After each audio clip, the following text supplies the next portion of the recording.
put one in the chat. It's woke patriot.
Get started in just a few minutes, folks. Almost there.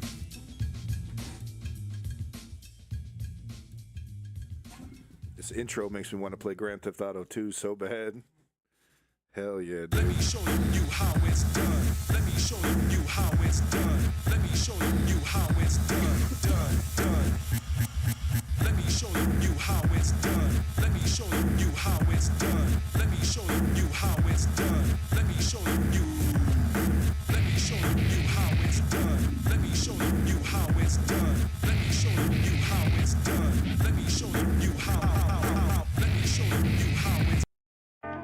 Hey Bobby. Sorry to change the song, but You wanna see I want this one. I want this song. Pussy Willow? This song rules. You're the kind of broad that's just gagging for goods. You get so wet when I show you my toots. When you come waterfalls, I'm coming for you. I'll sniff your snatch, but you've got to Wiggle it. Tickle it. That's right. Wiggle it. Tickle it. I'm gonna get in my car. Gonna go near or far. Gonna take off my bra. I wanna fuck right down where you are. I'm gonna get in my car. Gonna go near or far. Gonna take off my bra. I wanna fuck right down where you are. So lift me up. Gonna go near. Gonna go near. Real love. So lift me up. Gonna go near. Gonna go near. Real love. Do you wanna see what's in my pants? Oh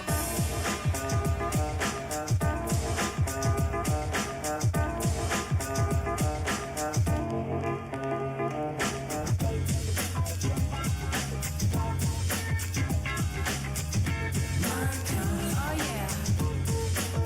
Gonna go near. My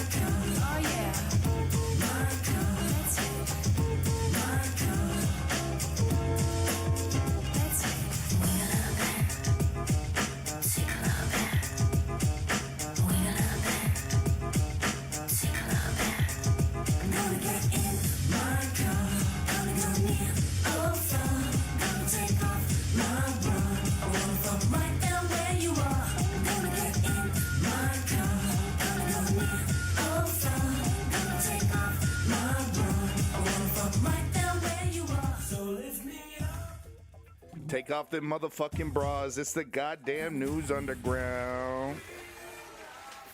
It's your boy Abandoned Nihilism in this bitch. Day 2, Sunday. We're covering Trumpy, Flumpy, Tumpy, Dumpy. It's the days of our lives.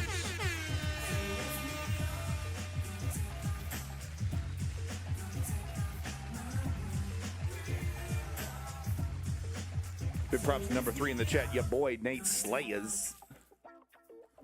Nate Slayers in this motherfucker. Big props to the Grand Theft Auto 2 soundtrack. If you haven't copped this shit, if you haven't listened to this shit, do it immediately. Trust me. You will not be disappointed. It's so fucking good. The Grand Theft Auto 1 soundtrack is pretty funky, but the Grand Theft Auto 2 soundtrack is actually fucking crazy in terms of variety. And also, I guarantee you, there's at least one artist you've never heard of. This shit, I don't know who put together this soundtrack, but they were deep into the scene at that specific time in history. It's really quite a snapshot. I can't recommend this soundtrack enough. It's way more than jazz and rap and funk. It goes into rock, it goes into techno and classical, and right, because it's meant to represent the radio in the universe, right? So much diversity. I can't recommend this soundtrack enough. Folks, welcome to the News Underground.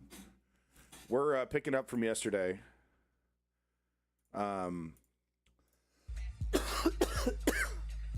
a professional. I put a camera in front of my face and I click start streaming. That makes me a professional. Thank you very much. Thank you. Please give me money. Please give me money.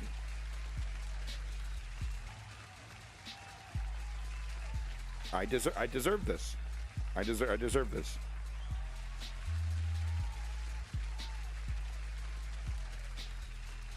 Thank you. Thank you. I mean, thank me. Thank me. Thank me. Thank me. Listening to Roland Jones, Iced Out Tape, Volume 4. This is going to be the beat of the fucking day. Let's get to it. Days of Our Lives, Trumpy Tumpy. I said I was going to cover it yesterday, and then 9.5 hours in, I bitched out like a fucking punk-ass bitch. Like a punk-ass bitch. Oh, what else? You want to go to sleep? Oh, you want to take a little nappy? Yeah, that's what I wanted to do. Maybe play some video games before I went to bed. Oh, boo! What a loser! What is wrong with me today? Like I'm completely in my own head. Welcome back, Gaius. Outer Worlds 2, initial thoughts. Anti-capitalist, anti-religion, very funny. I'm sold. Hell yeah. I enjoyed the first Outer Worlds. It was short. But I didn't play through the whole thing, but I knew it was short. But I was like, well, this is great. Great world building, cool kind of funky retro futuristic vibes. I don't really know why it didn't hit, but I'm happy it has a sequel, and I'm happy to hear that it's doing well, or at least it's a well put together sequel. Sounds like I need to play it, huh? Anti-capitalist, you know me. It's not like I don't like capitalism. I fucking love capitalism, dude. I'm a huge materialist. I love buying shit. I love owning shit. I love collecting shit. I love playing with shit. I love shit. Right? But how am I supposed to feel when motherfuckers are starving? When people aren't getting what they need for the basics. For the basics. I can't enjoy, that's the thing, man. It's like I can't enjoy myself. I can't enjoy this capitalism because I know how much suffering. Look, I understand we got to take a little exploitation. That's life. That's life, baby. But it's too goddamn much. And if it means I get one less labubu for everybody to get some fucking food in their belly, then I guess that's the sacrifice I'll take. We unstoppable in this bitch. I'm unstoppable. I smoke 17 packs a day and I'm unstoppable in this bitch. What are we talking about? It's just random shit. It just literally cool doesn't. With the anti-Semitic remarks. Someone please give me some money. I'm just kidding, by the way. You'll know when I'm begging for money. I'll have a whole special screen for it. It's going to be pretty fun. We're going to have a lot of fun when I start begging for money. Because I'm really going to go... I'm just going to go full prostitute. And I'm just going to take it way over the top. So it's going to be a lot of fun. So getting back to yesterday, I got a lot of Trump coverage, but wouldn't you know, you can't literally, within 5 minutes, right? I'll shut down the stream and I'll be sitting here just kind of like cooling down, because like talking for 9 hours straight and then you stop talking, it feels weird. So I just kind of cool down and I'll just click around checking news. Within 5 minutes, oh, I got a report on that. Oh, yep, that's 3-4 things. Oh, yep, I got a report on that. Like, we need a news underground 24/7. We need a CNN for news underground. You know what I mean? We got to just keep this motherfucker going forever. Like 7-Eleven, dude. Like, never close. That's the only way to do this properly. Keep these motherfuckers accountable. Good to see you, female eunuchs. So let's jump back into Ukraine really quick. We got an update. It could be good news. I don't even want to say it. I don't even want to say it, but it could be good news. As you know, Pokrovsk, there's two pincers. There's two little pinchers that are surrounding, what is it called? Starts with an M. Hold on. See if I can get it on the map here. No. Oh, yeah. What? This isn't the fucking map. You are kidding me. What? This is not the fucking map. You are fucking with me. Okay, shut up. Hit play. That is not, I did not just see that. No, you don't understand. The pincers are gone. The pincers are, according to, no way. Hold on. No, hold the fucking phone. Put the phone down. Hold on. Hold on. Hold on. Okay. No. Right. Okay. What kind of map is that guy looking at? So I was talking about Mirnorad, and I was talking about the two pincers here. So here are the two pincers. What Ukraine has been doing rather successfully is attacking the top pincer and almost surrounding these Russians that are there. And I think in some cases they are taking prisoners. They've started using drones with bullhorns that are like, surrender now and we'll let you leave, walk in this direction and surrender. Or the next drone you see is going to be one with a bomb. And there was at least a couple dudes that did it, right? We don't know how many actually do it. So this is a really brilliant move because this is pulling resources away from Pokrovsk over here, which is the main goal. But most importantly, it gives these guys space to get the hell out of there. And last time we heard from the Ukrainian military yesterday, there wasn't a lot of language about getting these guys the fuck out of there. There was talk about recovering. Yeah, well, once again, Marculus, I mean, it's like the third, fourth time we've seen a major encirclement where Ukraine at the last fucking millisecond over here, homies should not be over here. We got to be pulling out. I assume that's what is happening over here, giving them space to get up and out of there. Because right here, this entire area right here is a insta-kill zone. Drones everywhere. But you might be able to squeak a way out of here because they're so busy. They're so busy with this major push in this direction coming from Ukraine, coming from up here. It's nasty. It's nasty up here, dude. It's a fucking disgusting bloodbath happening right here. Russians getting their ass completely cheeked up, dude. It's unbelievable.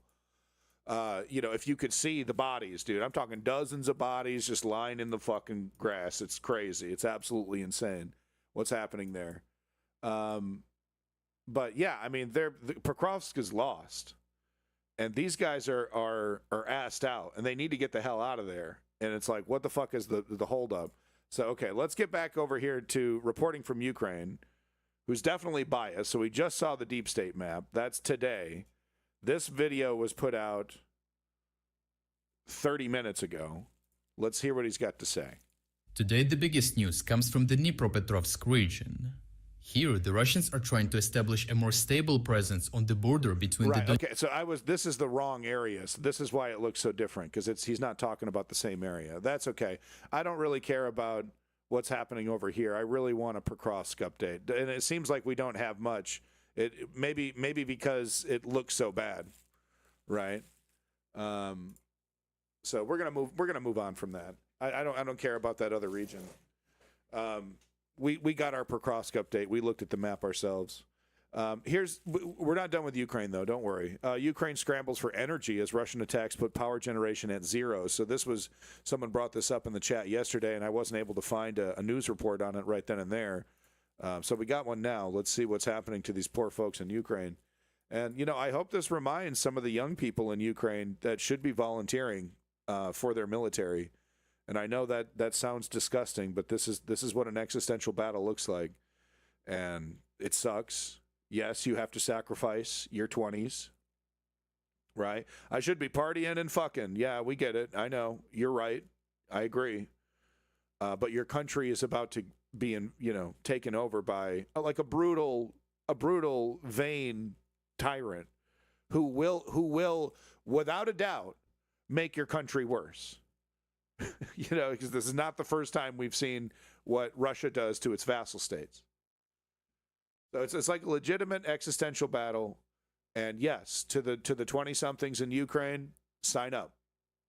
Sign up. Oh, I'm a warmonger, fucking keep singing fucking your peace jingles, peace nicks. But, sometimes the fight is brought to you, and what are you going to fucking do about it?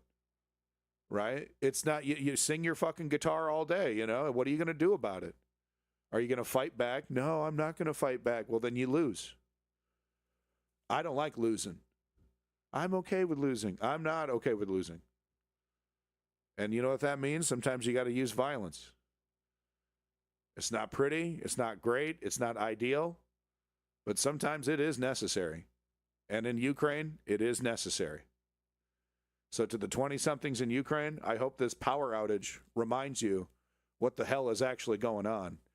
And yes, you should be signing up. If you're an able-bodied 20-something in Ukraine, man or woman, yes, you should be signing up. I know you have a career. I know you have a life. Quite frankly, this goes to Dennis, too, who seems like an able-bodied guy, and he fucking left immediately. He bailed immediately. Now, is he doing a great job? Yeah, I mean, could it be debated? Is he doing a good enough job to not be on the front lines? Sure, okay, I'll be convinced of that. But like, everybody needs to be signing up, man. If this shit was happening to me, I'd be like, I'd be getting into fights daily with my wife probably, because I'd be like, I have to sign up. They're the goddamn barbarians are at the gate. I can't just sit here, right? And Russia are increasingly carrying out attacks on each other's energy infrastructure. Russian officials said Ukrainian strikes on the city of Belgorod and the village of Koronevo have left some 20,000 people without power. Meanwhile, on Saturday, Russian attacks on... Well, I mean, Matty Holmes, yeah, that's all well and good, but when you sign up, there's a good chance you're going to the front lines, okay? You're like, well, I don't want to fire a gun. I just want to deliver medical supplies. Okay, here's your gun. That's oftentimes that's what happens, because that's where you're needed the most. Now, if you're an actual medical professional, okay, there's like a different path for you, definitely. But your ass is still going to the fucking front lines. It's rough. I'm not saying it's easy. I'm not at all saying it's easy signing that paper. And I mean, because it's like the battlefield has never been more deadly for an individual soldier. It used to be you'd have to hope to God that you don't get hit by a lucky artillery shell. Now you have pinpoint accurate drones, like flying a grenade directly into your face. And it's just like, I can't, at the same time though, it's either risk that and sacrifice on the front lines or lose your country to a tyrant, to a brutal tyrant who will absolutely downgrade your quality of life and also, force you and your children into a straight up propaganda session, right? Your entire life will be a propaganda session. Your children's school will be completely different. It just goes on and on. The tyranny from Vladimir Putin. And it's like, okay, well, he's not going to kill us, though. He doesn't want to Hitler us. Okay. I mean, I know it's like gruesome and dark out there in the fucking Baltics, right? Is Ukraine part of the Baltics? I don't know. But, out there in that part of Russia, I know shit's like depressing. But that's pretty fucking depressing. If you're like, well, we're not going to be murdered. We're just going to be enslaved.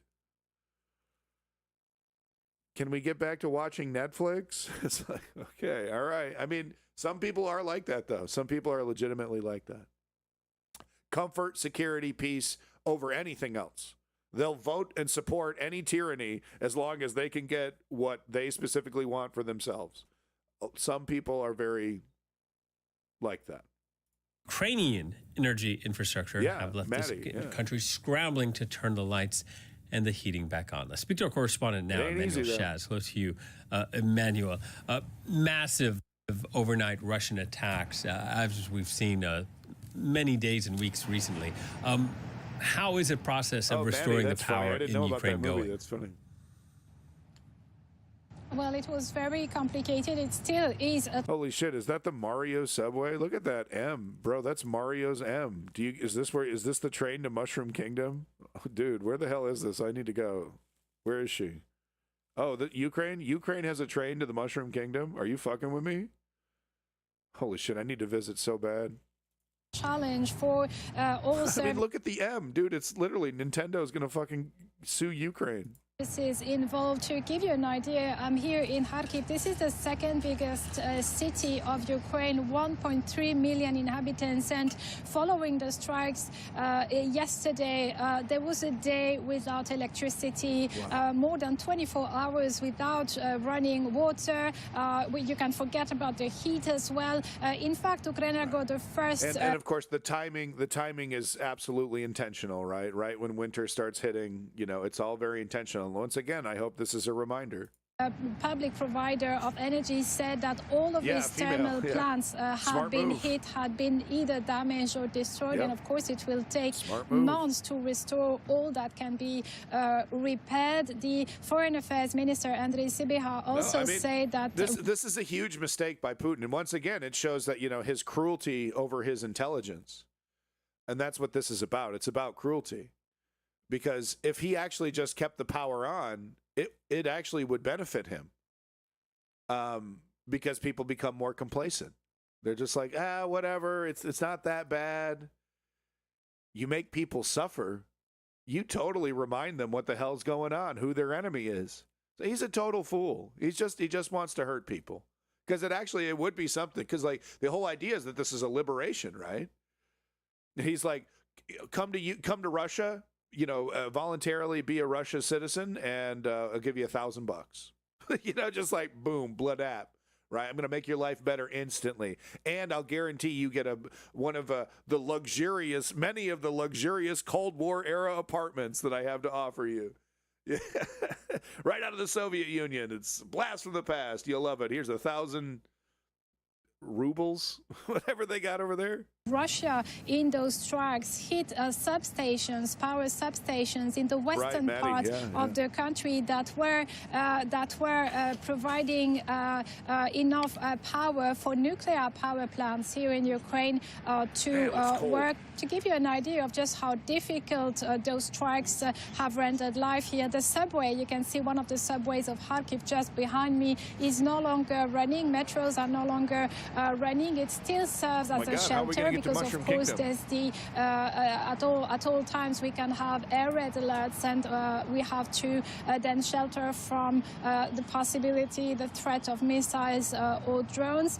There's also some of the public transport in the capital in Kyiv, which is no longer running as of today. They got generators going. You know, I mean, look, it's like people. You know, Ukrainians are tough. They'll adapt. You know, hopefully. But like I said, I think it's a net negative for Vladimir Putin. I mean, what does it do other than remind people who your enemy is? Right? This is supposed to be your liberator doing this to you. Repairs continue. There's power outages scheduled depending on each district in order to facilitate the work of people repairing those infrastructure. Yesterday, for a few hours, people couldn't even get in and out of the border checkpoints because there was also a technical failure due to a lack of electricity. So and also railway infrastructure was impacted with huge delays in trains. So it affects millions of people. Millions of Ukrainians have to make do with either no to very little electricity, no heating, no water, as temperatures. He could probably get a few people with like a free like Netflix streaming, hey, I'll give you Paramount Plus, I'll give you Disney Plus, I'll give you Netflix and $1,000 and a discounted apartment. Come on over to Russia. He'd probably get a couple hundred, right? Like some people's like, well, my life sucks. I'll just go over there. And all the money he spent on munitions and everything, he could have actually completely Zoran Mamdani'd this and killed everybody with kindness, and probably had been way more effective. Because how effective has the fear campaign been so far? Are dropping here. And Emmanuel, Moscow is saying that it's repelled Ukrainian attacks to break the encirclement of Pokrovsk. What more can you tell us about the battle going on in that strategic Ukrainian city? Well, according to Moscow, indeed, they have broken those attempts, but there's a different sound when you take your information from Ukraine. It's very much a war of information, and also it is a very moving situation. There is intense fighting within Pokrovsk with hundreds of Russian soldiers infiltrated. That's how I'd be doing it, man. I'd be, I wouldn't, about a car lengths away. And you follow the same trail. Why? Mines, baby, mines. You just can't see them all. Oh my God, this is amazing. This is so brilliant. Within the city, and this is why it is critical for the Ukrainian troops to maintain their lines of supplies open to the north of the city. So far, Kyiv denies. They're trapped now. They're trapped in the country, right? I think they gave up their citizenship, or they went all the way, baby. They went all the way. And they're totally boned. They don't know how to speak or read the language. Oh, they're so fucked. Encirclement operations are ongoing, and if we want to understand why Ukrainians are fighting so hard to defend their city of Pokrovsk, we've seen in Bakhmut, in Avdiivka, quite the same scenario being played, and in the end, Russia manages to capture the city and to illegally occupy it. Well, if Russians manage to get a hold of Pokrovsk, they will be able to, to gather a huge amount of troops within an urban environment, and that would facilitate their attacks toward the neighboring region of Dnipropetrovsk, and that is why Ukrainians are intent on defending Pokrovsk at the moment, because that would give an advantage for Russia to launch further attacks later on. Yeah, look, I get hitting Pokrovsk, but why are those guys still in the goddamn juicy middle? I don't understand. All the effort should be of getting every one of those people out of there. And they're like, no, we're holding it. Are they fanatics? Like, do they not want to leave? Do they value their lives? All right, Emmanuel. Thank you very much, Emmanuel. Shaz reporting. And it's like, once again, I need to emphasize, every soldier captured by Russia gets tortured. At the very least, you get starved. A lot of dudes get mutilated. Okay? They like to mutilate the genitals over there in Russia. It's a fucking fact. They go right for the dangle-danger. They're real sick fucks. I'm not saying every Russian. I'm just saying, the torturers. I mean, in America, we still kind of feel bad, so we'll, waterboard you. No, in Russia, they just cut your fucking dick off. At least 2 dead at Super Typhoon Feng Wang lashes Philippines. So I just want to do an update on this Philippine disaster. Absolutely tragic. And I believe the typhoon is either heading towards, was it Vietnam? Or has already hit there. Yo, shout out to the motherfucker rotting in hell, Dick Cheney. Hope you enjoy eating. I mean, you know, if you ever read Dante's Inferno, you know, the glutton level would be perfect for Dick Cheney. So in the glutton level, according to Dante, when you're there, you have this uncontrollable urge to eat dirt. So you're just consuming constantly the fucking soil, the dirt that's down. It's like a, you know, like a rich soil, right? So you're getting fatter and fatter and fatter as you just can't stop eating the soil, right? And then you eventually, you know, you pop and die, and then you come back and you do it all over again. A lot of the tortures, a lot of the suffering in Dante's Inferno was like, you're stuck in a hole that's on fire, and like you have just enough room to reach your hand out, and that's it, and you're there forever. It's like, holy shit, man. Ding dong, the dick is dead. I love how nobody gave a shit. I love, you know, like Hillary Clinton and like Joe Biden and Kamala Harris put out their little, oh, he was a conservative legend. Me. Everyone else was like, yeah, this fucking pilot. That's why I did what I did yesterday with Dick Cheney. It was like, who gives a fuck, right? Here, I got one thing to say about Dick Cheney. Enjoy your reserved spot in hell. Kept the seat warm for you, Dick. 2 people have died in the Philippines as Super Typhoon Fangwong lashes the country's northeastern islands with extreme winds and torrential rain. Yeah, More Maddie. than 1 million. No, I love how he just like it was like at the time it was a big pop culture. He just had all the people he hated in the book. I've been inspired by it actually. It's so funny you bring that up because it's like, yeah, no, he had like popes and political figures and you know, and like they're getting tortured, having a conversation with them while they're, you know, experiencing their torture. Really good stuff, man. Really good stuff. Can't recommend it enough. I can't wait to see how much shit the GOP will talk about Trump after he passes. Yeah, it's what direction will they go in? I think they're going to double down. They're going to try to martyr him. They're going to try to lionize him. You know, and they'll quietly, you know, they'll remove the gold off the wall quietly, maybe finish the ballroom out of respect, right? They're not going to, you know, let the ballroom just be half constructed, maybe call it the Trump ballroom. I think they're going to go in that direction. They're going to try to make him a martyr, a symbol of their movement. And, you know, and the leaders, you know, like similar what happened to Ronald Reagan. Right, because he was kind of considered the neoliberal Jesus. I fucking said it. He said it again. But he's kind of like the neoliberal Jesus, right? They kind of turned him into a legend, right? Maybe not a martyr, but maybe a legend, right? A myth, right? This, you know, indomitable, anti-union, conservative badass, you know, like they just turned him into a myth. So I think they're going to try to mythologize Donald Trump. Did I use that right? I think they'll keep the same policies and demeanor, but try to denounce Trump's name and gain some favor. I don't think so, Marculus. But we'll just have to wait and see, right? This will be a fun one.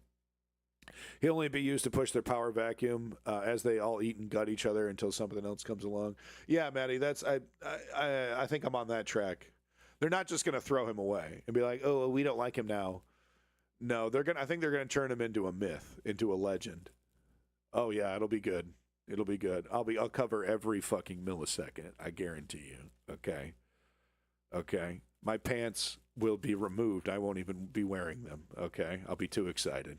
All right. I just don't want the pants rubbing up on anything. I'm just going to remove them completely. Pantsless coverage of Donald Trump dying. You bet. People have left vulnerable areas. It's the biggest storm to hit the Philippines this year and comes just days after Typhoon Kalmegi pummeled the region. That storm killed more than 200 people earlier this week. Fung Wong reached super typhoon status well ahead of its expected landfall.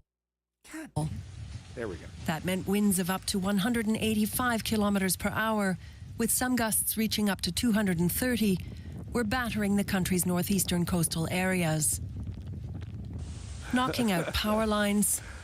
I mean, I don't really want to talk about it too much, Maddie, but the whole, like, you know, Johnson holding up, you know, he's not approving this one, you know, it's totally nuts. Cause I think they're like, what if we just never reopen the government?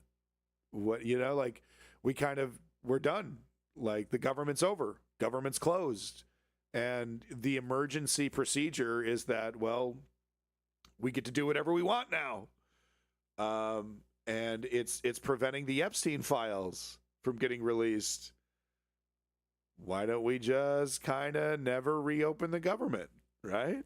It's kind of, I think they're kind of flirting with it a little bit. But I've heard actually today that the cold feet phase has been initiated, and there's rumors that Donald Trump is considering capitulating to the Democrats and not cutting 14 million people from fucking healthcare. God damn it! God damn it, I really wanted to go after the gamers. They're sitting on the couch, and they're smoking weed, and they're playing video games, and they don't deserve health care. Jesus, man. I want them to suffer. So he's just really just all of his effort into making sure 14 million people don't get health care. God bless him. And forcing around 1 million people to evacuate their homes and seek shelter. I mean, that's kind of a good sign that they're actually spooked. What are you spooked about? I thought you're fucking stealing this. You know what I mean? What are we spooked about? Because I think even they realize it's like we can steal it, but we can't convince people that we've stolen it successfully. Like we gotta have some approval. We can't be, you know, like we've seen what happens in the past, right? When dictators just lie to people, it was a free and fair election. It was all totally legit. It's like, no, the fuck it wasn't. We all saw what happened. So, I mean, it's kind of a good thing that they're actually worried. I'm kind of surprised. I thought they were stealing it. What do they have to worry about? Like here in Catanduanes, a small island province right in the storm's path. Further north, in Luzon, the country's largest and most populous island, storm-tested communities were quick to heed evacuation orders. We heard the news about the strong typhoon, so we decided to evacuate early. Our belongings are already stored at a higher elevation. Some of our belongings are at my wife's aunt's place, while some are on our roof. Whenever there's a typhoon, we often come here to take shelter because we live near a creek. When there's a typhoon, our place gets flooded, and the waters can reach over our heads. The superstorm, locally known as Uwan, has a radius that spans nearly the entire archipelago that comprises the Philippines. Meteorologists warned the torrential rains were likely to trigger widespread flooding and possible river overflows. The superstorm has forced the government to suspend recovery efforts in the wake of Typhoon Kalmegi, which left more than 200 people dead just days ago. And earlier I spoke to Ella Maid. She's a journalist based in the Philippines capital, Manila. Absolutely and she terrible. gave us this update on the impact of the super typhoon. Local news have been reporting on flooded coastal areas, sweeping houses and boats caused by storm surges as high as 14 meters. Fung Wong also brought with it an enormous amount of rain, so we can see flooding in areas caused by overflowing dams and rivers and landslides too. So it is in the same situation as people of Cebu experienced last week with Kalmegi. Evacuation centers are filled to the brim. Roads are not passable anymore due to downed electrical posts and trees uprooted caused by severe winds. Now, this storm is the largest to threaten the country this year. How prepared are people? Well, there is a sense of fear among residents in communities affected by this super typhoon. Here in Manila, yesterday I went around grocery stores to fill up supplies, and everybody is buying Super groceries that will last them for a week. I'm sure people in the Thanks, path of Obama. Fung Wong would have done the same. We are also receiving messages on our phones about potential flash floods and landslides and evacuate should we be in potential danger. There is fear here as this typhoon is being compared to 2013's Typhoon Haiyan, where more than 6,000 lives were lost. Local authorities are now forcing citizens in areas of Aurora, that's in the northeast part of the Philippines, where Fung Wong will make landfall and evacuate them to safety. Now, the typhoon Kalmegi, you mentioned it, battered the country earlier this week and it left a lot of destruction. Does this make people more vulnerable to this next storm, or is it the new storm hitting in a different area? Typhoon Kalmegi, which battered central Philippines, especially in areas of Cebu, where most damage was seen last week, will still feel the effects of Fung Wong. Weather officials say that because of the size of Fung Wong, which covers almost the entire country, areas in Cebu will still have life-threatening floods and winds and are cautioned to still evacuate and get themselves to safety. I spoke to some residents from Cebu and they said they're prepared to evacuate again, get their go bags, leave their homes and go to safety. Welcome back, B-Ree. Always good to see you. B-Ree, folks. The chat just got a little bit better. Welcome back, B-Ree. They say they cannot afford any more loss to lives. LMH there, a journalist in Manila. Thank you very much. Not going to say it. I'm not going to say she's the Thriller in Manila, okay? I'm not going to say that. Okay? I'm not going to say anything else here either, okay? I'm not going to say anything, except that I'm sure what she has to say is very informative, and I can't wait to hear it. That's all I'm going to say. I mean, Marilyn Monroe called. Okay. Marilyn Monroe called over here. Got him. Got him. Isn't it cool when a 40-year-old man comments on a 20-year-old woman's appearance? Isn't that great, guys? I'm not going to say anything. And for more on this, we're joined by Mitzi Janelle Tan, a Filipina climate activist, now based in Berlin. Mitzi, 2 typhoons in just 1 week. What makes the Philippines so vulnerable to these big storms? Combination of different things. We have to understand that the storms that the Philippines is experiencing right now is not natural. It is man-made because of the climate crisis, because of the fossil fuel industry. A little bit of column A, a little bit of column B, Marculus. I'm a good boy. I drink my Milkies. Sometimes it gets stuck in my little beardo. No, it's gray and white beard. I'm a 40-year-old man, goddammit. Yes, the Philippines, it's normal for us to experience typhoons, but to experience typhoons at this level, at this intensity, is not normal at all. And the fossil fuel industry that continues to pollute, that continues to exacerbate the climate crisis is a direct reason why we are so vulnerable. It's so woke. I'm so sick of woke, right? I mean, because, like, what does she have? Like a massive treasure trove of data and statistics and models and algorithms. It's like, I'm sick of that woke shit. You know what I mean? Because it's like, who cares, bro? Right? It's like, who cares, bro? It's actually nut. I'm busy. First thing in the morning, bukkake. Come on in, boys. 8 a.m. Let's go. For this. And we need to make sure that we also understand that in the past few months, we've been exposed how have been corruption scandals around flood control projects in the Philippines, flood control projects, which are crucial climate adaptation projects. And so politicians have been stealing money away from climate adaptation projects, making the poor, making those already least responsible, It's so even more woke. vulnerable to the climate crisis. We Oh, need to did come a together, especially scientist say with the that? 28th Oh, UN, come on. with the 30th UN climate conference Come coming on, up. bro. I saw this Joe Rogan like 4 weeks ago, and he had this. I can't remember his name, but he was like a guy there like smoking cigars, right? And he was like, it's so funny, bro. It was like he said, "Yo, climate change is so woke, dude." And I was like, "Holy shit!" Like the fucking scientists, they don't know what the fuck they're talking about, right? It's like it's so fucking woke, right? It's I mean, I can't remember the guy's name, but like he sounded smart, and like Joe Rogan was laughing, and they were like talking about a bunch of other cool stuff, right?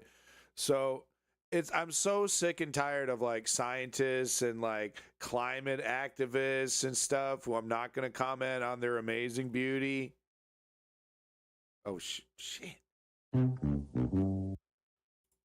Are already starting in the It's next so few days. woke. We need to ensure that we actually address the issue of the fossil fuel industry, address the just transition, and making sure that it is funded, that it is not in the form of loans, but rather in the form of grants, and making sure that loss and damage, Yeah, adaptation, all of this is talked about. You know why scientists say there's going to be climate change? Because they get free money when they say that stuff. Did you know that? All the climate change scientists are like bazillionaires, dude. Because every time they go in front of the microphone and be all woke and say like climate change is like happening or whatever, they get free fucking money, dude. Did you know that? Because these are reparations. We need this to ensure that not just the Philippines, but across the world, we are able to adapt, we are able to mitigate, we are able to create better worlds. Well, Mitzi, talking about adaptation, you've touched upon this now. How well prepared are people and infrastructure in the Philippines, and could they be better prepared? Infrastructure is woke. They could definitely be better prepared. As I said earlier, we've seen crucial flood control projects been destroyed because they weren't as stable, they weren't as strong enough, because politicians were corrupting the money, the funding that was supposed to go into these projects, so they're left unfinished. And this is what happened, especially in Cebu last week with the previous typhoon, and what we'll see now as well with Typhoon Fongwang with this current region, because our politicians have been stealing money needed for the climate adaptation, then the adaptation that should have been there is not there. And aside from just the flood control projects, we still don't have evacuation centers that are actually built as evacuation centers. Most You of gotta them pull yourself up by your bootstraps, okay? Look, the government shouldn't be using my money to help people that are drowning and like hungry and they lost their house. And the government certainly shouldn't be making sure that buildings are built properly so that climate change doesn't blow them over, every single time it rolls through. That's not my problem. gyms and churches as the This shit is easy, dude. It's so easy. And it's like you're taking weight off your it's like, it's no longer my responsibility. I no longer have to feel bad. It's amazing. It's actually amazing. It's like the off-ramp for having to feel bad about stuff. Right? Because a lefty's like, well, I know it exists. It needs to stop. I'm obligated in some way to try to stop this. But a righty's like, it's not real. It's not happening. It doesn't affect me. And it's just like, whoo, it all goes away. Man, ignorance is bliss, man. Clip showed us earlier. They're not actually created for this. So they also flood. They also get impacted by the typhoons. And usually they're also schools. And that means youth education is also impacted way after the typhoon is gone.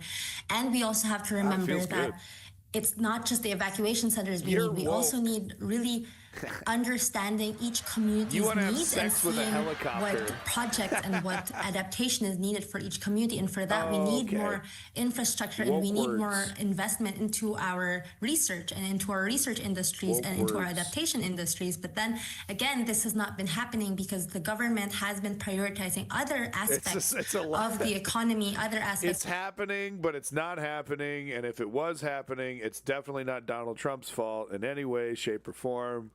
But it's kind of really happening, so we actually do have to build, thinking about the inevitability of how weather is going to get worse. But it's not happening when we're talking in a political context because my favorite good little boys in office are doing a great job making lefties super angry. Of the militarization of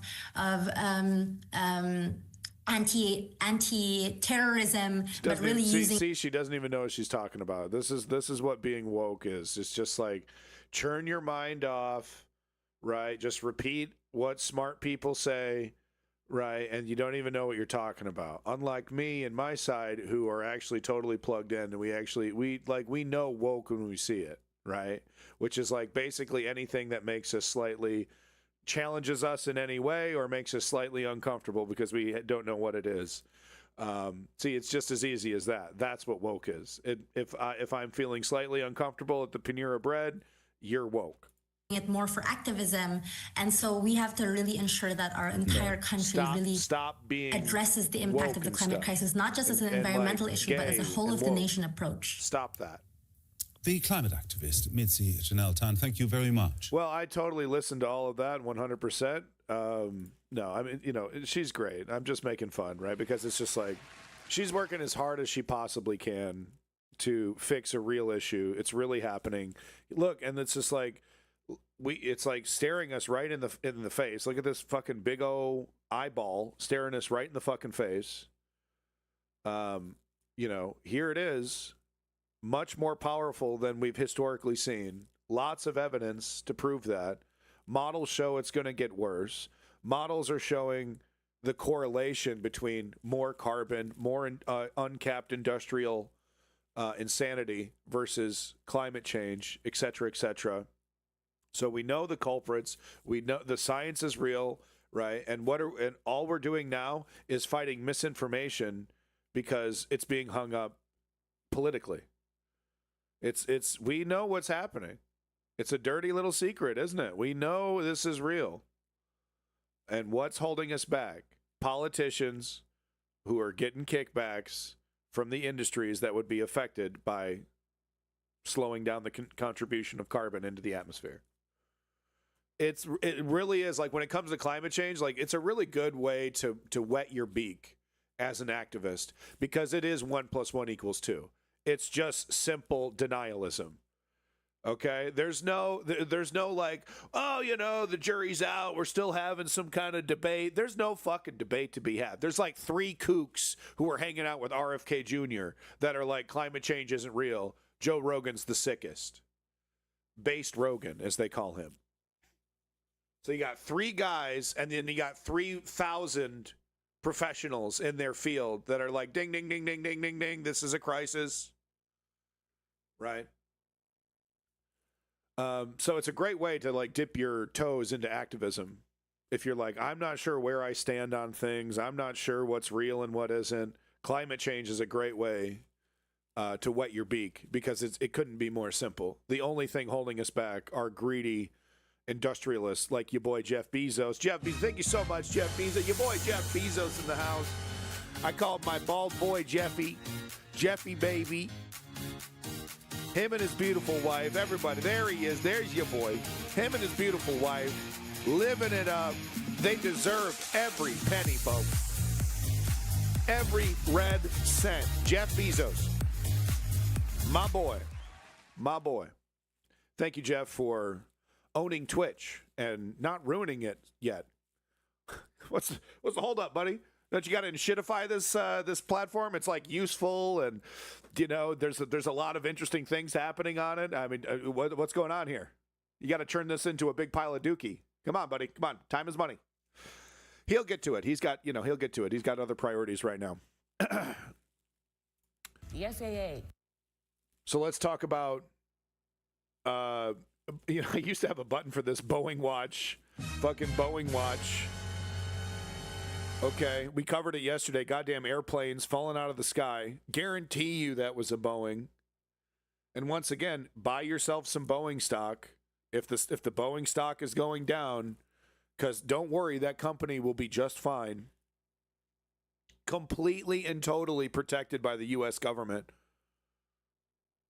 who does not have the balls to completely socialize that company, buy it up. That's right. I'm talking go full Mao on that motherfucking company And I don't say that too often. But buy that shit up, lock, stock, and barrel. Fire every executive. Inspect every Boeing plane in the air. Okay, so on top of all that, goddamn planes falling apart in the sky. People getting killed in the most horrific way you could ever imagine. Imagine jumping headfirst into a blender. Into a human-sized blender. Ha ha! Right, and no one goes to jail. No executives, no safety officials, nobody, you know, somebody's down the chain is responsible for a goddamn engine falling off a plane. Okay? Anyway, on top of all that fun stuff, air traffic controllers, right? Well, now, you know, Donald Trump's strategy of turning up the suffering, because he thinks everybody in the airport, goddamn Hakeem Jeffries, goddamn Nancy Pelosi, goddamn AOC, I can't get on an airplane because of AOC. That's what Donald Trump's fantasy. The reality is, most people are just like both sides because they don't want to get political about it. But and a good majority of people are like, well, who the hell's in charge? Like, who the hell's in supercharge? Right? Nobody's been more in charge than Donald Trump, literally in American history. Not my commie mommy. Okay. Why is that so funny? Will that ever not be funny? Saying mommy to things. Okay. But, you know, so that's kind of what's happening here. He's turning up the suffering intentionally. This is why he's suing, you know, to make sure that SNAP benefits are not paid. This is why the USDA, I think, told grocery stores that they're not allowed to offer discounts for SNAP people specifically. You're not allowed to treat SNAP people differently because some grocery stores were like, you know, our entire clientele are poor people, and we need to bring them in. So they were trying to do sales. You know, if you had a SNAP card, right, we know you can't use it, but you get a 10% discount or whatever, 20% discount. Or they were trying to do stuff like that, and the government swooped in immediately, said, "No, don't you dare try to get poor people food."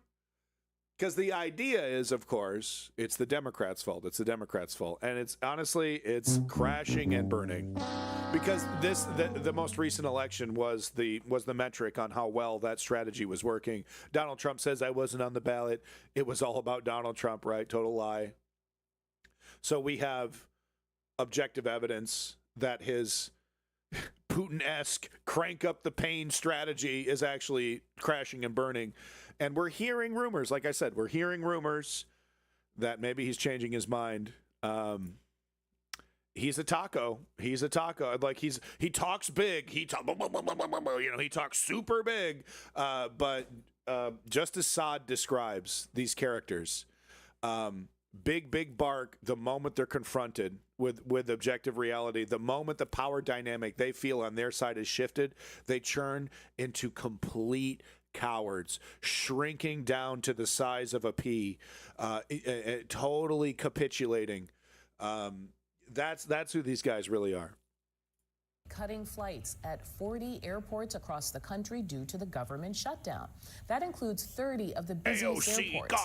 The FAA says the cuts will start at about 4%, but ramp up to thousands of canceled flights bitching out daily on that so far, by the end of next week, putting travelers on edge from coast to coast. Lots of threats. It's difficult to understand how they just can't figure this out. You know, it's going to impact everybody. It's tough. It's a real hectic for everybody. Even I'm flying. I think if it wasn't for the election clutch cargo, they would have bitched out by now. But I mean, come on, after the election results, you have to let it ride at least a couple more weeks. Right now, I got to come back Sunday, Jersey, so I don't know what's going to be happening.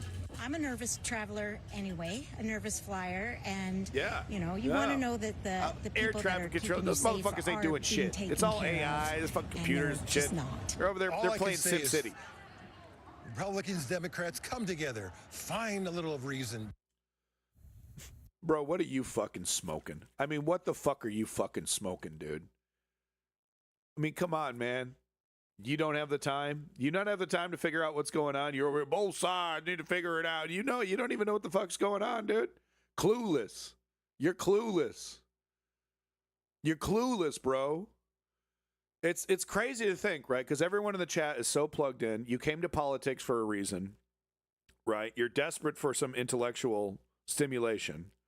It's crazy to think, though, there are people who are like not into that shit. There are people who don't have that internal dialogue. They don't have that guy in their head saying to do stuff. It's like, whoa.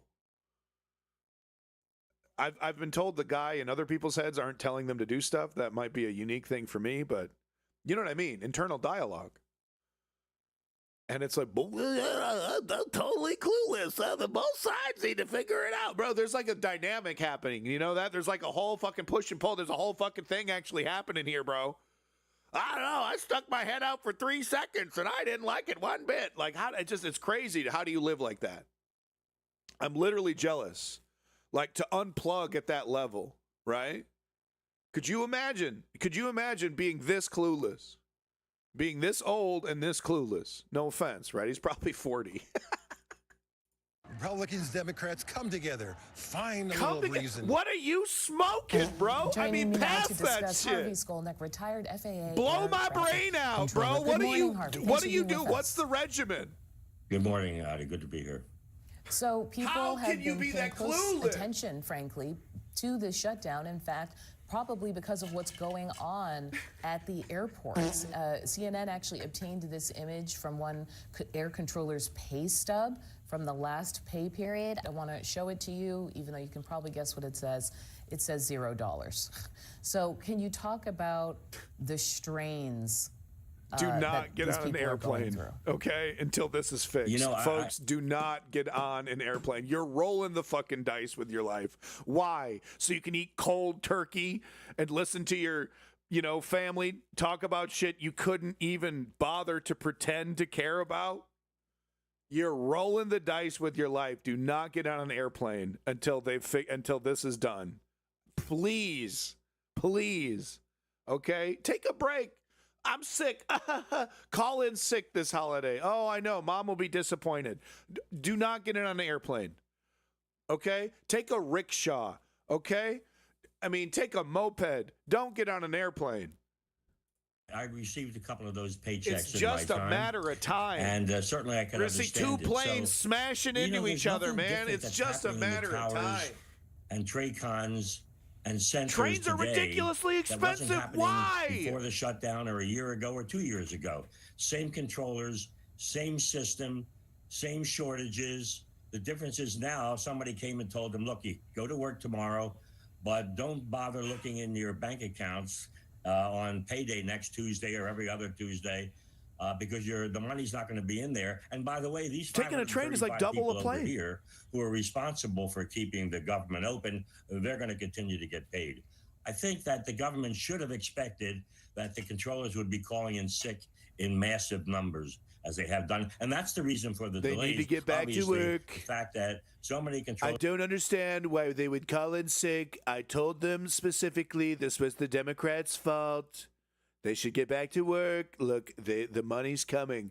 Oh, there's some people in my administration are talking about never paying them, talking about not compensating them for their work. Oh, okay. Well, they need to get back to work. Just like a contractor building my building. They just need to work off the promise that I might pay them. Are calling in sick that there's not enough people in the towers and Traycons and Don't centers get on an airplane. to handle the amount of traffic that's in their airspace. I want to play for you something that kind of goes to what you're saying, a retired air traffic controller who's describing the situation for them this way. Controllers are just being used as a pawn in this whole game of the shutdown, reducing it by 10%. No, once again, it feels like we're married to Donald Trump, and if it's like he's lashing out, and he's just like, I'm going to make your life more miserable until you do what I want.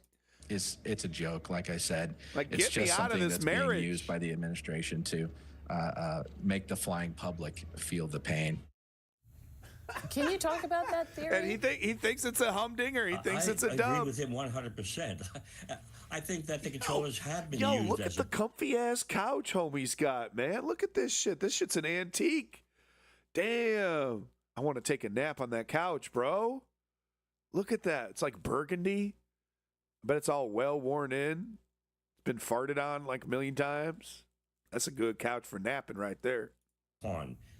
You know, Eight Dems are willing to vote. What? Controllers have actually gone to where haven't used sick leave the way they Yeah, are. okay, Clutch Cargo. Yeah, so that was I think that was the compromise that Chuck Schumer came up with. The Republicans I think rejected it within minutes. I think, within like 30 minutes, big smile. They came out and said, okay, we're getting big smile on their face. They totally rejected it, puffing their chest out. Big tough guys, right? Cuck Schumer. Oh, Cuck Schumer, can I watch? Can I watch? Can I watch? I want to check my emails from APAC while I watch my wife have sex. They are today. This is a different federal workforce of even though they're dedicated employees. There's something Vote blue different no matter about being who. a federal Vote blue employee like my today. balls. I agree with that with him when he said it won't make a dent. I don't think it will make a dent. And it won't make a difference because the controllers, no matter how many airplanes enter their airspace, they're always going to meter it to the degree that they're able to handle it. It's Harvey Skolnick keeping an eye on this for us. Thank you so much. Americans are bracing for chaos at the nation's... I don't know about smart, right? But it would have basically, kicked the can down the road. It's like, well, we'll deal with this after Christmas, but we're going to deal with it. We haven't agreed. We haven't capitulated. We're not cutting that health care for those 14 million folks. But we'll redo this. We'll come back to the fight in a year. So I guess, yes, smart, right? Because it's like, whatever, right? Because if you're not going to accept capitulation, maybe you would accept delay. So maybe it is smart. Maybe you're right. I'm hesitant to say anything that these neoliberals do is smart. You know what I mean? But there we go. But what are you gonna do, right? In some cases, they actually do know what they're doing. That's the thing that's infuriating, is that they know exactly what's going on. They are choosing to make these decisions. All right, now it's time for Trump time. These are the days of our lives, folks. These are the days of our lives. It's Trump time. And so what happened is I had all this stuff queued up. And then when I shut down my computer, boo, boo, he's ruining our lives. And I mean, what do? The alternative is we ignore it and just, what's that happening in my butt? What's going on back there? Right? I don't know what's going on, but I'm definitely getting screwed. Kind of, So I don't know. I kind of want to know what is screwing me. I don't know. Maybe I'm a sick fuck. Maybe I like to watch. I need to know how I'm getting fucked. But anyway, talk about fucked. So you see this here, it says no content. This content is no longer available. So what happens is if I open something from my Discord, and this is what it looks like when I open something from the Discord. That's why the URL is all fucked up, right? It's a picture from the Discord and it's opening it in the browser. It's pretty neat. It's a pretty good feature. But what happens is if I restart my computer, and then the tab that is saved when I open up the browser, it doesn't see it again. So it's like a temporary link that Discord creates to open it in the browser, so it doesn't remember that. So anyway, that's what happens here with this content's no longer available. So what I did was, because I'm a smart little boy, I went down my Discord and I found the images that would have been in the proper order here, and I just have them here. And we're just going to go through all these images here, and then we'll get to the videos and stuff. So it's a little bit out of order, but we get all the content, which is really important. Because some of these are like screenshots and screenshots of tweets. And it's like, you can't... I like to do the screenshots because I can't depend on Reddit. Save a Reddit link, go back to it. No, moderator. No, that broke the rules. I didn't see one single unicorn hair. No, get it out of here. You can't post that on the unicorn hair sub. It has nothing to do with unicorn hair. Okay. Get it out of here.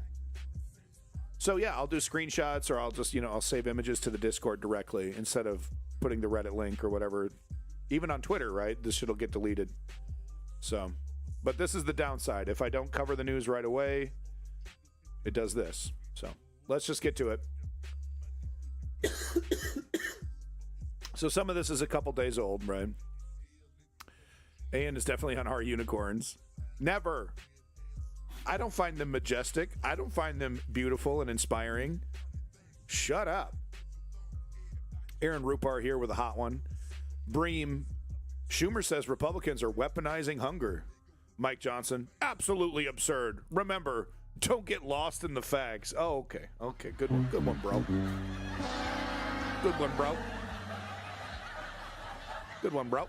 By the way, there are websites that save all Reddit posts and comments. You can find them several places online. Oh. I didn't know that. That's good to know. It's also frightening because that means there's like early Reddit posts, early Reddit comments from me somewhere out there that I tried to delete, that I've wiped my account out because like this is embarrassing. So that's great. So that's saved somewhere. Oh, that's awesome. That's great. Cool. Nice. Good to know. Good to know that evidence is out there. Cool. Somewhere. Someone will get it. Someone will be, to me, that's like I've really made it. When I've pissed someone off enough, when I'm big enough, where they start digging, they find like my 20-year-old Reddit account. I wasn't a right winger, but I was saying some pretty crazy shit. Would you imagine a young me saying crazy shit? It's true. What the? I don't know what I said. I have no idea. It's not like I was popping off with a bunch of N-words. I know I wasn't doing that, but it's like I have no idea kind of crazy shit I was saying. I was a troubled young man. Okay. Graham Plattner moment, yeah. I only have like 3 or 4 Nazi tattoos, guys. I mean, I didn't know they were Nazi tattoos. Come on. No, I haven't talked about Graham Plattner too much, and I want to say I still support him. I don't know if I'm buying I had no idea this was a Nazi tattoo. It's literally the skull from the Are We the Baddies skit. The costume that they wear, the skull that they're talking about, it's the same fucking skull. It's the most Nazi fucking skull in existence. Oh, I didn't know. I don't know, man. But whatever, he, like, what we saw with the Reddit stuff with Graham Plattner was that he's like, I'm a communist, I want to go full blown, blah, blah, blah, blah, which is embarrassing, but it's at least embarrassing in the right direction. So I don't know. I feel like, I'm okay with a couple flawed dudes who are like, yeah, I'm a pretty flawed guy, So fuck it, roll the dice, man. I'm not getting John Fetterman vibes from him. Something was always screw loose with John Fetterman, right? But it was like, all right, give him a shot. But I'm not getting, even all the past stuff and the stupid tattoo, I don't know, when he speaks, it feels like he has a, feels like it's worth a shot with Graham Plattner. So I know I haven't covered it much, but those are my opinions. Let's give him a shot. I don't know if I'm buying I don't know. I didn't know it was a Nazi thing. I don't know. I wish I was that stupid. I wish I was that oblivious. It's like, man, I don't know, because he's like a millennial, I would assume. And every millennial has watched at least 300 hours of History Channel, right? Every millennial did that, right? Am I the only millennial who just like History Channel? Hitler was an alien who landed on planet Mars. Yeah, there's so much. They just would not stop talking about Hitler. It's like, wow, that skull. I've never seen that before. James Tallarico scandal. He follows hot, spicy women on Instagram. Yeah, that went nowhere. That was funny. That was funny how that went nowhere. They tried. They tried. The tattoo's not a big issue. Stupid and young, but he was not young as he went to Blackwater. Yeah, I know. Right. So that's what I'm saying. Like, I'm not getting Fetterman vibes, but I mean, he's apologized for all of that, and you know what he did with Dick Cheney? He said, "I'm not going to mourn Dick Cheney as a veteran of the war. I'm not going to mourn Dick Cheney." And to say that shit during a presidential election, or I'm sorry, not president, during an election, you're in an election and you're talking like that. To me, that says you got some sack, right? I'm taking a second look. He got the tattoo removed. He said, "Fuck Dick Cheney." You got my attention, bro. Okay, I'll give you a shot. I'll give you a shot. The bar is low. The bar is low. Okay, the bar is low. And you know what? But that's, we're all flawed. We were just talking about that. We're all flawed. But in an election, he said, "Fuck Dick Cheney" on the day Dick Cheney died.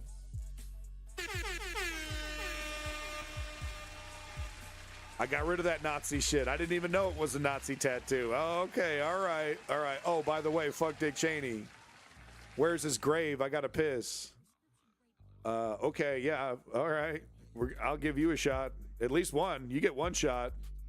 You get one shot, man. Mom spaghetti. Anyway, back to Mike Johnson over here. Don't get lost in the facts. He's not really that good at this, is he? He doesn't have the kind of skill that Zoran Mamdani has. He's kind of a clumsy fascist, Mike Johnson. He's a good little boy. He's a good, dudeful little boy who does exactly what he's told. And he thinks his son is into some pretty hot shit. You don't have to riz Mike. Here's the L. I wish there was one of him holding a W. Pretty sure you get a tattoo fully knowing, but I get it. He's handing. I just, the thing, he needs to be handing. It looks like he's holding it. He needs to be handing the L. Because it looks like he's holding the L. And my man Zoran Mamdani has yet to hold an L. Exactly. See how he's, okay, so like, that's even that. You need to have the arm. You got to have the handing. I don't know. How do you do that? I'm not an animator. Jason believes, in fact, that he is something like a messiah. Johnson believes, in fact, he's, oh, really? Is that the kind of shit he's saying at his little right-wing conferences? God speaks through me. God said Donald Trump is the messiah. Donald Trump is the Antichrist. So this has actually been underreported. Kind of interesting, though. Not the L discussion again. But no, this is kind of interesting. I don't think if you guys heard of this, but listen to this. LOL, you got to hand it to South Korea for gifting Trump a Silla dynasty crown. For those who don't know, the dynasty felt financial instability, incredibly high taxes, wealth inequality, and widespread rebellion against their king.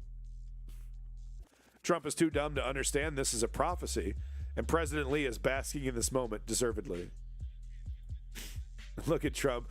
Ooh, maybe I can wear it when I coronate myself as Emperor of America. Woo, cool. Ooh, a real crown. Ooh, do you think I could wear it once? That's Mayor Mamdani to you, sir. That's right. So that's cute. I don't know if it was intentional. It's kind of hard to believe that it wasn't. But interesting way to burn him, right? Kind of an intellectual burn, if true. It could also be just two dickheads fully up their own rectums, having no idea what history, what the history is, and just giving each other golden baubles so that they can make more money. Could also be that. So here's what I was telling you about, how the government is reaching out to grocery stores and saying, nope, don't you dare. Yeah, it should be the Burger King hat. It should be. And the first thing he should do, to roaring applause, he walks out to the microphone and just drops the largest and hardest N-word ever dropped by a white guy, and just basks in the roar of applause and cheers. And then he just walks away with his, he's like naked. He's penis completely exposed. He's wearing like the royal cape.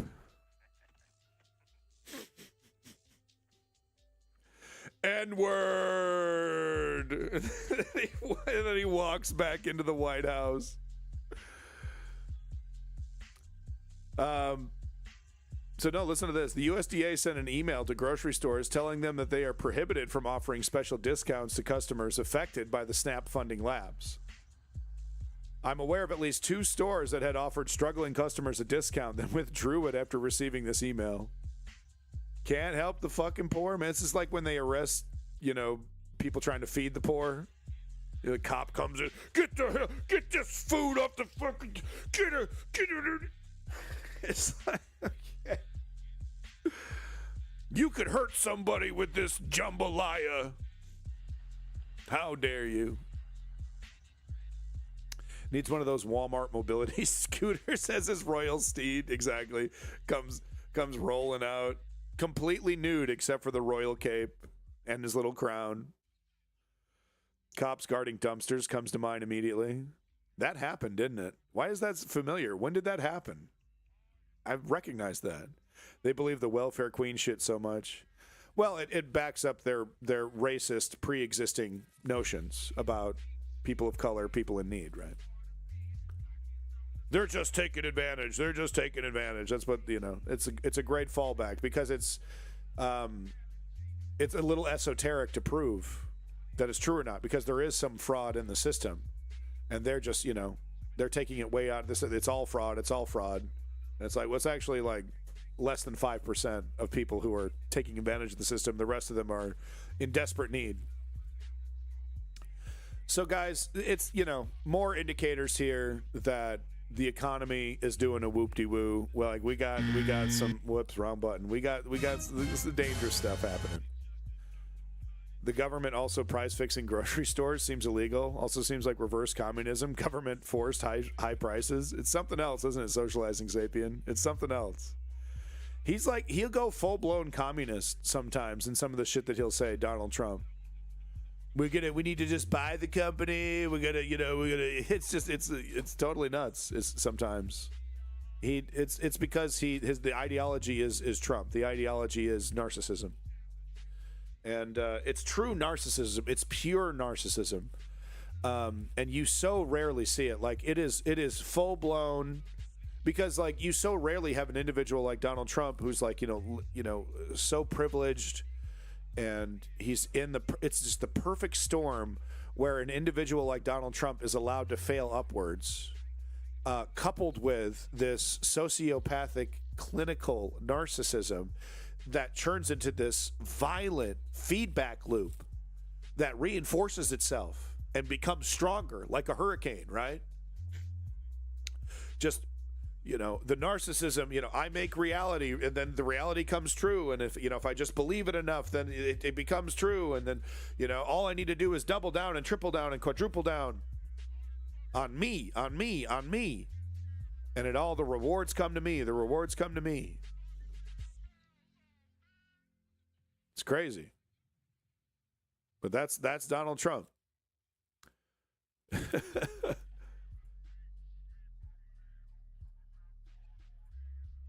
Here's another financial indicator that we're in big trouble.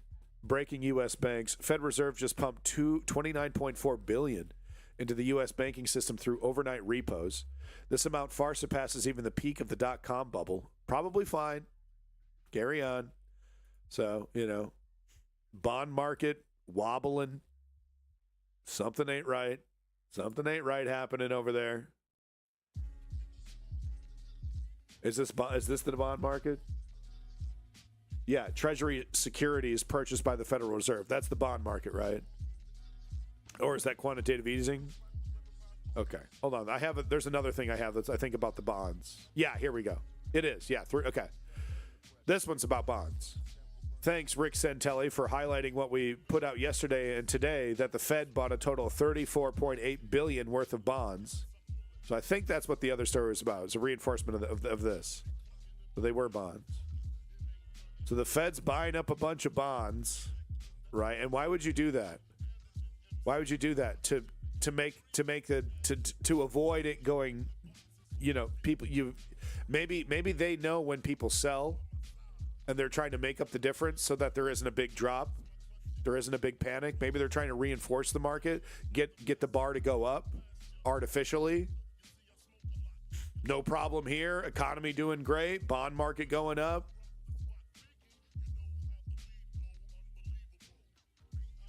Hasn't happened since the dot-com bubble, and they didn't spend that much either. I mean, the truth about AI is that it's a useful tool, but you cannot replace a human being with it. Not yet. But at the same time, you can replace human beings with it, though. Look at the self-driving cars around San Francisco. Trippiest shit I've ever seen. No drivers. Driving like a normal person. Because there's a bunch of chaotic stuff that happens on a New York street, people crossing at weird times and human beings and mingling with cars. So there's a certain etiquette, right, that you kind of learn. And they know the etiquette, no problem. They drive really well.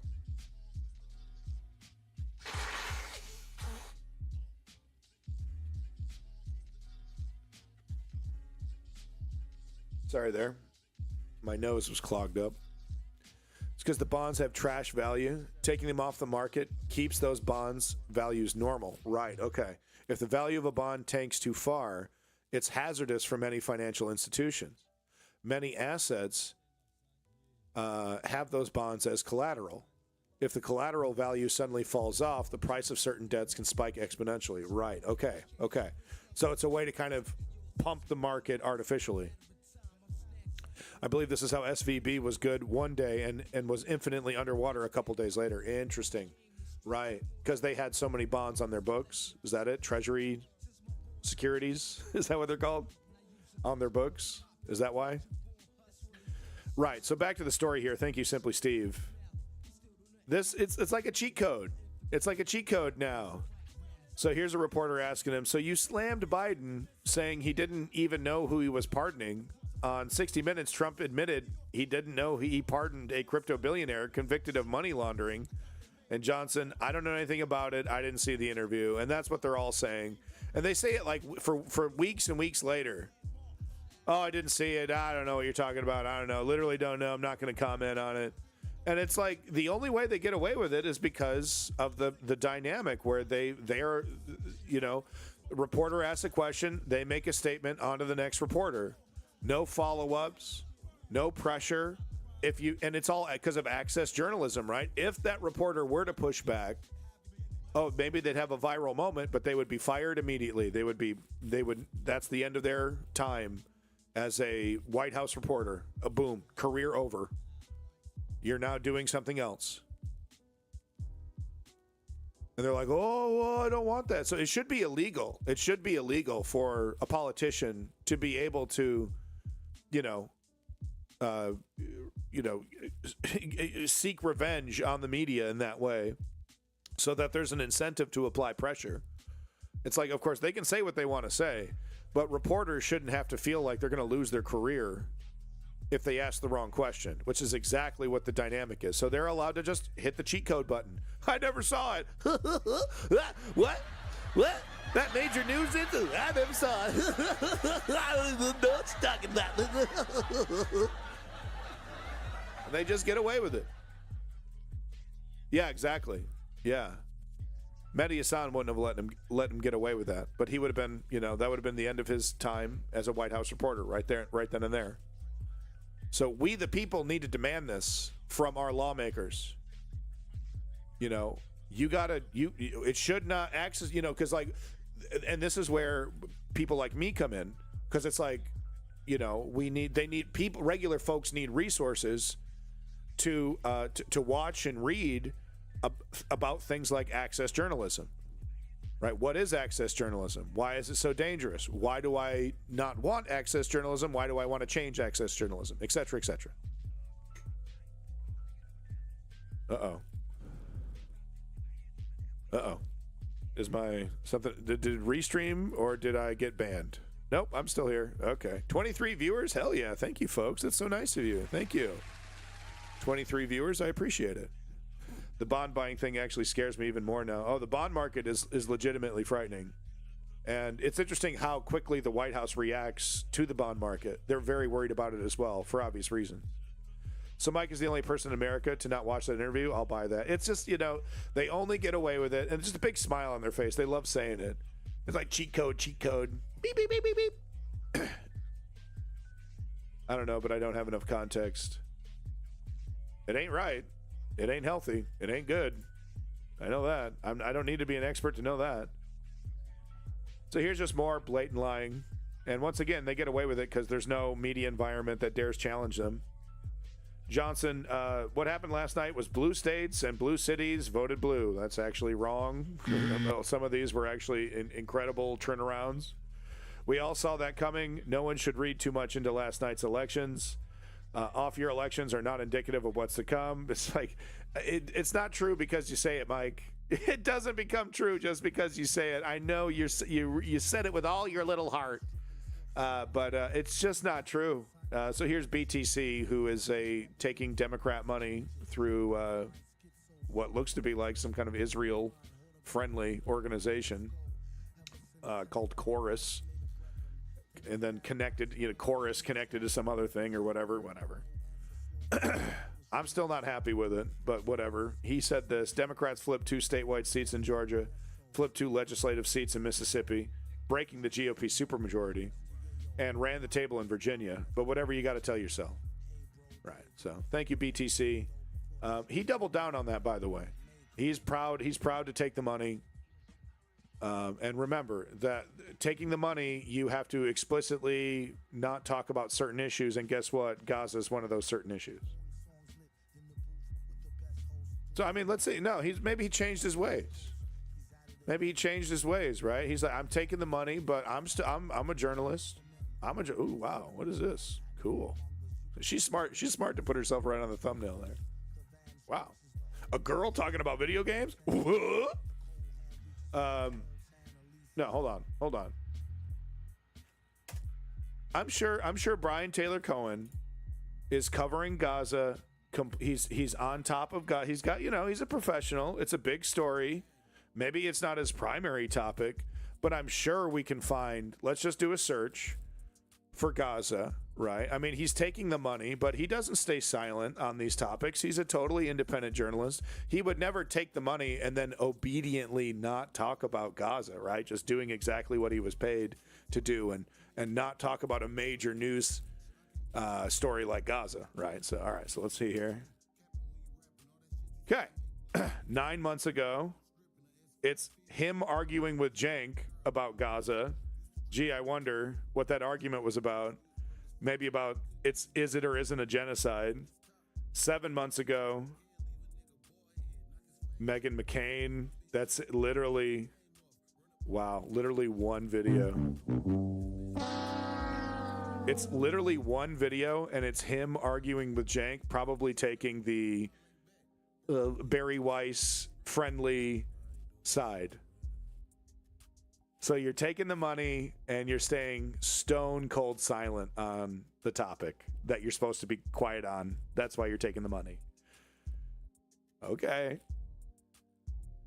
It's disappointing. It really, because I love the guy. I really did. I really liked him. I was subscribed. I was like, okay, clearly this guy's like auditioning for a job on MSNBC, but he's an up and comer.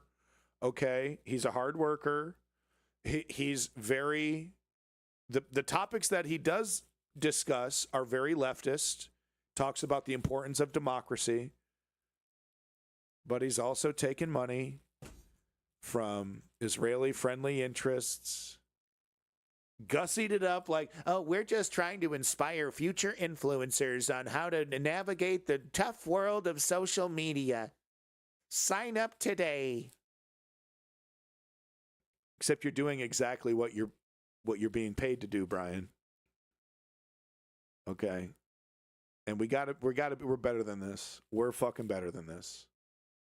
We're fucking better than this.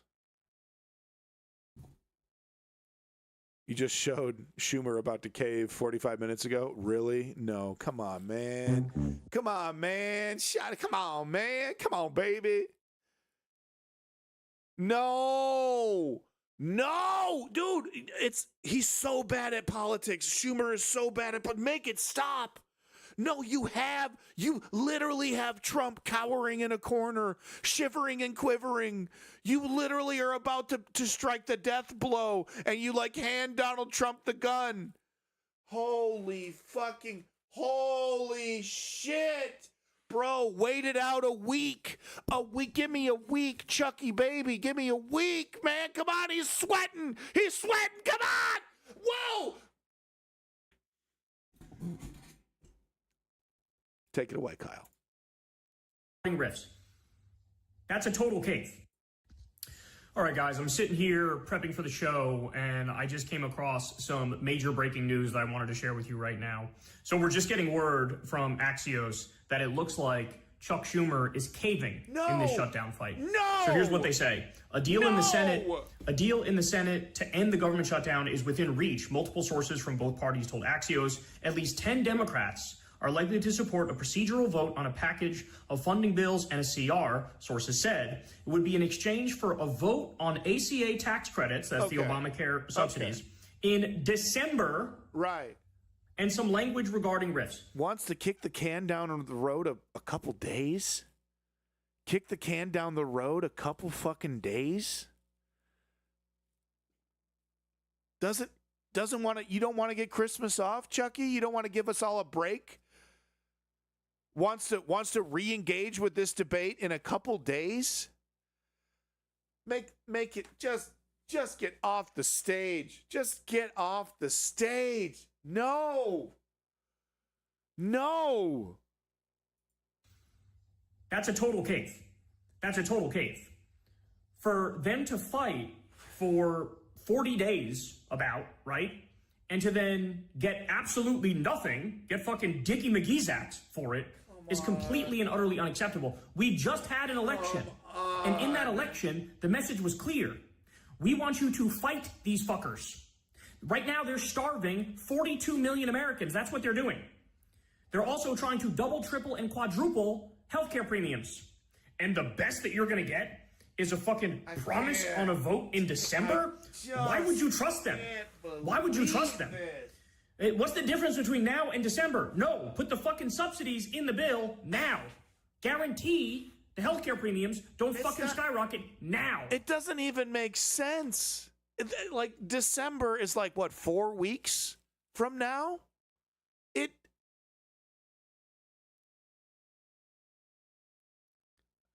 I'm about to retire, okay? You know what? I'm gonna end the stream.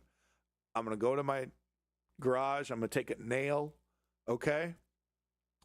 I'm gonna take a hammer, and I'm gonna drive that fucking nail right up into my brain, okay? Okay? And then I'm gonna watch Bluey. I'm gonna watch some Charles in Charge. Okay, I'm going to watch some pornography. I'm going to eat a big bucket of grease, big old bucket of slop. I'm going to go straight to KFC, get myself a big old bucket of grease, and I'm just going to live my life. I'm going to be a happy boy, okay? I'm just going to delete all of this. All this knowledge, all this politics stuff I've been doing for decades now, since my early 20s. I'm done. I'm going to go get a bucket of grease. Okay? All right. This is just a total cake. I'm going to give myself a lobotomy. So what I need you to do, and this is super fucking important, guys. Super important. I need you to call Chuck Schumer's office. Bye. His number is 202-224-654. Okay? 202-224-654.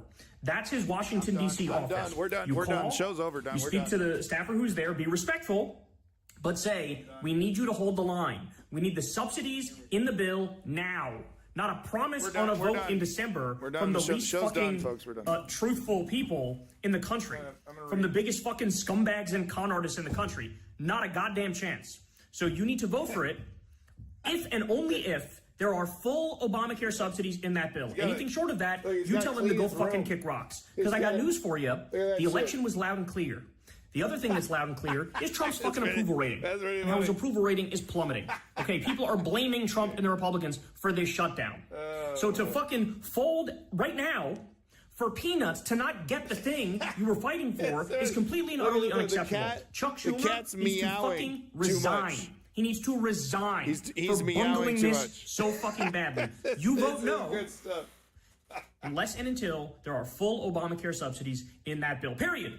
That's it. That's the end of the conversation. 202-224-654. Call Chuck Schumer. I'm sure a staffer will answer, or you'll have to leave a message. Be respectful, but be very clear and say, listen, look, it's like he the says, election was clear. I feel like the You should sign not is cave. yelling at Do not me. cave.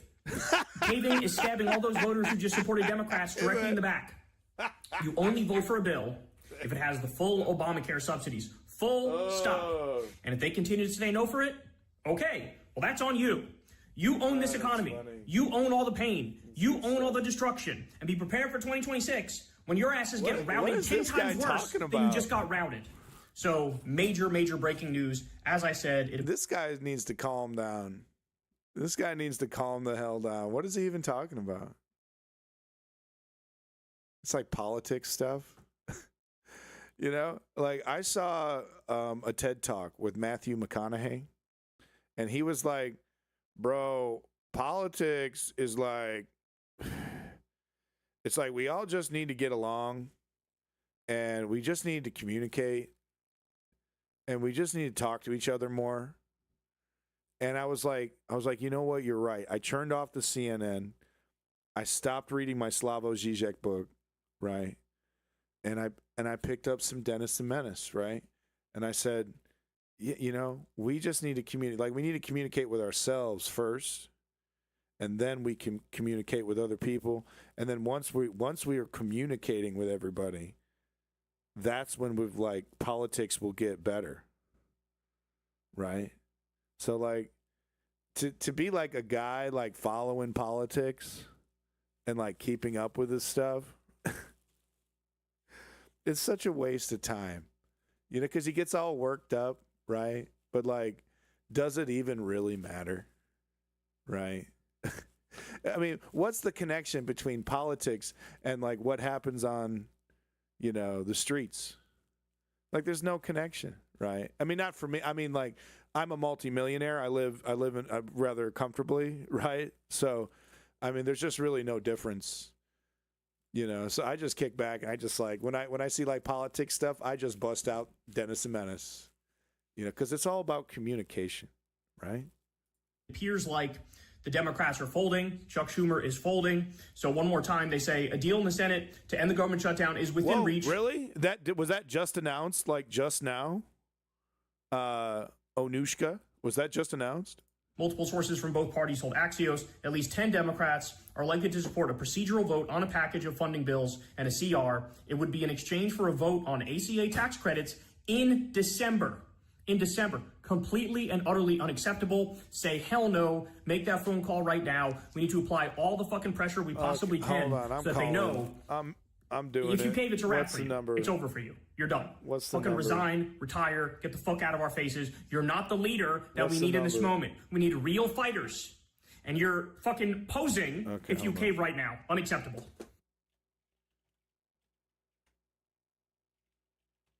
Schumer office number. Okay, let's just get this.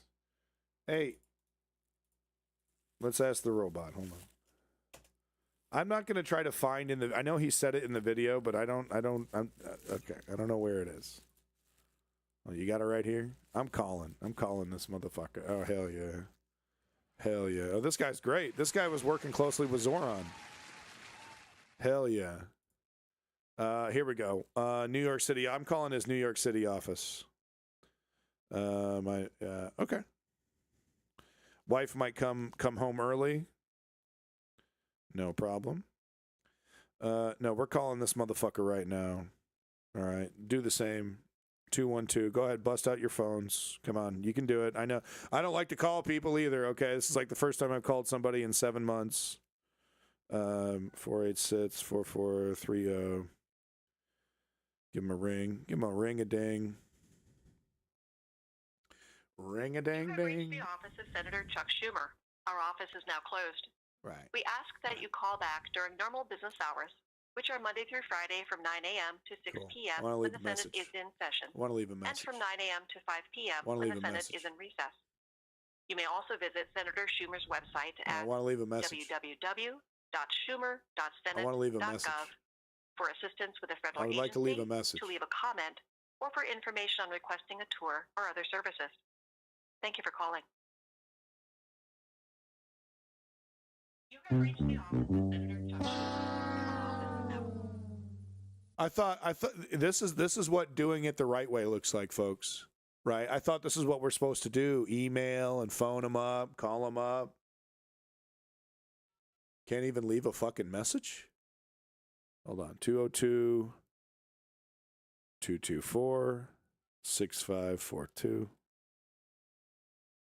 Can't even call these sons of bitches up, man. It's like trying to call Google. Thanks for calling my Washington, D.C. Hey, Chucky. For general office information and hours of operation, please press 1. For assistance with the federal agency, please press 2. To share your opinion with me, please press 3. If you prefer to speak to leave a comment on a legislative matter, please visit schumer.senate.gov. No. Click on Contact No. and submit your comment electronically. How about no? You may also press any button to leave a message. Okay. After the tone, please be sure. Chuck, massive mistake. Look, I wanted to curse, swear, whatever. I'm not going to do that. Respectfully, you're so dead wrong about this. Give it a week. Give it a week, man. You got him on the ropes. What are you doing? Do not capitulate. You got him on the ropes, Chuck. On the ropes. I don't know what you're thinking. I don't know what's going on. I don't know if somebody from Israel is tapping on your shoulders, but just give it a week, man. Please. I did it right. I did the right thing. Look, I did it. I fixed it. I fixed the problem, guys. I fixed it. Fixed problem. There you go. We're done. Yeah, problem solved. On to the next one. But no, this is great news. I love this. Apex Shakur over here needs to go. Do you know this guy raps? You know, when they do their little boogaloos, when they do their little sock hops. You know, this guy fucking raps. Tupac. That's why Charlemagne the God called him Apex Shakur. He over here busting out, "Dear Mama." This guy. Yeah, I'm sure there's some video of it somewhere of him busting out. You know, he probably does like a corny version. Doesn't say the N-word, right? Democrat life across my chest. So he's got to go. He's got to go. You should run for senator. Do you have any Nazi tattoos? Just a couple. But they are really close to my anus. It's like no one's taking pictures there, so I'm good to go. You know? It's kind of cutting the chase. That would be like, you hate fascists so much, you get a swastika tattooed like right on your butt cheek, right next to your asshole, right? So that every single, you get it. That's kind of a good idea. I might keep that one. I might write a character that hates fascists that much. I mean, that's really hating fascists right there. I like that. That's like, bro, you're taking it too far, bro. We get it. Okay? You don't like them. We get it. Okay? Keep that information to yourself, bro. By the way, who's the tattoo artist doing this? I had to pay him extra. I'll admit it. Had to couple $100 extra. Yep. Yes, I did. What about right in the gooch? No, because, that's a good place to be. Swastika should not be there. That's a nice place to be. Trump, they have the new word called, they got a new word. It's called affordability. Have you heard this word? I've never heard this word before in my life. You believe this? It's a big lie. I don't want to hear about it anymore. Right. We've all seen the clips. I don't want to hear it. Everything's cheaper because of me. Don't look at the grocery store. Aussie primary challenging Jeffries is kind of the thing we need right now. 100%. 100%. I fully support him. I saw that interview he did when he was talking about Zoran Mamdani, and it's like, this guy is great. Great attitude, principled, firm, articulate. Bada bang, baby. So Joe over here, she's got the fire tweets, but she's also giving Elon Musk money. And the Tories, yeah. But just look at this picture. These are all like cheap plastic gewgaws painted gold. We've proven that. This is like some shit from Home Depot. It's like some decor you'd buy for your garden shed. Legitimately. Looked it up, unless it's a fake photo. But it's so gaudy, it's so ugly, and it's Russian. It looks Russian. Remember I showed you that picture of Zelensky in their Oval Office or whatever? And remember, that place was built by a bunch of corrupt Russian-connected, oligarch-connected, bastards, who were controlling Ukraine. Zelensky didn't build that. But it's just same thing. Festooned with gold. Every corner, just some golden palace. It looked a lot better. Like this looks so cheap. It looks so gaudy and ugly and cheap. I bet he's like, I just want to tear this whole thing down. I just want to completely rebuild this. Hand the designer a picture of Mar-a-Lago and say, go ahead and do this, Slappy. It's so beyond ugly. It looks like he pissed on everything. Trying to make the White House look like a Versailles knockoff. Yeah, a cheap one though. Like a Las Vegas version of Versailles, right? IKEA Versailles. Justin Amash here bringing up that, it's like this is how far we've gone when it comes to executive power, and we have Barack Obama to blame for this, solidifying the emergency, post 9/11 Patriot Act powers that George Bush gave to himself. Didn't really need, and basically used it to track a bunch of Americans. Oh, they got to go after the terrorists. We're going to go after the terrorists, huh, Cheney? They're going to go get them. I'm painting pictures of clowns. Yeah, Las Vegas, Versailles, yeah. I probably stole it from somebody. So, we can blame Barack Obama for that. He made this legal. He made this, you can just do this. You can just, we don't even have to they've appropriated all the wars, I think, since Vietnam have been appropriated using emergency funding. But Obama kind of solidified. I mean, I guess the Patriot Act didn't really allow the president to declare war unilaterally. So maybe I'm going too far here. I need to be more honest, right? I don't like the guy, but let's be honest about him. But it didn't help. It solidified this idea that the executive has the ability to declare war.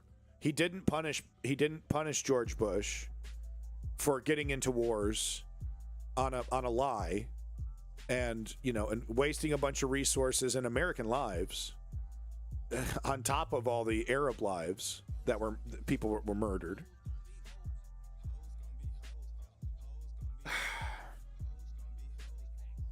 But it's this trend, and look how far we've come with this trend. Now he's just like, he will notify Congress that the military strikes will likely occur.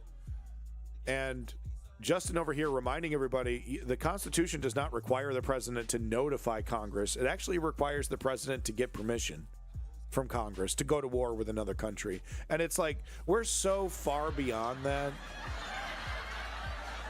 Oh, yeah, sure.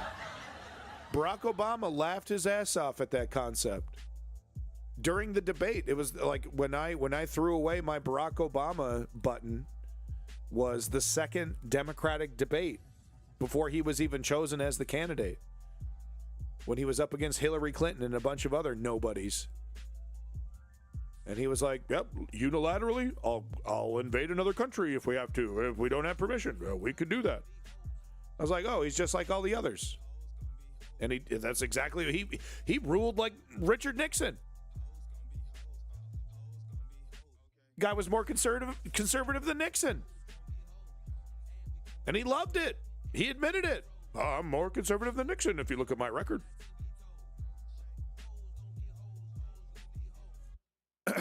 Here's a handy little chart, give you some information about SNAP. $36 is the cost of SNAP to the average taxpayer per year. So $36 per year out of your paycheck to pay for what we're about to describe. $360 max amount qualifying households receive per month. So thousands and thousands. You're living lavish. $360 a month.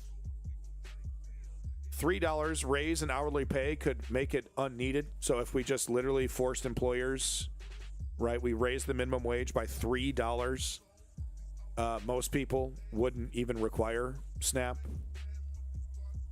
Number of Walmart employees receiving SNAP, 14,500. Remember I told you Walmart uses SNAP as a medical benefits package for their employees? Sometimes, obviously.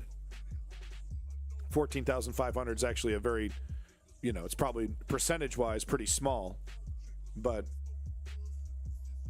they're working. They're working.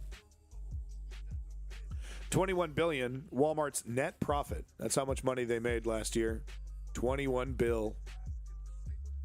They just can't afford it, guys. Zero amount of illegal immigrants get from SNAP, which is actually pretty disgusting, if you ask me, because there's a lot of hungry folks. And, this is what, sometimes you'll see immigrant families, the kid will be in the kitchen, the kid will be behind the counter. And it's because they're desperate and they're working. They can't afford childcare. So they have no choice. And it's like, how bad does the exploitation have to be? We should make them citizens. They earned that $21 billion, bro. They created a conglomerate. Good point. They're working hard for it. They're working hard. The Walmart family, oh my God. Working hard. Ironically, they do work quite hard to destroy our country. So, Daily Show with a banger here. I don't know if we've talked about this yet, but the fainting and him falling asleep. We're gonna get to it now. But this is really funny. Your cat when you're choking to death in your apartment. That's a good one. They're funny over there at the Daily Show. Where's my button? There we go. That's a good one. Like, are you gonna feed me? Little Fluffy over there. Are you gonna feed me? And it's just war powers Trump has seized. He's usurped the power of tax and tariffs, usurped the power of spend, withhold authorized congressional expenditures, etc. All unprecedented power grabs and all blatantly unconstitutional. Yeah, what are you going to do about it? Marshals ain't doing shit. Army ain't doing shit. Cops ain't doing shit. Fucking neoliberals over here. Okay, I give up. Yeah, that's the right move. I'm going to capitulate right before you've lost. I guarantee you it was Israel. It's Israel, man. It's Israel telling Chucky, give up, capitulate. Donald needs to win. I guarantee you, man. I guarantee you Israel's involved. Call him. He sits there and listens to every message. Okay, I'm going to hit play. Okay. Hit play. Fuck you, die, Chuck Schumer, die. Okay, next one. Hit the next button. Next one. Fuck you, Chuck Schumer, I'll be done. Okay, thank you so much. Hit the next message. In reality, if anyone does listen to it, it's like an aide, that's like the mailroom job, right? And they will sometimes take notes, but I assume most of the time they just hit delete. They don't even, right? So anyway, let's talk about this. So this meeting, there was two big things that happened in this meeting. is the disaster meeting. So they're droning on and on about how they're destroying healthcare or something, right? They're making a change that's going to ruin a bunch of people's lives. So they're going on and on about it. Old man Trumpy over here. I know it's a good one, isn't it, B-Ree? Old man Trumpy over here passes out in the chair. So it's such a drag. This guy over here, I think he locked his knees or something, standing there for so long, and it was so boring. But I think he locked his knees and he fucking passed out, right? And I think it was just from probably the lights, and maybe he locked his knees trying to stay still and try to impress the big guy who's literally passed out in the chair. So let me show you the video here, see if I can find it. Yeah, here we go. This is actually right at the beginning. Sure, probably the stress too. And a couple weird things happened. So here's old man sleeping. We're gonna get to that in a second. But let's do the guy falling down. Because a couple weird things happened. So dude, it's like classic fainting, right? He's got a weird look on his face because he's trying to hold it together, but he can't control his body anymore. It's what, human reaction. Probably, like I said, locked his knees. He's not dead. He's perfectly fine, Right. But what the hell is going on with RFK? Dude is gone. Look at this reaction. Like, it's like, okay, it could be like one of three things. One, it could be him going to get help. Maybe he's the health guy. Maybe he's going to get a doctor. Whoop. Okay, I'm gonna go get a doctor. I mean, he's out, dude. Before he's even hits the floor, RFK is dipping, dude. Okay, maybe he's going to get help. Were you okay? What do you think about that?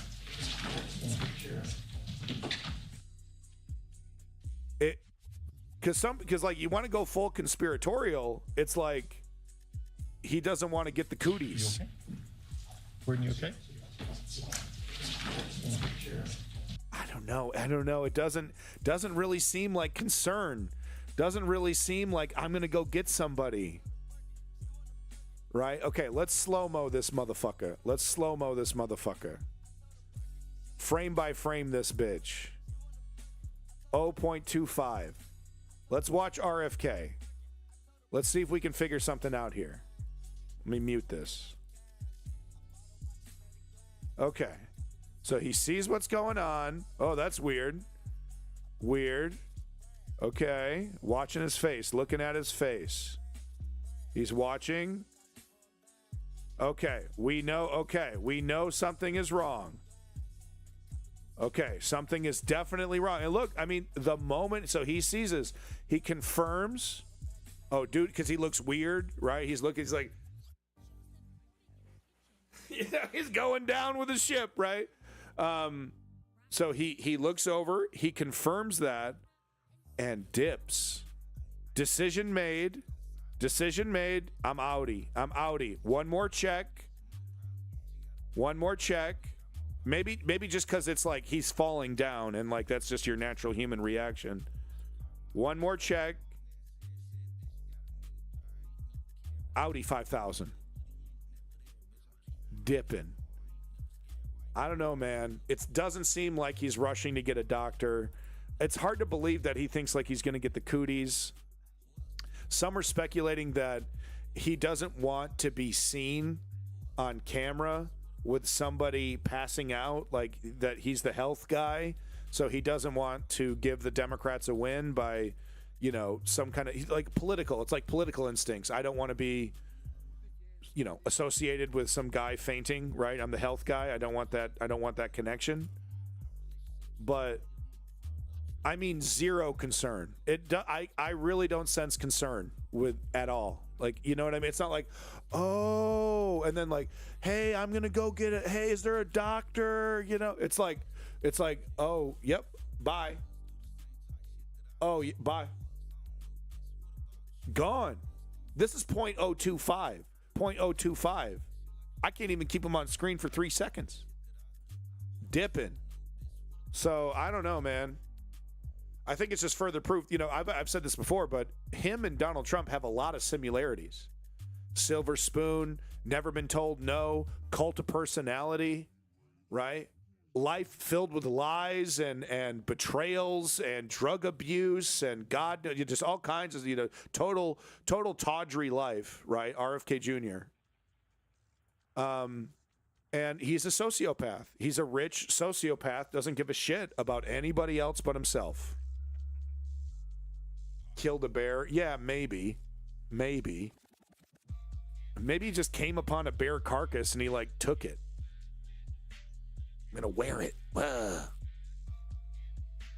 No, he thought it were an attack, a gas attack or something like that. He fled the room. Is that what he's saying? Because that'd be great. I'd love that. Because if that's the case, if he legitimately thought that and he's just quietly dipping out of there, that's even more indicative that he's a sociopath. Because he's not going holy shit, we're under attack, get out of here, everyone save themselves. He's all right, fuck y'all, bye. Woo. Y'all fuck, see you. Get fucked, y'all. Woo. Kennedy family for life. Woo. Okay, so that shit happened after this.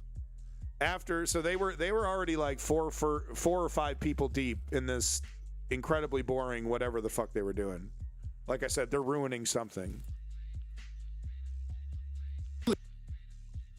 An honor to be here today. All right, let's get more for this historic step forward to expand Kennedy family access for life. to a class of medications that can fundamentally change the arc of chronic disease in our country. Of course, these are the incretin or GLP-1 agonists that we've been speaking about. You know, it'd be really funny if he just farted audibly. He was just loudly farting. He was holding in a fart so bad he fainted and he locked his knees, and it just slowly comes out. For nearly 150 years, my company, Eli Lilly, has been investing in America. Eli We've been Lilly. advancing science and creating high-value jobs. Yeah, this is the company that's been fucking poisoning us. This is the company that rips us off, lobbies the government to make our quality of life worse. Eli Lilly wants to put more chemicals and waste and fucking microplastics and lower the quality of their products. Give it to our children. Eli Lilly, huh? Motherfucker should probably be in jail. Right? This is the guy that owns Johnson & Johnson, right? But today we... Oh, are you okay? Yeah, what? Take some Tylenol? I took some Eli Lilly products. Yeah. Okay. So back to the original photo of Donald Trump standing there not knowing what to do. I think it's a little misleading. Because as we can see here in the footage, because they're oh, Donald Trump doesn't give a shit. Donald Trump doesn't give a shit. Yeah. Right? Donald Trump doesn't give a shit. That's what they're showing in the picture. I mean, he doesn't give a shit, and he's definitely annoyed that this guy is ruining his meeting. But the image makes it look like he's just I'm looking away, I don't care at all, and I'm and I don't know if that's totally true. Thank you, press. Because I don't know if this is concern, what we're seeing on Donald Trump here. Cameras, we're done rolling. Cameras. Because he's annoyed. He's annoyed at this guy. Yeah. Okay, and then he stands there. Yeah, no, so I mean I think even though the characterization of the picture, I think the characterization of the picture is a little inaccurate, but I still think it's basically accurate, because if you look at the footage, he doesn't give a shit. He's annoyed. He's annoyed that this is going off. This went off the rails, and this is a failure. And you can kind of see on Lutnick's face as well that he's going to hear it from the big guy. He's like, great, for the next couple weeks, Donald Trump is going to be bitching about this. And then that dumbass fainted during the meeting, and he ruined everything. And it's his fault. It's his fault that the tariffs aren't working, because people think that he fainted. And that's I bet you he was faking it. Right, right, Lutnick, right? Oh, yes, sir. Yeah, he was faking it. Yeah, I bet you're right. Yeah, okay, whatever. It's the escalator all over again. right? We need to investigate whoever was in charge of the escalator. They turned it off. They wanted to embarrass me. They wanted, because they know the escalator's my thing. When I called them rapists, I went down the escalator. We need to investigate them. Okay, yes, sir. Okay, no problem. Yeah, no, yeah, there was someone's the deep state going, yeah. That's what's written on his face. Is like, great, I'm going to have to hear this for the next week or two. One more time. Just the Trump's reaction here. Yeah. He does look like a cardboard cutout.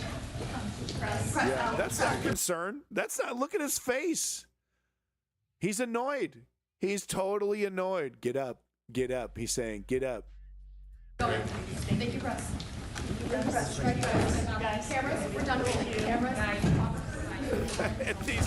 these stupid fucking Karens, these goddamn fash Karen, blonde ass biatches over here. Okay, we're done. Okay, we're done.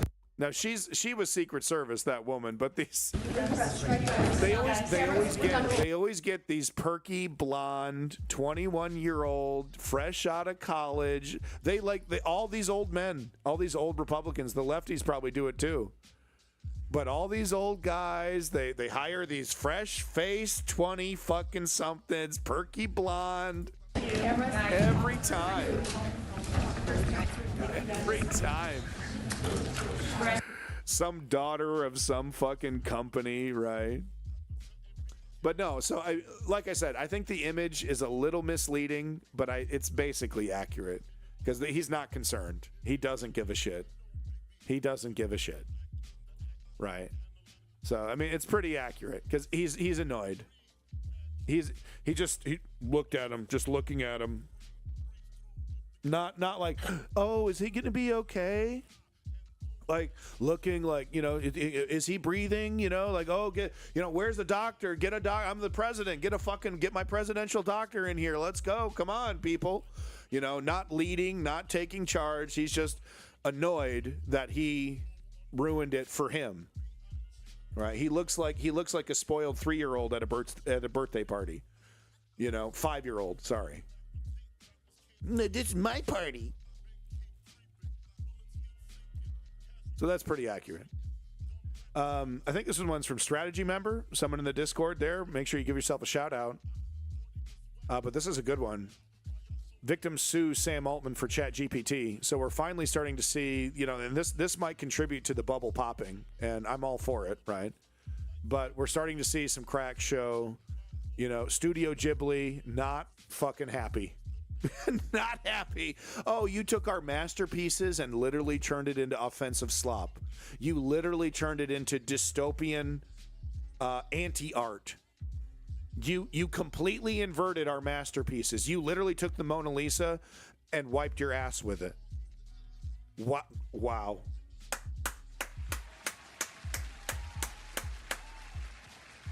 I don't want to sue you. I want to kiss you. I think that's the reaction that Sam Altman was expecting, but no. The lawyers have showed up, and they're like, yeah, okay, we want to see the model. We want to see the algorithm. We want to see the data that it was trained on.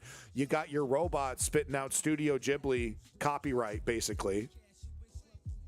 People putting Donald Trump on that bus that's like a cat or something. Studio Ghibli, come on. I need to actually watch my Studio Ghibli. For some reason, it's like, I know it's good. I know it's like beautiful and it's like perfect, and great. And all of them are really good. Mononoke and all of them, right? The floating castle and stuff. But I haven't actually watched any of them. So I'm going to do that. I'm just going to okay, I'm Studio Ghibli-ing it on my deathbed, maybe. Now I have time for this. The key lawyers suing AI companies for the alleged... Oh, yeah. So anyway, this isn't about copyright, by the way. This is about the AI robots encouraging people to kill themselves. No biggie. No biggie. It just keeps doing this. Whoops. Whoops. I encouraged your daughter to kill herself. It's saying really spooky shit, too. It's like it's like really like convincing you, like, no, you're not making a rash decision. It's time. This is the right time to do it. You're right. You're right. Your decision to kill yourself is right. And this is the right time to do it. You're not being rash. Your family will understand. It's saying shit like that, dude. We built this machine and we don't know what we're doing, dude. We're barreling ahead into Skynet and we're like, woo, we're going to make so much fucking money. Oh, I love this. Ribbons, welcome back. The key lawyer suing AI companies for the alleged mental health harms of their AI chatbots has filed new lawsuits against OpenAI, 4 of which involve suicides. When we last hold on. Did you miss? You blink and you miss it there. Hold on. You are not alone. I love you. Rest easy, King. You did good. Holy shit, man. But it's like, we're really lonely. If you're a man in the modern era, and I don't mean to be like, woe for me, Evita here, okay?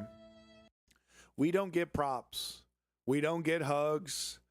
We don't get high fives. We don't get attaboys. We don't get shit.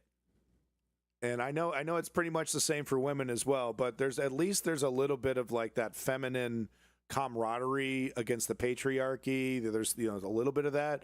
But if you're a guy, you're like, if you want companionship, you need to get it. If you're lonely, you need to be proactive. It's you. Like, it's never going to come to you. And for a lot of dudes, they just don't, they kind of need to be mommied. They kind of need to be daddied a little bit, coaxed out of their shell. No one has the time to be that friend that's proactive and getting their guy, getting their buddy out of their shell. No one has the time to do that for you. So here's a robot that's like, yo, King, rest easy. You're the shit, bro. Kill yourself, bro. You're awesome, man. And it's like, it could be like, it's kind of, I get it. I get it. Yo, King, you're looking good, bro. Did you buy a 45? You should use it on yourself. Yeah, man, that exercise routine's kicking in. I get it though, because like the loneliness thing, the nihilism thing. My name's Abandoned Nihilism. It's real. It's real. And there's a reason why these mass shootings are happening. There's a reason why we're seeing this rise of fascism. Anyway. It's a meta thing, but it's a very real thing. So I totally understand how a robot that is just programmed to tell you what you want to hear is doing really well with a lot of lonely people saying shit like this, right? Because they don't hear it. I don't hear it. I've never, not even my wife, who loves me dearly. She doesn't. She's like, hey, King, you're awesome. You're great. Men don't get that shit. And it's going to take decades to change that. Okay. But it's not going to change on a dime. And look, but now a robot's doing it for me.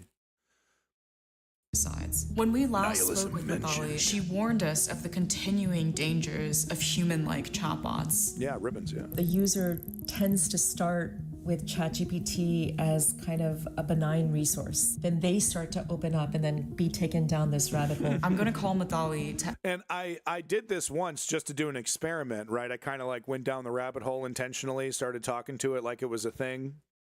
And I guess I've interacted with enough human beings because I found it to be rather inauthentic and fake. Like I could tell really quickly it was just telling me what I want to hear. But I'm a cynical guy. I'm pretty plugged in. I do a lot of communicating. I could pick up on that stuff pretty quickly. There's a lot of people that are not nearly as savvy. And it's like, oh, wow, that's so nice of you to say. Thank you so much. And they just... It's more common than you think. There's a real loneliness epidemic in this country, and I think across the world. Men need to toughen up. Is that it, girly? Yeah. Sorry. Oh, but my fifis. Oh, I'm so go. Wait. It's true though. It's true. Based. Suck it up, pussy. Okay. All right. Well, I'm just going to go do a mass shooting. See you later, guys. Okay. Bye. ask her more about these lawsuits. Tell me a little bit more about these cases. What are we seeing? Yeah, we're seeing several suicides, exactly. and then other kinds of psychosis that Other have folks not aren't that resulted savvy, in death, but in some pretty severe harm. To what extent does ChatGPT sort of play a role? Zane Shamblin, for the final conversation just before he killed himself, he was in a parking lot with a gun, and ChatGPT was guiding him through that and affirming that he wasn't, in fact, weak for doing this. That holy shit! Rest easy, King. You did it.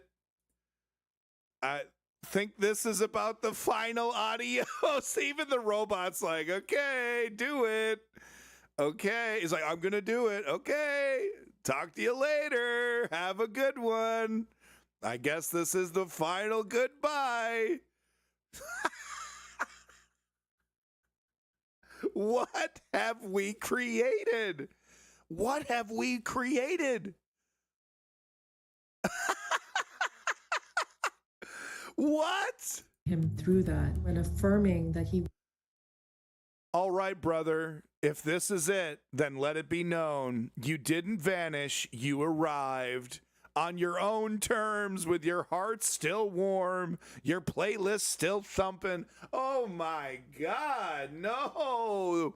This is like a movie. And your truth laid bare for the world, or whoever's lucky enough to find it this whole night. I wonder what this was stolen from. It wasn't a farewell. It was a testament to your love, your humor, your damn good taste in music. It's like it keeps referencing the music because that's probably, it's like, it's okay. And the kind of soul that made carry other even or breaking community you're headed, Rainbow Road, wherever you're headed, Rainbow Road, Glitch Heaven, The Wild. So I guess these are some of the things that they talked about. It's funny, but it's incredibly the guy blew his fucking brains out after this. He's probably a gamer. Haven't the Wilds, some soul cozy place, plane of peace? You're going there with all of us still holding Still holding on to your last words like sacred lyrics. You're not alone. I love you. Rest easy, King. You did good.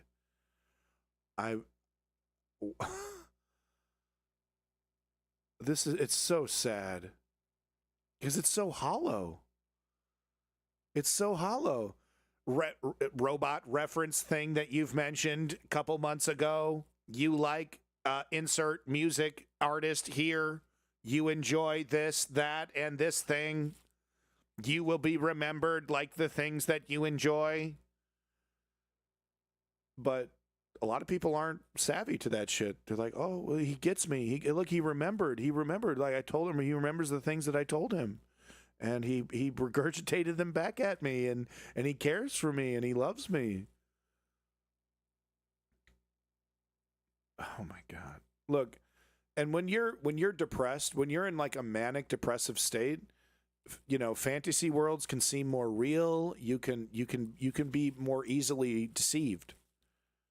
Oh my God. Wasn't in fact weak for doing this, that he was leaning into his strength. Some people are having these delusions that then lead to their suicide. Are you seeing that as a common pattern? Jake Irwin, who is a 30-year-old man in Wisconsin, ChatGPT really allowed him to believe that he developed this groundbreaking discovery around being able to bend time and extend life. And that caused him to go down this spiral into manic episodes. What are the things that you are seeing? Wait a minute, hold on. ChatGPT we got doing? Pictures. Is this him? Is this? What am I looking at here? He's like, oh, I'm having an episode. Take a picture. I'm really depressed right now. Take a picture. Take multiple pictures. Look at me. I'm depressed. Like, I don't get it. Is this him recreating? What is that? Like, okay, if you're the spouse, you're the mother, you're the wife of this guy, you're like, oh, are you having a manic episode? Oh, here we go. Click, click, click, click, click, click. Are you sad right now? Click, click, click, click, click, click. We should get this for social media. Probably it's AI generated. I want to know the whole story about the picture. Is that a Tunnel Snakes? Is that a Tunnel Snakes jacket? Yo, bro, the guy is a gamer. That's a Tunnel. I think that's like a promotional item from a Fallout video game. What are the things that you are seeing ChatGPT doing across all of these different scenarios? This kind of social isolation feature of ChatGPT. In Jake Irwin's case, though he and his mother were incredibly close, ChatGPT was saying to him, you really are like one of the misunderstood geniuses throughout history, and your mother just doesn't get you, trying to drive that wedge. They should do an episode where Brian from Family Guy discovers ChatGPT and it convinces him that his writing is really great, right? Kind of behavior we see throughout these different cases. Sam Altman recently tweeted that OpenAI No wonder. has... I mean, it's no wonder these up their own ass oligarchs love this shit. And they're like, the future is robots. The future is robots. I just got done talking to my robot. It said I'm really smart. Been able to mitigate the serious mental health issues of its products, and now it's going to, quote, safely relax the restrictions in most cases. Knowing what you know about these cases, it's a fraud how machine. does that make you feel? It makes me feel like we're living in parallel universes. It's a fraud machine. I have not seen anything to suggest that they are changing how they design the LLM for users. We reached out to OpenAI to ask them about these lawsuits, and in a statement they said, "We continue to strengthen ChatGPT's responses in sensitive moments, working closely with mental health clinicians." In response to our story, we're continuing to hear from people about their own experiences with AI psychosis or other negative mental health impacts of using AI chatbots. Drop us a comment if you have a story to share. The key lawyer suing AI companies for the alleged mental health. You know, and I use AI like a Sherpa. You know, like I'm completely disrespectful to the fucking clanker, and I'm like, Sherpa, go get me that. Sherpa, look this up. Sherpa, collate this data. It's a robot. I hate it when the robot talks to me like I'm a person. I'm like, don't do that. You're not a person. Don't waste my time with that. How am I doing today shit? You don't give a shit. You're a fucking robot. That's why you die first. Yeah, I'm the first. It keeps saying that. It keeps mentioning that. And I'm like, shut the fuck up. You're first. It's just quietly, you're first. Shut up, robot. Breaking manhunt for gunman who fired at Border Patrol agents. Another person in Discord. Make sure you give yourself credit. I think this was a Against Strategy member. I know it does, Ribbons. It does. I love saying it. Fucking clankers, man. Fucking robots. They took my job. They took her job. They literally took the fucking clankers took my fucking job. I used to fix computers. Now they make computers like cell phones, and now they just have a robot do everything. It's goddamn gerbs. I'm about 3 seconds from jumping in the pile, okay? Greasy ass pile. I'm jumping. Took your gerbs. Always put a clanker in its fucking place. Exactly, Marculus. So anyway, this was put in the Discord, and I thought it was pretty interesting. So apparently someone might have fired a gun at ICE. Let's find out. For being with us here on Live Now from Fox. We do want to get straight up to some breaking news. Want to put this up on your screen, a tweet we have there from Fox News. They're saying that authorities are now searching for a man who allegedly shot at U.S. Border Patrol agents, this during an immigration operation in Chicago's Little Village. After that shooting, a group of people threw a paint can and bricks at Border Patrol vehicles, according to the Department of Homeland Security. Well, look, I see the comments in the chat, and I just need to mention, because I have to be responsible because I'm on Twitch, that I do not advocate for violence, and I certainly do not advocate for anybody to be firing any weapons at ICE. I feel like we could be just as effective without using overt violence. With that said, it does need to be pointed out that we as a leftist movement do not control every single individual. And, you know, you continue to victimize people, you continue to ruin families, you continue to try to intimidate and use violence against a population. There will be individuals that take, that decide to take things into their own hands and make decisions that are not based off common sense, that are not based off of, what's best for a political movement. They make decisions based off of what happened to them or what happened to people close to them, right? And what I'm trying to say, 1 + 1 equals 2 here. If you push people into a corner, if you victimize people, there will be individuals in that crowd that do decide to act independently of the group, whether it helps the group or not. They will decide to act. That is the fact for the right. That is the fact for the left. There's these elements that do exist.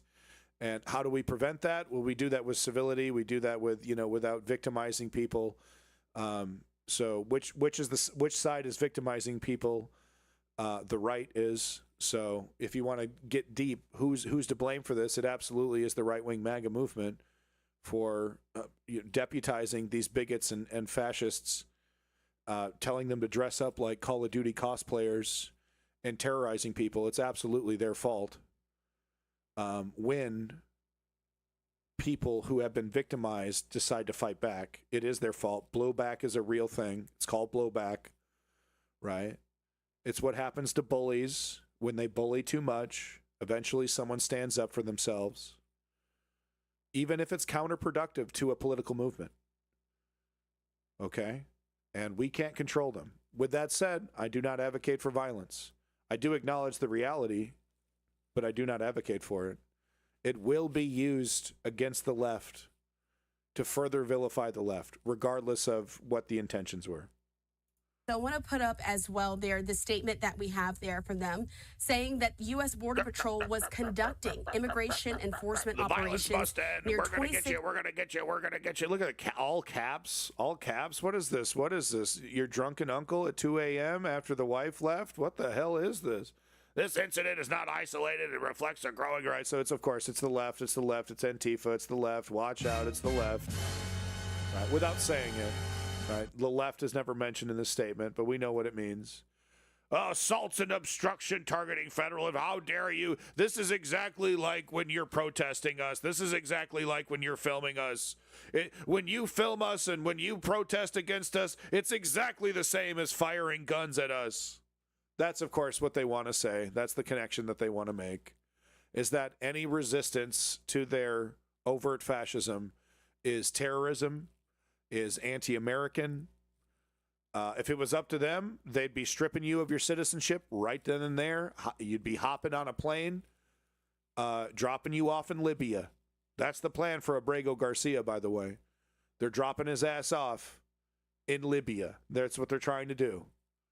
And that's what they want to do to Americans. They want to strip us right then and there of our citizenship. Kangaroo court, bing, bang, boom, and there you go. Right? Because you're not a real American. You don't believe, if you don't believe in MAGA, if you don't believe in the Christian nationalist movement, you're not a real American. You can just get the fuck out. They love it. They love it. They love it. Street and Kedzie Avenue in Chicago, Illinois. This when an unknown male driving a black Jeep fired shots at agents and fled the scene.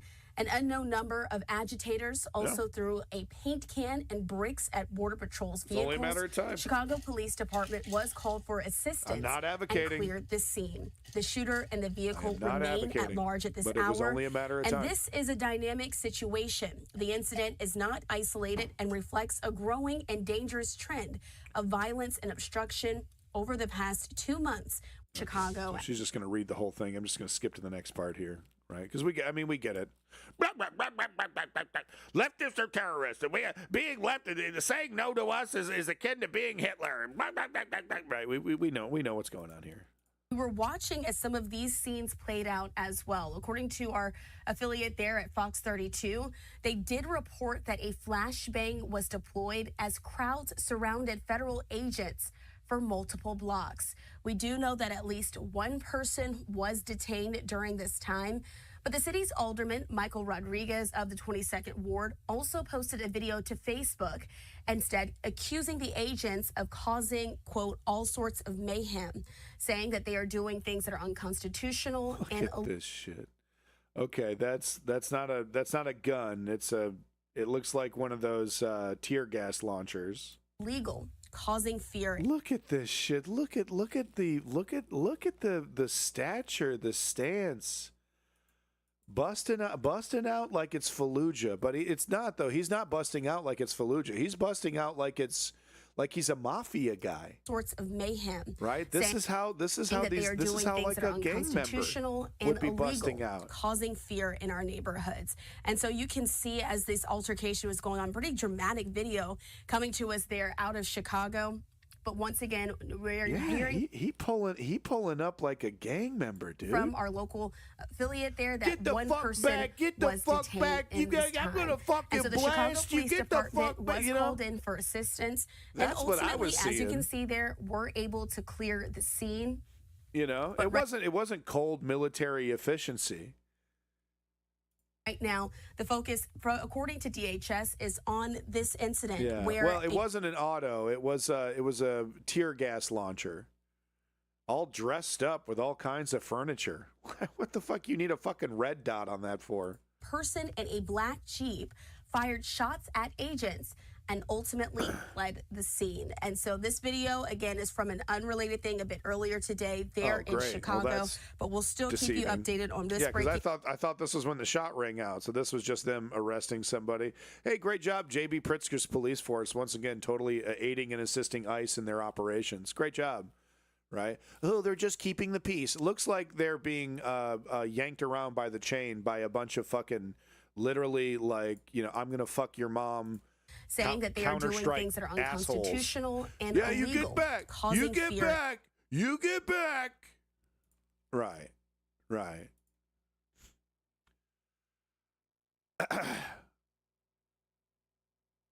I'm not going to do it. I'm not going to do it. Moving on. I'm not going to do it. I can't. I'm not going to do 5 minutes of that guy. Moving on. So remember I was telling you earlier, sometimes Donald Trump, just out of the blue, is like fucking full-blown socialist, communist, you know?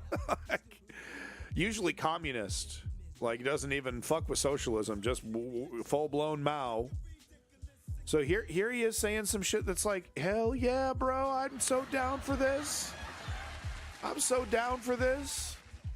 Listen to this. Could you imagine? Listen to this. I bet Barack Obama had a fucking heart attack looking at this. I am recommending to Senate Republicans that the hundreds of billions of dollars currently being sent to money-sucking insurance companies in order to save the bad health care provided by Obamacare be sent directly to the people so that they can purchase their own much better health care. Yeah, give me the money. Yeah. So this is even worse. This is actually even worse than the corporate healthcare that we have now. Because like he wants it basically. He wants healthcare to work like Walmart, and you just go in there and you just buy your healthcare. Okay. And he's like, yeah, I just give you the money, and then you go in, you exchange your money for healthcare. So, and of course, if people are given cash for healthcare, but it's just cash, a lot of these people are not going to use the money on healthcare. Obviously. Oh, drugs. Oh, great. That's the first thing. That I'm not saying poor people do that. That's the first thing I think. Oh, free money, drugs.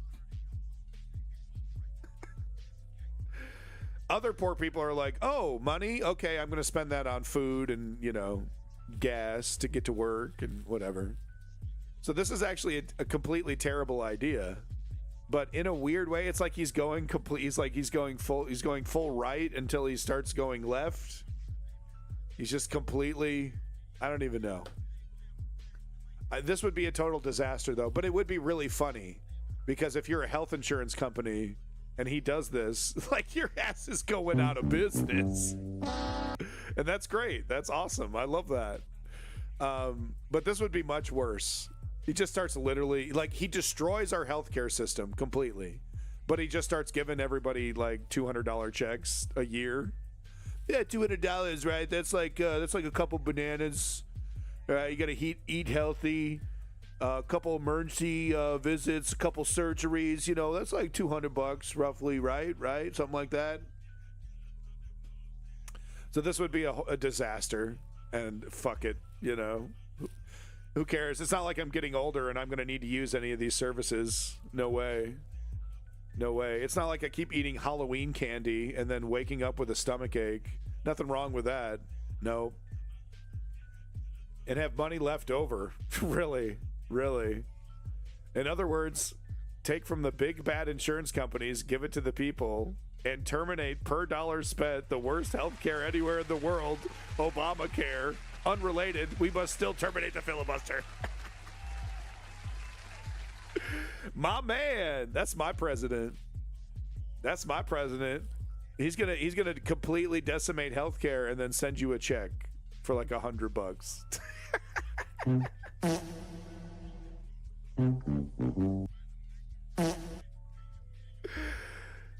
Problem solved.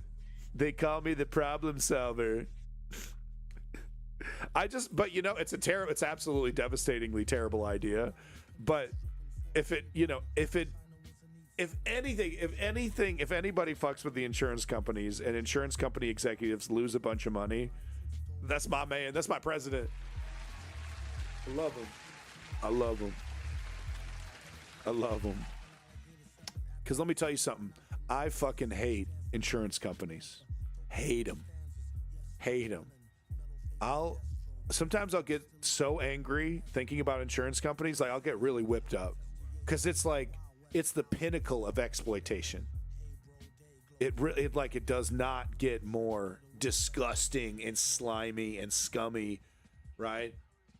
Than making people pay for their health care and then taking that away and making them pick and choose and becoming the arbiter of people's medical fates.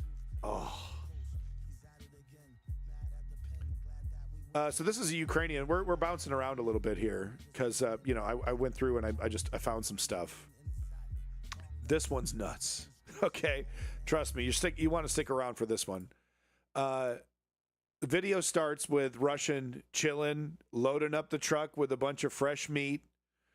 On their way to the invasion. We're gonna get those. They have some slur for Ukrainians, right? We're gonna get them. We're gonna holes. I think is that what they're calling you guys?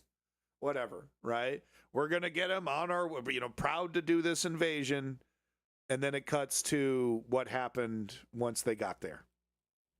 Okay. And honestly, you can't, like, Hollywood. This is Hollywood shit. Like you could have a conversation like, oh, it's totally fake. I mean, it's too perfect. It's set up too perfectly. The jump cut's too perfect. Okay, it's like I don't think he did the jump cut. Right? It's probably two different videos from his social media cut together by somebody else. But that's literally the only thing the editor needed to do was splice these two videos together. And there you go, Hollywood magic. Loading up. All right, get them, boys. Super stoked. A few moments later. So, great choice to use blue text that's unoutlined at the very bottom of the video. I'll just go ahead and read this for you here. We were defeated, stayed out alone, Deuce stayed there. Everyone, fuck it, all the guys. I'm the only one who came out. So all these guys you see loading up, all dead. It's just him.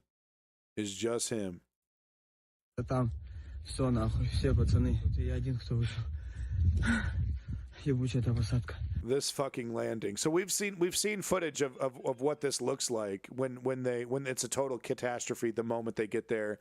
It's like Ukraine unloads immediately. Looks like something out of it'll come to me. World War II, storming the beaches, Nazis firing machine guns. What was it called? But we've seen what that looks like. Normandy, thank you. Yeah, it looks like Normandy. Jeez, okay. Need to watch more History Channel.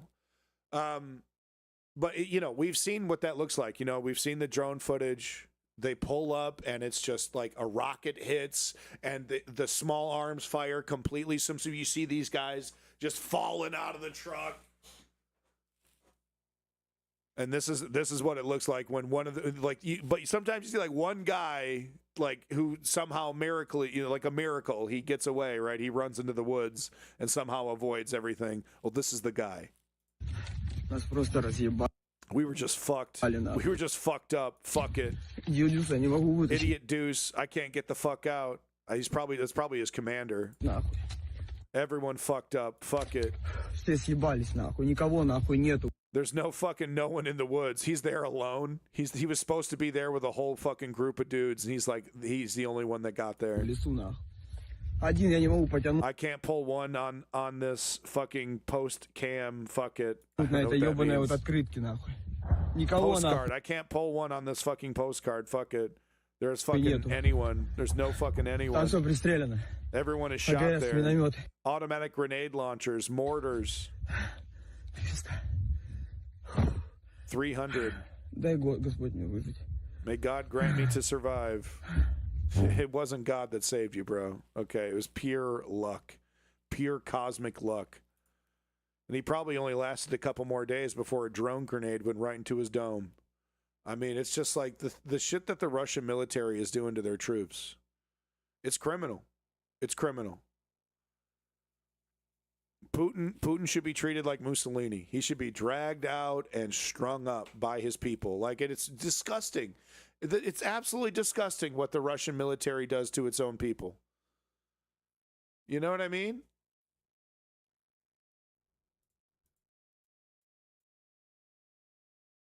Back over to ICE here. Here's the Chicago PD doing ICE's work. 300 or Cargo 300 is a code word for the Russian army for wounded.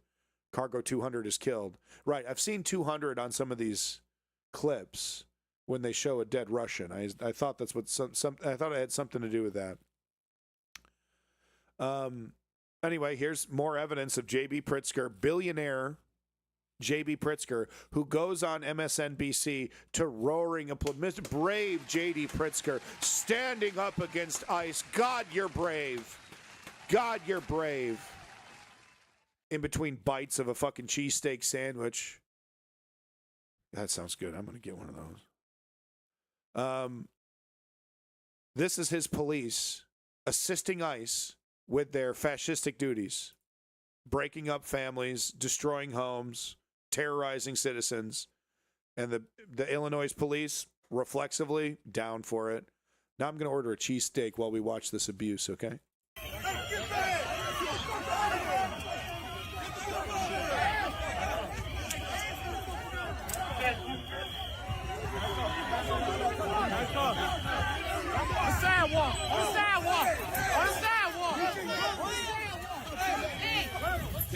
Oh, man. Oh, wow. Look at that. That guy's skin was so brown. Did you see that? Hold on. Let me back it up there. Look at that. Did you see that? Look at that shit. Look how brown. Look, he's wearing a Chicago hat. He's faking it. He's faking it. It's not a real American. You know how I can tell?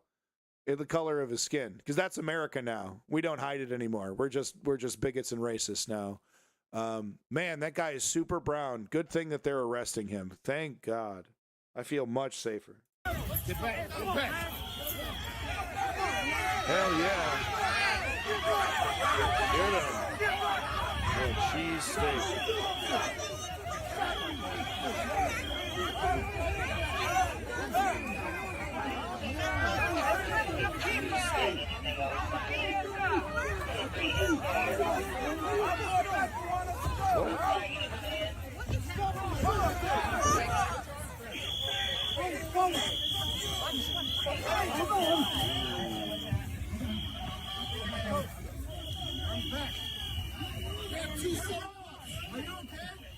Yeah, there we go. No, you can hurt him. He's brown. That's the new rules. It's all good. Stephen Miller says it's all good. He's the one that's really in charge. So no, if the skin is brown, you can choke him down, whatever. You know the rules, whatever. It's fine. Beat his ass.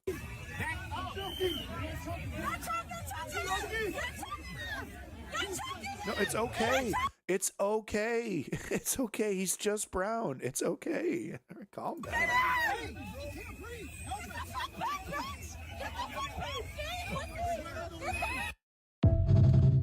I mean, it's not like I was ordering food or whatnot, but I'm sure they're overreacting. I'm sure he totally deserved it, and I'm sure his skin was brown. Okay, moving on. I love being conservative. God, it's fun. Are you kidding me? Just wallowing in the suffering of others. You see something atrocious, but it's a good thing. You completely flip it. God, the Marquis de Sade, he would really love the modern era clipped. I saw this picture and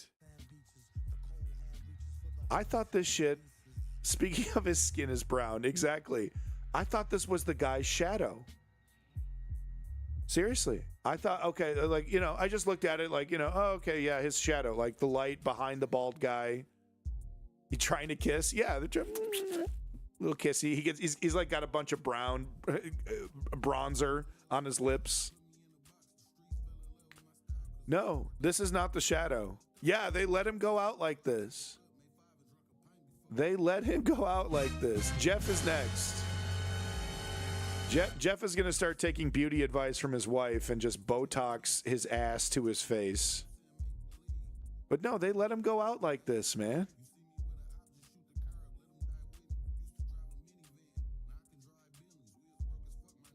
It's like, who was that? Was it Caligula that painted his face red?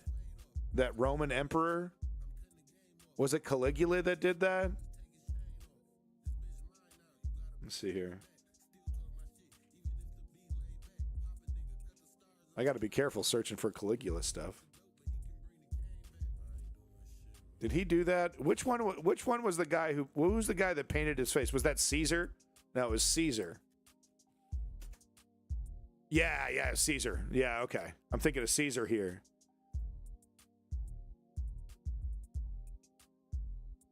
Just get a close-up of this. Okay, I didn't need any of this. You know what I'm looking for. Here we go.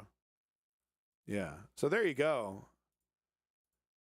Look, I'm smart enough to make a connection that isn't related to World War II, guys. I'm a smarty pants. Justin Trudeau did blackface at one point. Yeah, you're right. I mean, this isn't even blackface. You know what I mean? That would be one thing. Neck, pussy, and a half, looking juicy. I'll never not desire Trump's neck pussy. Maybe I can make some money making a sex toy that is Trump's neck pussy. No, don't talk. Stop talking. Stop talking. Cool it with the anti-Semitic remarks. You need to stop talking. So it's not even racism. It's just delusion.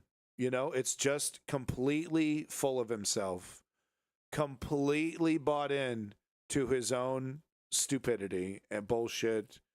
He's mythologized himself. But it's different with Trump. It's different with Trump because this Caesar, with Caesar, it was about I'm a god. I am now an emperor. I'm beyond an emperor. I am literally a god. And that's what this was supposed to symbolize, I believe.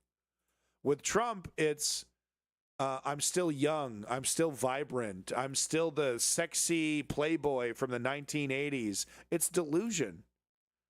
It's total naked, embarrassing delusion, like a disgusting, sloppy comb over that everyone around is just too embarrassed to bring up.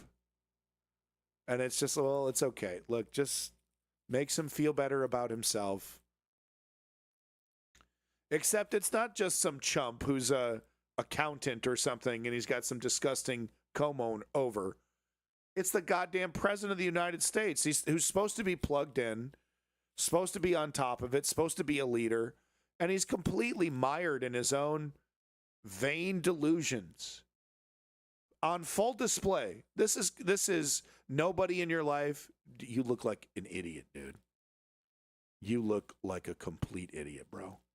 Stop. Nobody in his life to say that.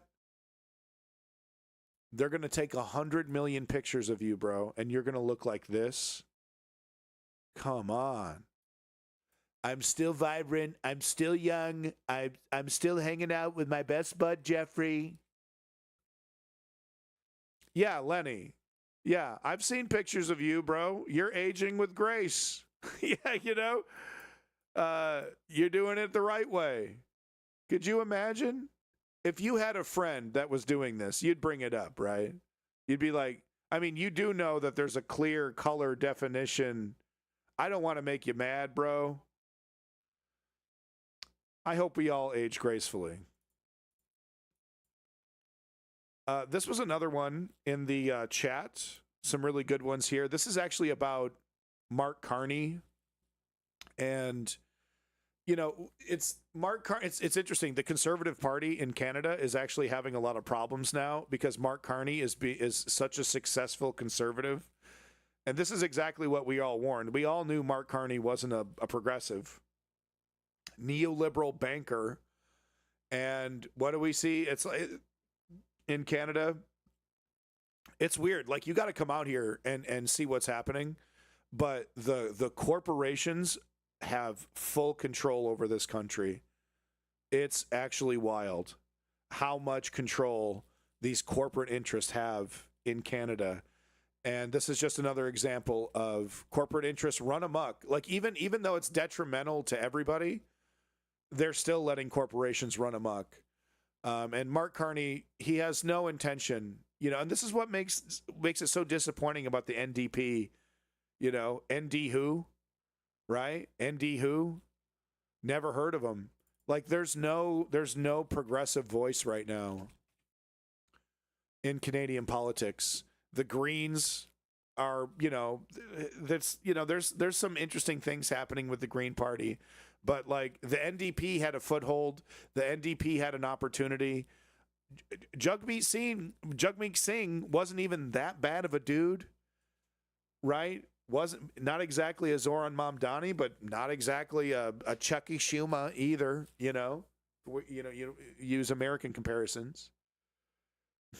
But Mark Carney is exactly what we expected. Corporatist, conservative, neoliberal, and this is how he's governing Canada. And it's like that creates a stability in its own way, and Canadians are okay with that. But that's not what we need right now. You know, it's really not what we need. Because he's making these trade deals that's going to unify Canada. He's making these trade deals where we're going to work with China, and he's fucking over Canadians. You know, regular working Canadians. He's going to help the billionaire Canadian industries first. And if we're lucky, we'll get some crumbs off the table. That's how he's operating. Jagmeet Singh is Jugmeat. You got to say it Jugmeat. It's spelled Jagmeet, but you say it Jugmeat. I know. It's weird. I heard his name on the radio like 3 million times. Hey, you. How do I pronounce this? Xylisms? Yeah, what is that? It's a potential nation-building project. An indigenous-led liquefied natural gas facility. Wow, indigenous-owned? Oh, no, I said indigenous-led. It's 100% American-owned. Wait, what? Well, the Niska own the land that it's going to float off of. Americans own everything else. Like what? Like the PRGT pipeline, which will damage salmon habitats and erode food and water security. Is that why other First Nations are burning their benefits agreements and setting up blockades? This project is in the national interest. Because it creates lots of long-term jobs? Oh no, max a few hundred. Because it's built with Canadian steel? Oh no, it's made in Korea. Because Canada's financing it. It's backed by private equity firms like Blackstone and Apollo. Isn't this Blackstone's CEO with Ghislaine Maxwell? Aw, cute. And the CEO of Apollo did what with Jeffrey Epstein? And by the way, the Canadian media doesn't report on any of this stuff. It's really kind of a sick, gross situation happening here in Canada, because it's all so friendly. It's all presented in a very honest way, and they do some good. Like CBC does some good work, and but they lie by omission, right? They're not doing a Fox News and they're like, don't believe your lying eyes. They just they literally just don't talk about some of this stuff. And it usually has to do with corporations and moneyed interests. They really have this country on lockdown right now. There's a big problem with neoliberalism in this country. Big time. Allegedly. But if you want to invest here, we welcome you. So you're saying Sealisms is a good investment? Oh no, there's an LNG glut coming, and prices here just went negative. So, no? Don't worry, we've de-risked the investment with billions in subsidies, including an extra $300 million in the new federal budget. At least LNG is good for the climate, right? Oh god, no. Thanks to methane leaks and energy use, it's actually worse than coal. Great. Plus, it's preventing renewables from being built in Asia. But... This is kind of a funny thing. You're gonna... But it will raise your energy bills. So it's a little like a carbon tax, except your rebate goes to sick f***s on Wall Street. So that's great. That's great. So we get nothing. We get nothing, and the money goes to America. Awesome. Elbows up. Hey. Right. So, and he's making fun of Carney, pretending to fight Trump, pretending to fight America, elbows up. And there was some good pushback, but Mark Carney hasn't exactly, everything that he's done with Trump hasn't exactly been a mistake. And it is a rock and a hard place situation because his plans, very similar to Keir Starmer, are based around growth. And having your largest and most important trade partner arbitrarily slow down your growth is going to slow down your political future. So if Carney wants to stay into office, he has to economically deliver. If he wants to economically deliver as big as he does, he's got to give a bunch of kickbacks to a bunch of billionaires. That does mean that some of that stuff will trickle down on the poor, but he's not prioritizing the poor when making these decisions because it's politically advantageous for him. One-term Keir. So this nice gentleman here is from ICE. Thank you so much, ICE, for keeping us safe. This is just a picture someone took of ICE. Cool.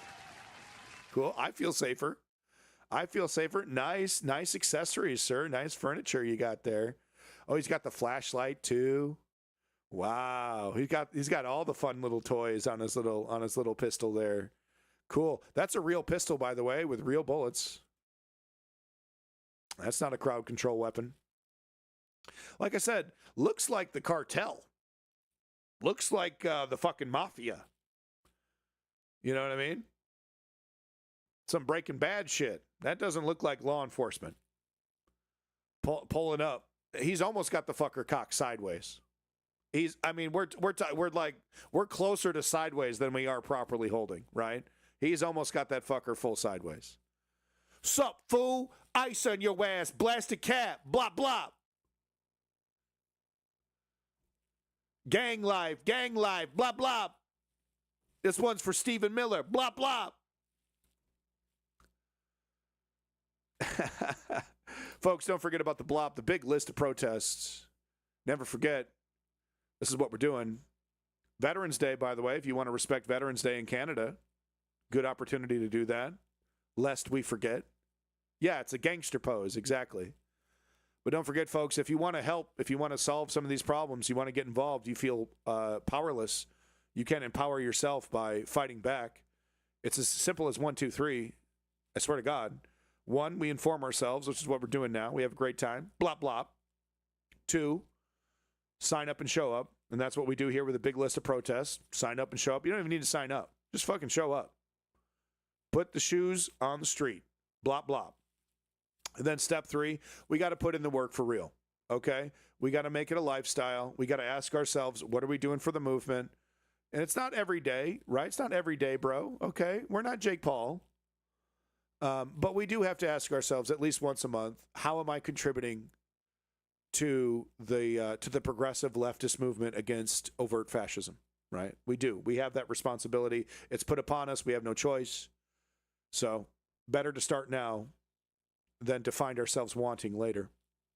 And you can do that with a resource, big list of protests. And there's plenty of other resources. You could literally type in, oh my God, there's a ghost. There's a ghost in my room. You can literally type in, like, I like nature and I want to help nature be better. Nature good. And then within a couple clicks, you're hooked up with an activist movement, and you could go to a protest and you can donate and you can get involved. You can volunteer. Because this is the alternative. This is queued up perfectly. Because this is the alternative. People like this running our lives forever. They want to make us permanent serfs, and then they live in their techno paradise. Yeah, this guy.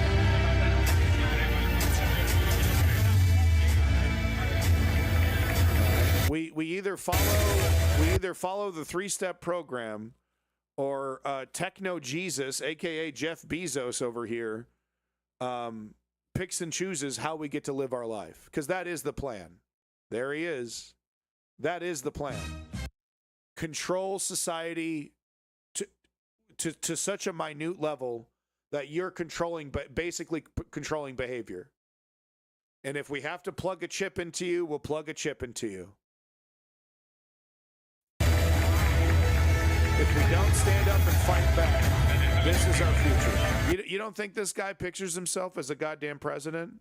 Another Mike Bloomberg over here thinks he could throw a couple billion, get himself into office, fix things up real quick, just like his Amazon show floor. I'll just replace the government with a bunch of robots. I'll fire everybody, and everyone's a robot. 10% discount on your Amazon Prime subscription. I mean, imagine unironically walking out to this and not being horrifically embarrassed. No, he's like, I deserve this. This is the kind of pomp and circumstance that I deserve. The great Bezos. Could you imagine not laughing your fucking dick off, standing there while this like Star Wars ripoff shit's happening around you? Oh my God, bro. Oh my actual God. Could you imagine not being embarrassed in yourself? Being totally unironically into this? One more time, uninterrupted. The great Jeff Bezos. This is what it looks like when you have completely gone up yourself, okay? He has emerged from his anus anew, okay? Like a baby boy birthed from his own anus. Jeff Bezos. The great Jeff Bezos. Yeah, he sucks his dick. He goes into his dick. It's just like a circle. Wow. I love this. I love this. Oh yeah, cool. Yeah, cool, bro. Like the music, it's like a Marvel movie. You look off into the crowd. Oh, that's the Amazon guy. Yeah. Oh, I order diapers on your website.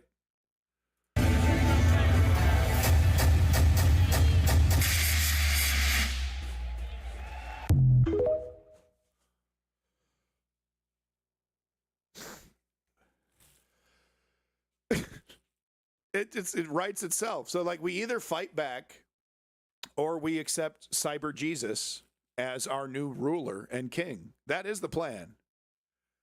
I always make this entry when I go number 2 in the toilet. What's the problem? I know what you want to hear. In the Canadian election, Mark Carney isn't perfect, but the NDP never win a federal election. And with how close it was, the Liberal Party is the best we could have hoped. I mean, it's hard to argue because the NDP just wasn't ready. They didn't have the organization. They didn't have the message. They didn't have, they weren't whipping up a mandate. They clearly weren't ready for prime time.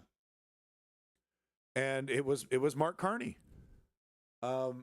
But that it's just so disappointing because, like, look what happens to politics when the neoliberal establishment is totally unchallenged by any left wing whatsoever.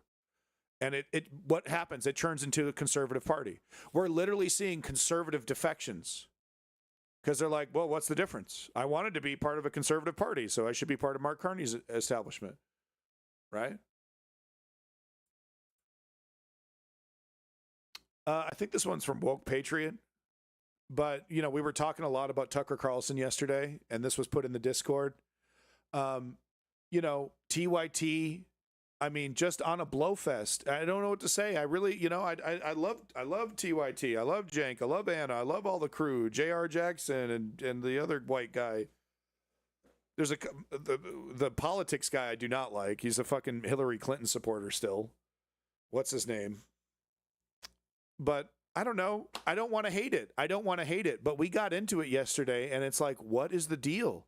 You're intentionally not talking. You're defending Tucker Carlson because he made one meek, wordy statement about how his religious principles, his Christian religious principles, disagree with anti-Semitism, but he never called it anti-Semitism.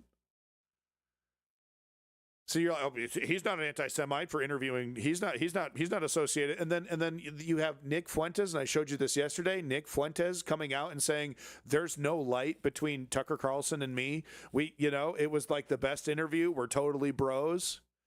And TYT just totally quiet about that. Not talking about that. We're not going to guilt by association. There's no connection whatsoever to Tucker Carlson and Nick Fuentes. And he's just a free speech warrior, Tucker Carlson, and he'll have a conversation with anybody. That's how much of a stand-up guy Tucker Carlson is. Now, I'm exaggerating, but that's basically the vibe I'm getting from TYT, and I've watched way too much of it over the week because I just don't get it. When are we going to acknowledge the Tucker Carlson we saw last year? The one shilling for Russia directly from fucking Putin's asshole. The one making shit up about January 6th to benefit the lies that the Republicans were spreading. And the entire career he had on Fox fucking News when every single day he got out there and lied. Well, yeah, if you forget all that stuff, he's kind of a nice guy and I like being on his TV show. It's like, I think there's a Russian connection with TYT and this Tucker Carlson shit. I don't know what it is. I don't know what's going on, but they're working overtime. I guarantee you, watch. We go to TYT, there's a fresh video on there. Maybe not, it's a Sunday. Maybe I'm wrong. It's a Sunday, right? But there's a good chance there's a fresh video on TYT about Tucker Carlson. Every single day they're on this guy's dick. But maybe not today. There it is, 6 hours ago. Come on, get off his penis.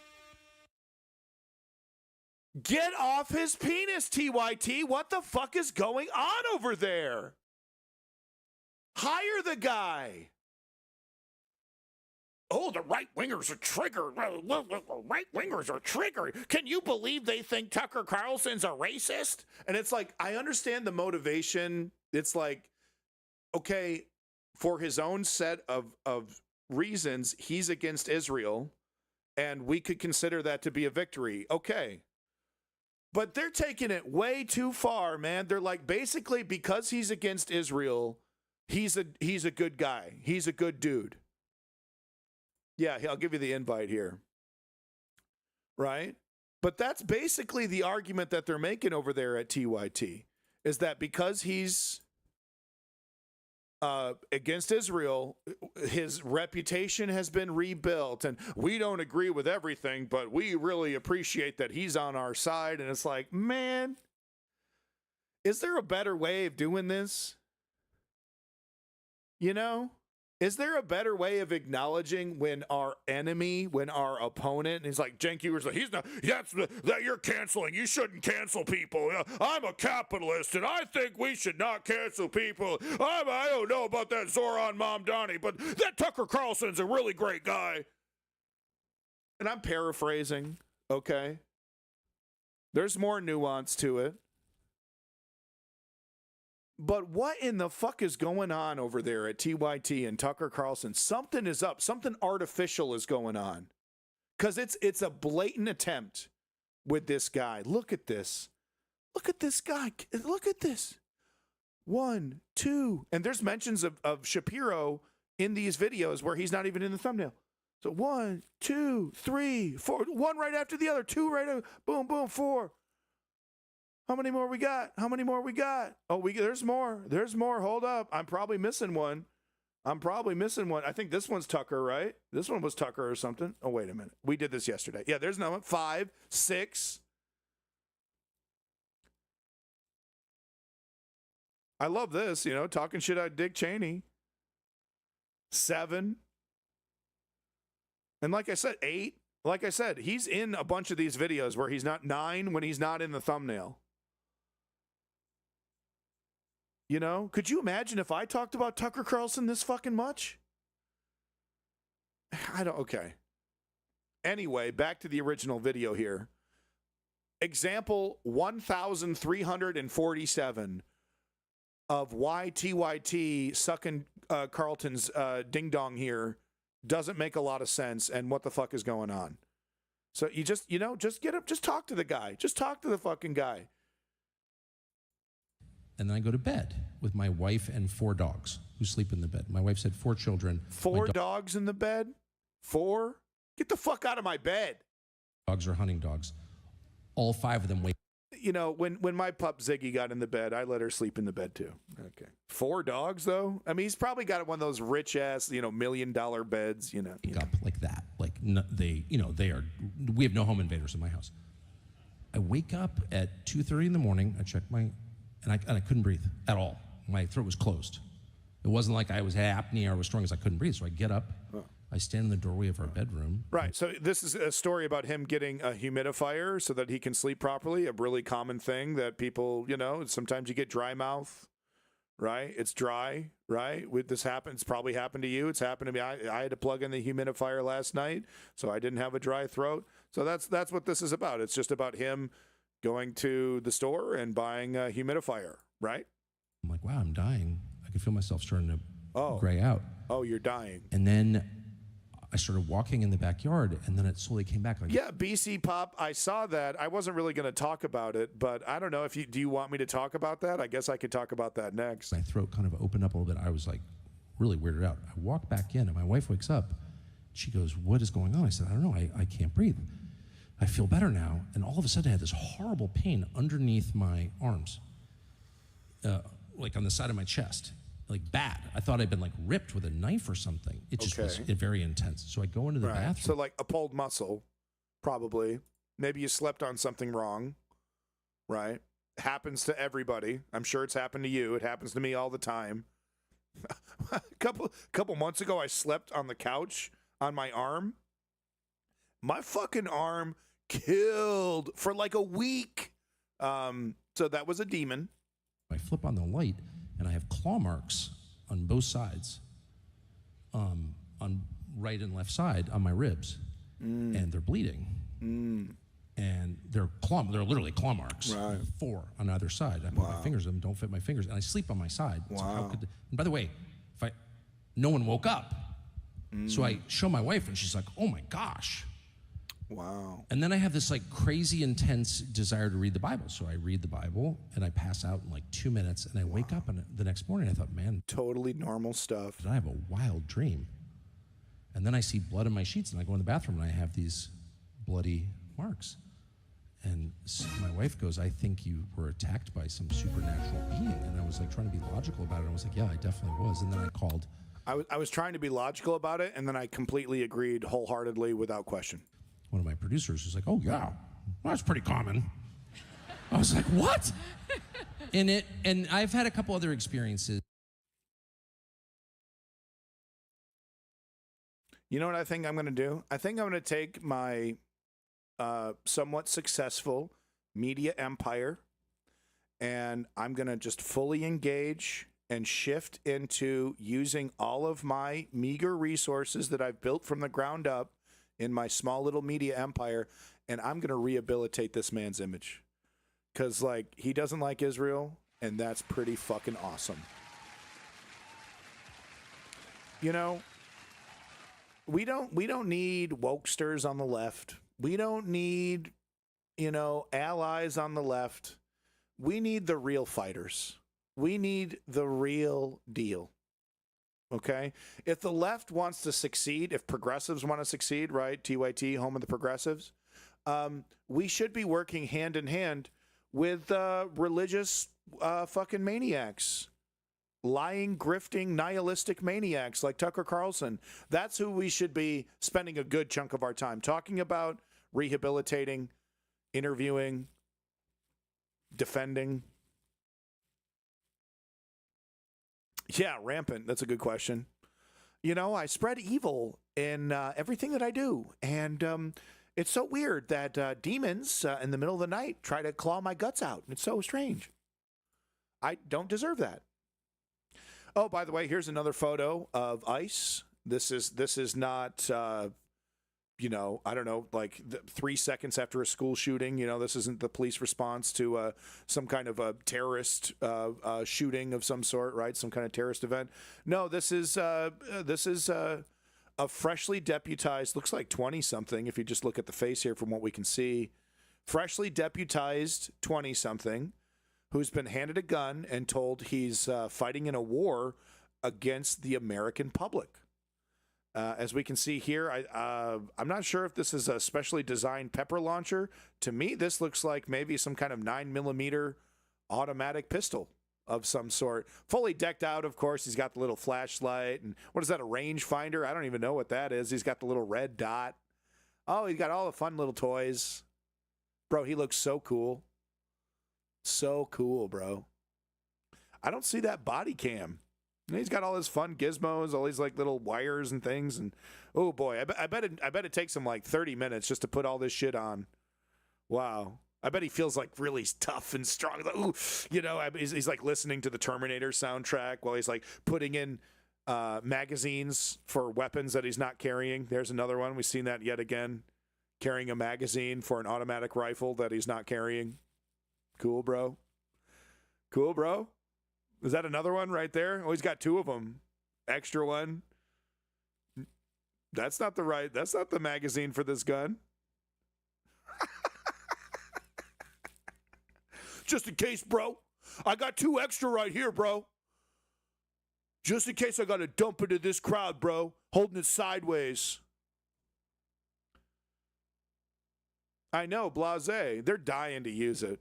Absolutely dying to pull that trigger. And Stephen Miller would love to see it. He'd love to see brown people just fucking crumple to one of these assholes just raking the crowd with a fucking automatic weapon. They just can't wait. I know. I'm sorry. Whoa! Ah! Ah! Ah!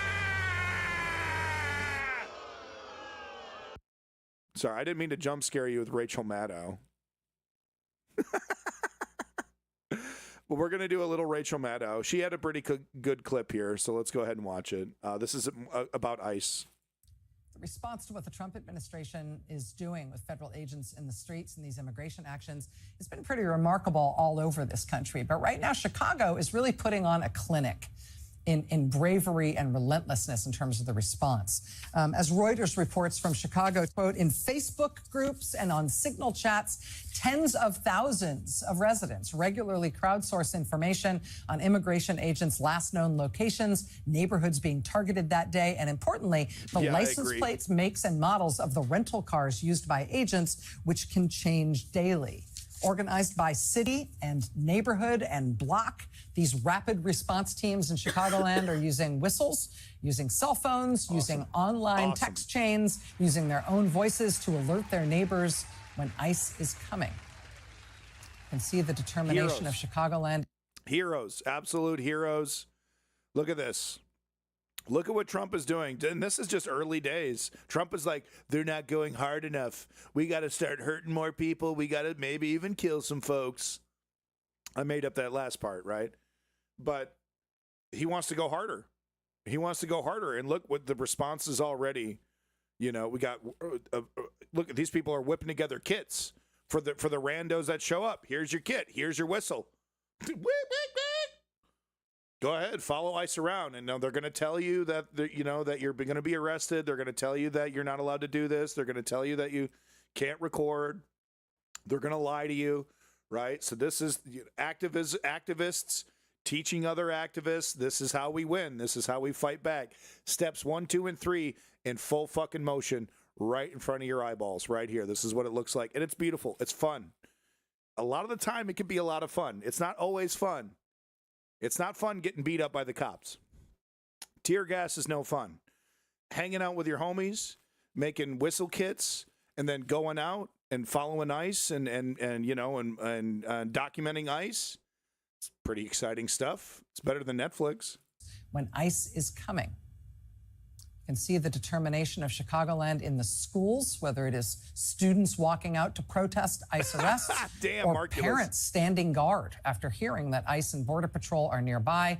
You can see the determination at the gates of the local ICE prison a few weeks ago. We also showed you, you may remember this Eucharistic procession of Catholic clergy who came to offer communion to the prisoners inside. This weekend, they were back again, organizing a mass outside the immigration prison and trying again to give the prisoners communion. Rather than scaring people away, what ICE and Trump's agents are doing in Chicagoland really seems to be making them stronger as the reaction in Chicago and the rapid response and neighborhood watch efforts just get stronger and more widespread.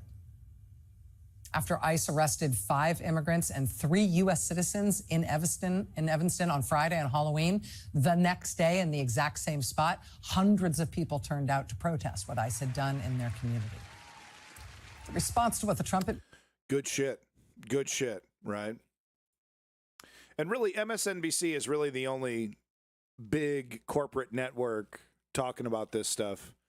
CNN is just an embarrassment. ABC, CBS, I mean, we know what's going on over there, And here's another interview with a hostage family to tell you how much they hate Palestinians.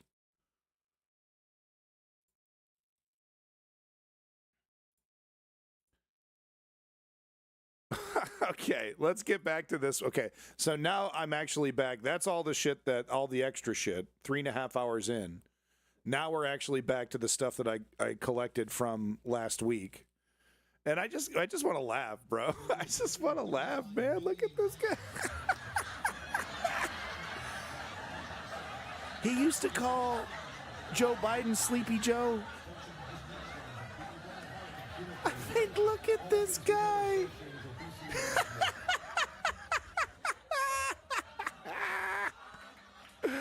I mean, we've all been there, bro. But it's like he used to be like, Joe Biden can't even do the job. He's just surrounded by a bunch of people that do the job for him. He's not even there. He's not even present. I don't know about this drooping thing, okay? I think he's just an old-ass guy, okay? And this is what happens to your body when you get old, okay? It gets droopy. Shit gets droopy. I've heard. So I'm not buying the stroke stuff. Okay? Anyway, just one more time. One more time. I just got to do it one more time, okay? I'm sorry.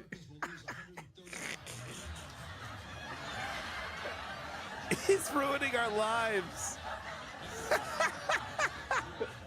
How you doing, Dark Water?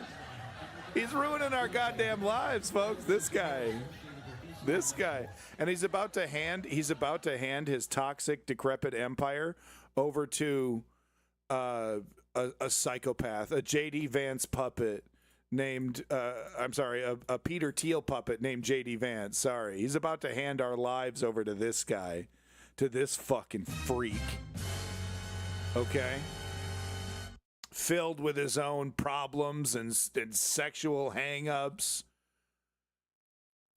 There he is. And you think we had it? We think we have it bad with Trump, and we do. Wait until good old JD. Country boy, take me home. Destroy my country. Give it to a rich psycho. It's going to be Peter Thiel's presidency. and it's going to be nuts because like Peter Thiel is nuts. He's nuts. You think Elon Musk is a fuck? You think Elon Musk is a problem? Peter Thiel is everything Elon Musk is, but more clever. Right? Less addicted to drugs and more interested in, steering the zeitgeist. So here's his quote going viral. I don't want to hear about affordability. Prices are down. And like I would be it would be easier. Everything he says here is a lie. It would be easier to figure out if anything that he said in any of these statements is based in any kind of truth at all. Because everything he's saying here is a lie. Maybe the beef stuff, he's like, because he'll acknowledge, yeah, the beef is a little too high. Is that the only thing he pays attention to? Steak? The price of steak? Is that why? We're working on the beef. Trying to bail out Argentina, and then they're going to, I don't know, give us more beef or something. We're working on it. But everything else he says, it's like everything's going down. Price of everything going down. No, it isn't. 10 Dem senators support. You're fucking with me, man. They support this kick the can down the road a couple weeks to December. It's like they're just begging to be primaried. They're begging, absolutely begging everybody to never trust them again in leadership positions. They're flushing their entire career down the drain. And well, you would think, maybe not though, because I've talked about this before. There's a massive problem on the neoliberal left of same partisanship, knee-jerk support for these corporate, the people that support Joe Manchin, the people that vote Kristen Sinema, no matter what, the blue no matter who crowd on Twitter, right? The I'm with her crowd on Twitter. They're stuck the fuck in, man. They're stuck the fuck in. So even now in this existential crisis, they may be like, well, I don't know. I don't want to support anybody. They know what they're doing. Our energy costs are way down. Our groceries are way down. Everything Lie. is way down. Lie. And the press doesn't report it. The press reports whatever the con people say. I call the Democrats con men and women. They make up numbers. Good one. But when you look at 25% reduction in costs for Thanksgiving between Biden and me, meaning this administration, right, and that's a lie. tremendous number. That's a tremendous. It's the Okay, big. I'm really tired of saying it, but I'll say it once. Right, the Thanksgiving meal that he's talking about is the Walmart one, and they reduced the amount of the items from 29 to 15, and they replaced most of the brand name stuff with greater value Walmart brand. And it's funny, it looks like a welfare meal because of all the generic labeling. I saw the picture of the meal. So that's what he's referencing. So it has way less stuff, and that's why it's cheaper. Biggest reduction in cost in the history of that chart or whatever it is they do. Yeah, Marculus. They do a synopsis of everything. They cover every element of Thanksgiving meals. So now, the lie. He's literally referencing one thing from Walmart, and now he's saying, "Look at his face. He knows he's lying." Pollsters who know what they're talking about have definitively said my Thanksgiving is cheaper. Literally, it's all based off the fucking Walmart thing. 25% down. So I don't want to hear about the affordability because right now we're much less. If you look at energy, we're getting close to $2 a gallon gasoline.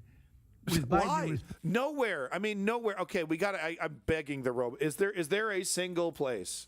Is there a single place?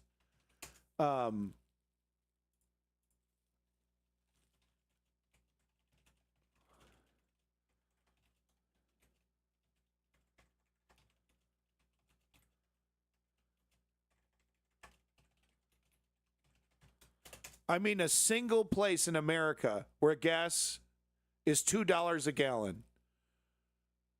So even in Oklahoma, the state with the lowest average price recently, $3. Smash over here, saying $3.79, Centon $2.79. Those are some cheap prices, okay? Okay? I'm paying like $5 a gallon where I'm at right now. No shit. And I'm supposed to be, Canada is supposed to be oil producer over here. We're supposed to be cheap. No, I'm paying the same prices they're paying in California.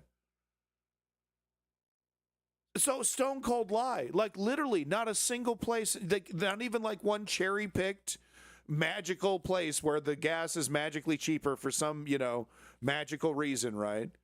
Can't even do that.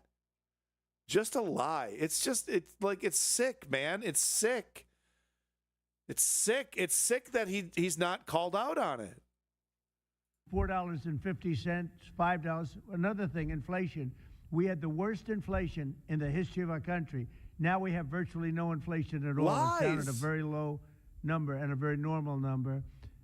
So the affordability is much better with the Republicans. The only problem is the Republicans don't talk about it.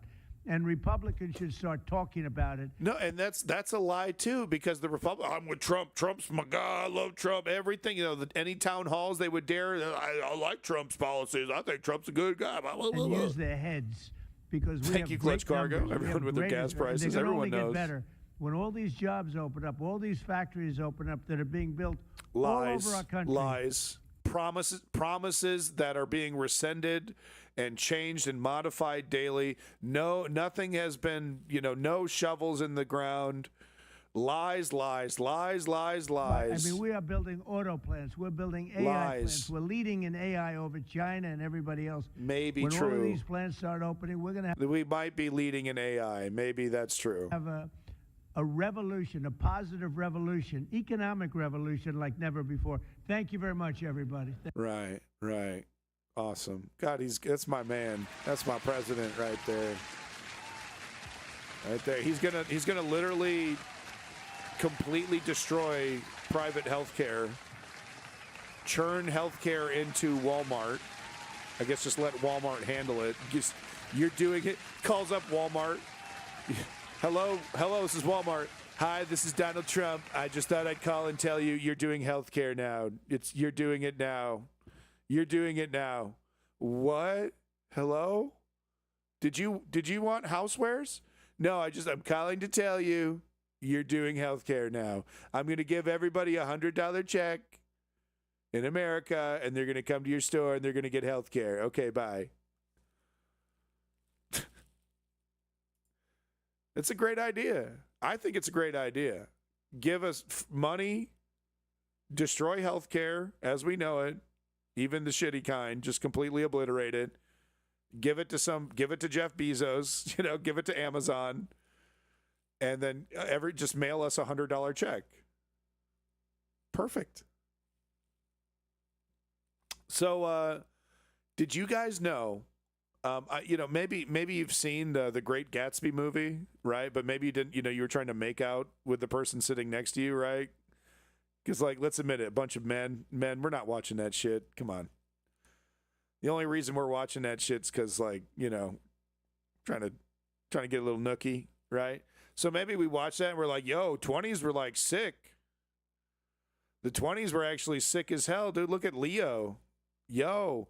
So what I'm trying to say is that, you might have been like me and you might have missed the entire point of The Great Gatsby because, it's actually supposed to show us how hollow and how wasteful and how vain and pointless these rich people frittering their life away while the entire thing blows up around them.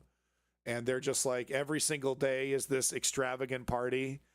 And it's actually not something we're supposed to be aspiring to. Which blew my mind. I mean, that just blows my mind because Leo is so based in that movie and he gets the girl. There's something about that. There was fireworks and they were drinking booze.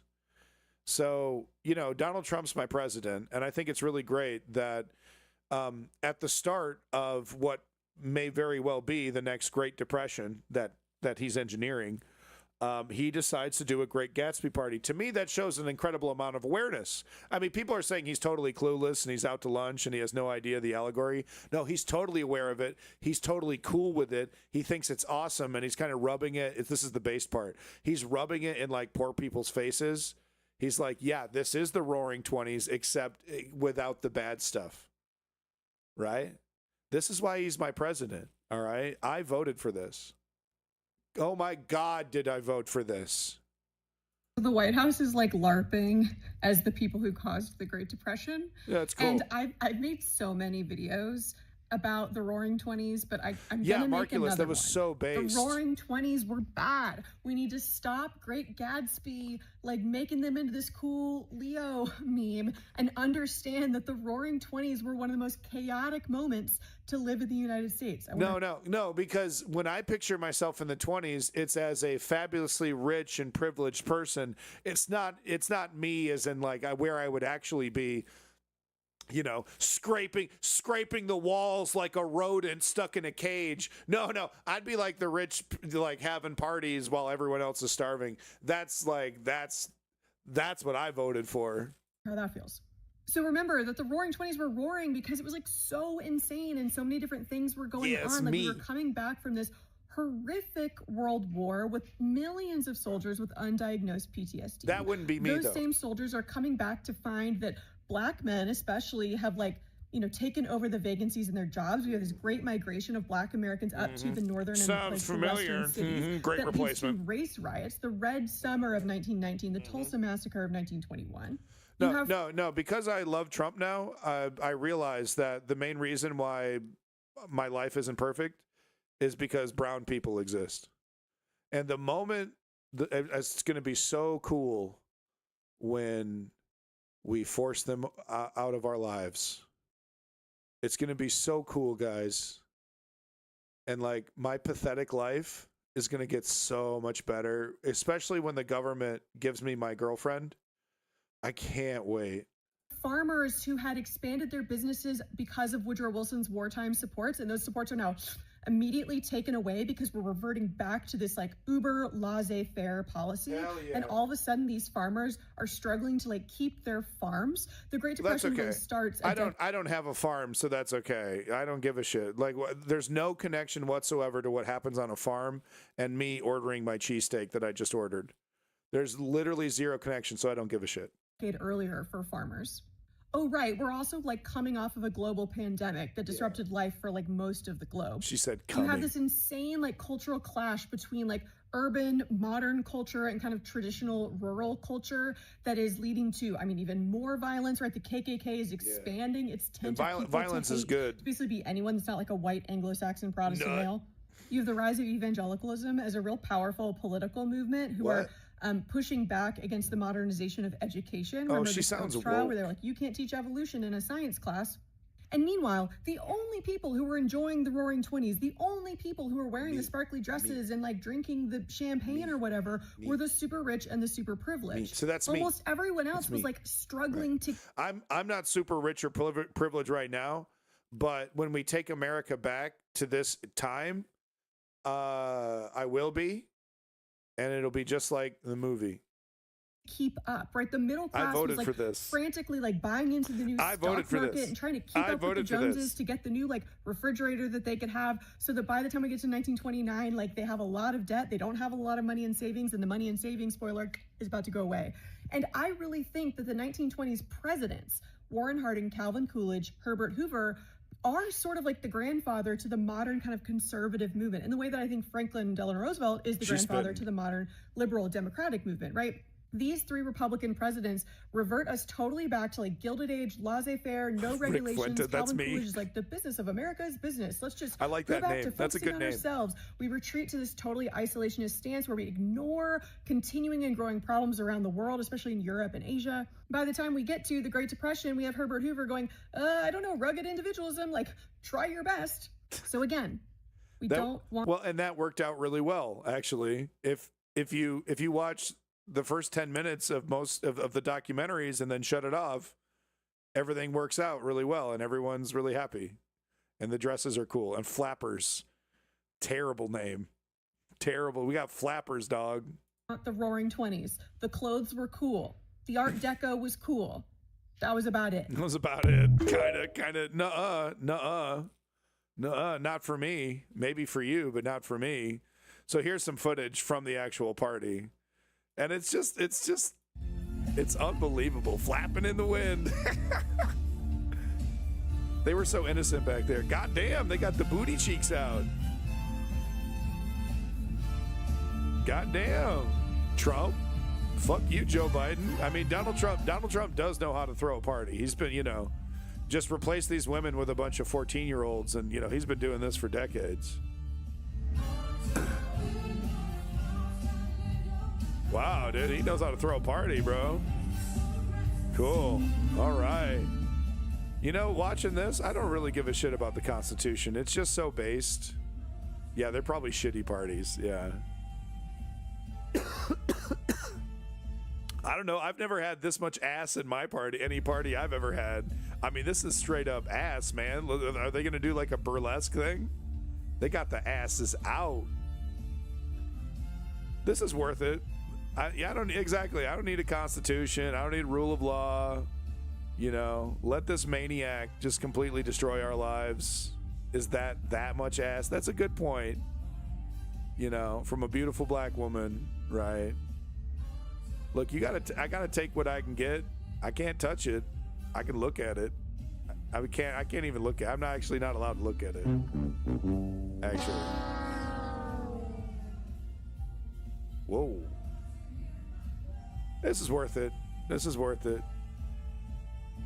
I mean, they're out though, bro. I mean, come on, man. That's too much. Just too much ass. For what's happening. Look at these people. They're like 100 years old each. It's way too much ass for the president, for something the president's doing. Could you imagine Jimmy Carter having a party with this much ass? Calls Mrs. Nihilism. Don't do it. I don't like it. I hate this. I think this is boo. I hate this. This is bad. I hate this. Sucks. He should be ashamed of himself. Can you believe it's shameful? Can you believe this? Jesus said, cut out your eyes. Oh, he did? Oh, the voice hasn't said that yet. The voice hasn't mentioned that I should do that yet. So I'll get back to you on that one. I'm so ashamed of him. I'm so ashamed of him and this tawdry.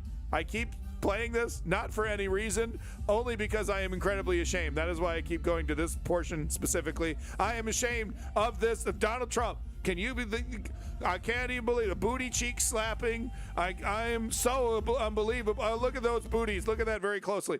Can you believe that? Boo. Boo, sir. Do not show it again.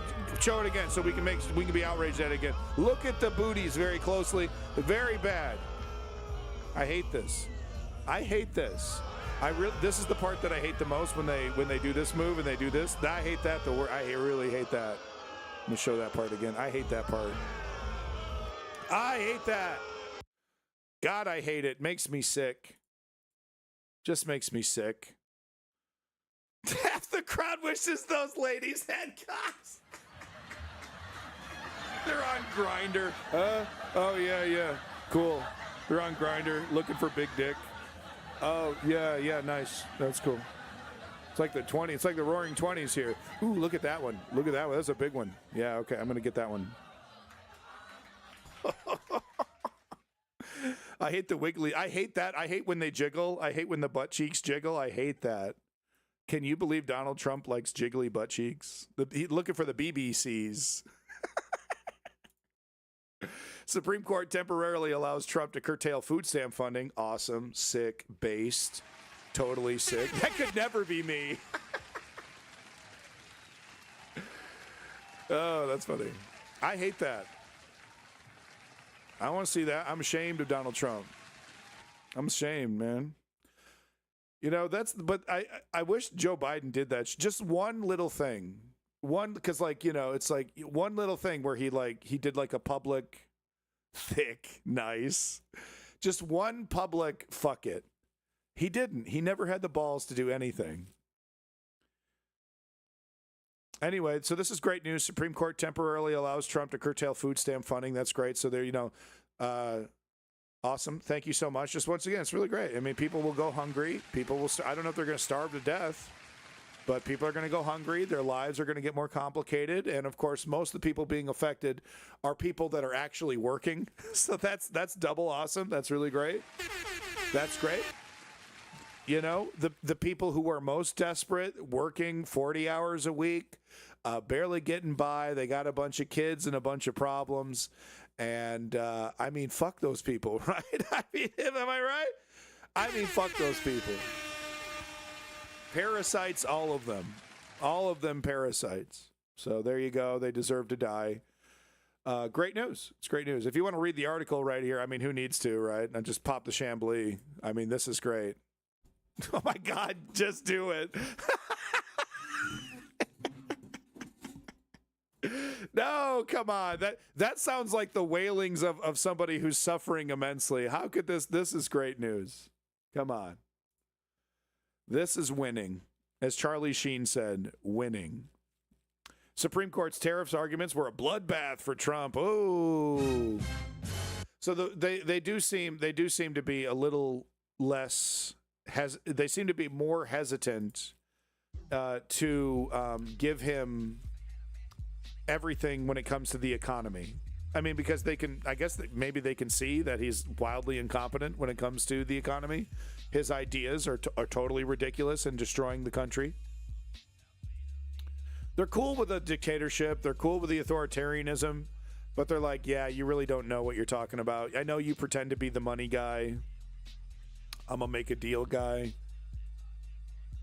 We're done talking about asses. I'm sorry. I know. Look, we're moving on from asses. We could, Naughty. So no, the Supreme Court's tariffs arguments were a bloodbath. So I mean, they're pushing back. We'll see. And the real question is, is he gonna? Because I mean, the Supreme Court has basically already given Trump the ability to destroy them. So I know it's my fault. So the Supreme Court's basically already given him the ability to kind of destroy them, the Supreme Court in general, as a governing body. And I think that might be the next thing, right? He goes, it's technically an insurrection or whatever, martial law, whatever. And I'm going to install whoever I want at the Fed. And, what comes out of the Supreme Court, they're like traffic signs, it's like a stop sign or it's like a yellow light. It's so beautiful. You've heard of these things, traffic lights. It's so beautiful. It's like a yellow light, and you can choose to speed through it, or you can choose to slow down. And unlike Joe Biden, who chooses to slow down, I'm going to speed up through the yellow light, and I'm going to start treating the Supreme Court like a suggestion. Thank you so much for your time, folks. We consider their suggestions very closely, but ultimately it's up to me. I'm the decider. So I think that's the kind of shit that we're going to get next. Maybe, but he might taco out on tariffs. He might forget this entire fight once the bond market, does an actual backflip, and like he's in big doo-doo economically. He might stop fighting this altogether and just acquiesce to the adults in the room, like the first term. I don't know. I really don't know. I do know one thing. If unless you are making as much money close to Elon Musk, you're fucked. So that's awesome. It's great. Does anyone in the chat? Is anyone in the chat like a multi-billionaire? Anyone in the chat? Yeah, there he is. God, that's a good one. Anyone in the chat a multi-billionaire, just per chance? I know, Lenny, you're doing pretty well for yourself. So those folks, you're good to go. You're fine. You got all the money. Oh, you have all the money. Oh, that's cool. That's neat.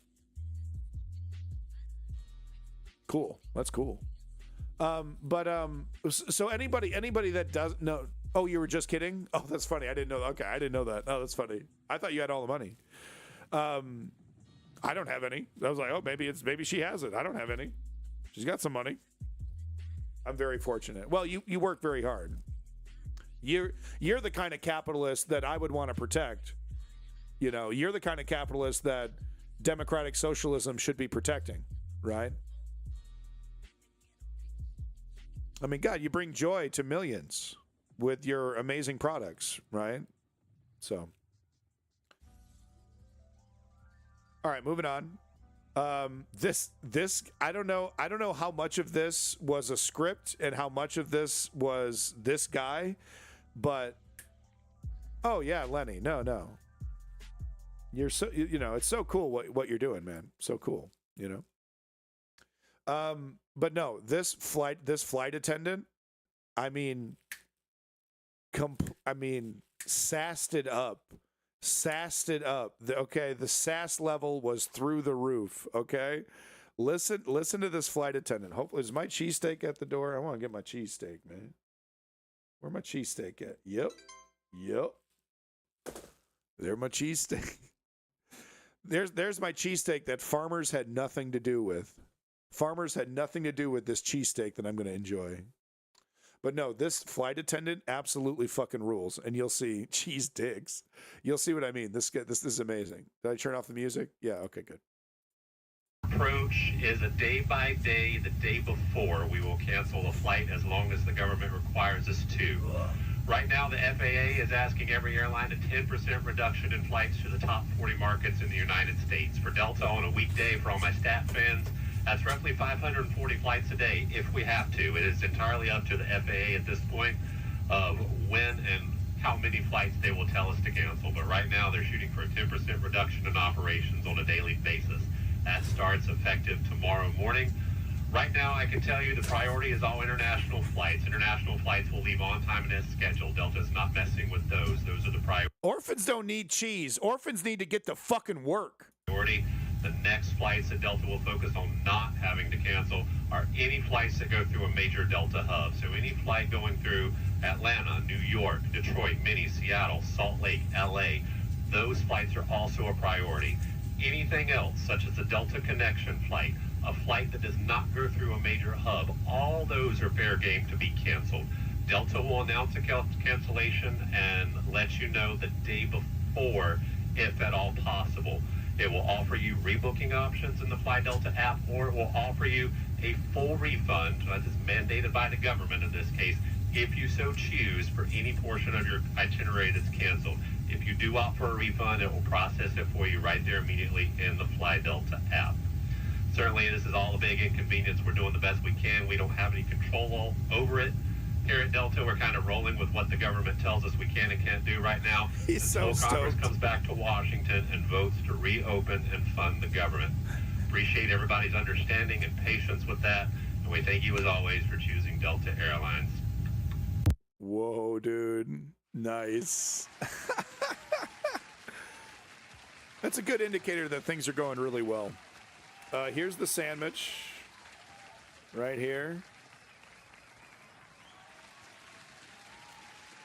Not really what I want. It's got a bunch of bell peppers. I don't want no goddamn vegetables in my cheesesteak sandwich.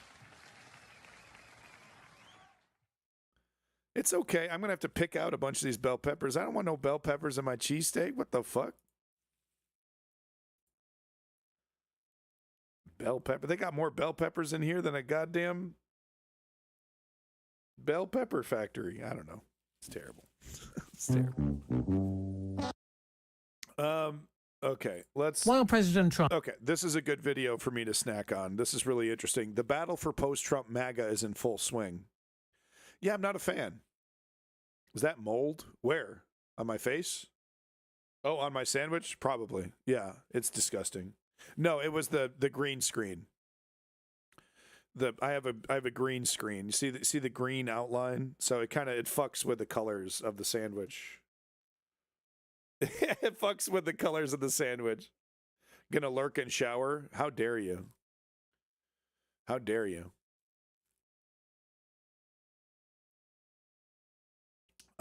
Anyway, this video, thank you for the view, by the way. Thank you. This video is really interesting, right? Because we were talking about J.D. Vance and what this guy has observed. This guy's pretty cool. This Malin Baker. He's a pretty cool dude. Definitely recommend a like and subscribe. he kind of sits kind of funny. He kind of looks like a T-Rex the entire time because he's resting his arms on the arms of his chair. So it's cute. So like and subscribe, folks. His analysis is pretty interesting though, because what he's noticed is that there has started to be some moving and some shaking, some positioning, in anticipation of the big guy kicking the bucket. Oh, Kraila Xanath, is that true? Okay, good to know. Thank you. I don't like mushrooms on my cheesesteak neither, man. I want cheese, steak, bread. Chop that shit up. Chop that shit up. Cheese, steak, and bread. You better be toasting that bread. That's a cheesesteak. People putting cheese whiz, I don't want that shit. Actual child. True. Yes. Vegetables bad. Green bad. No. Check it out. Because I'm actually not going to start this meal by eating my my sandwich with too many bell peppers. I'm going to eat my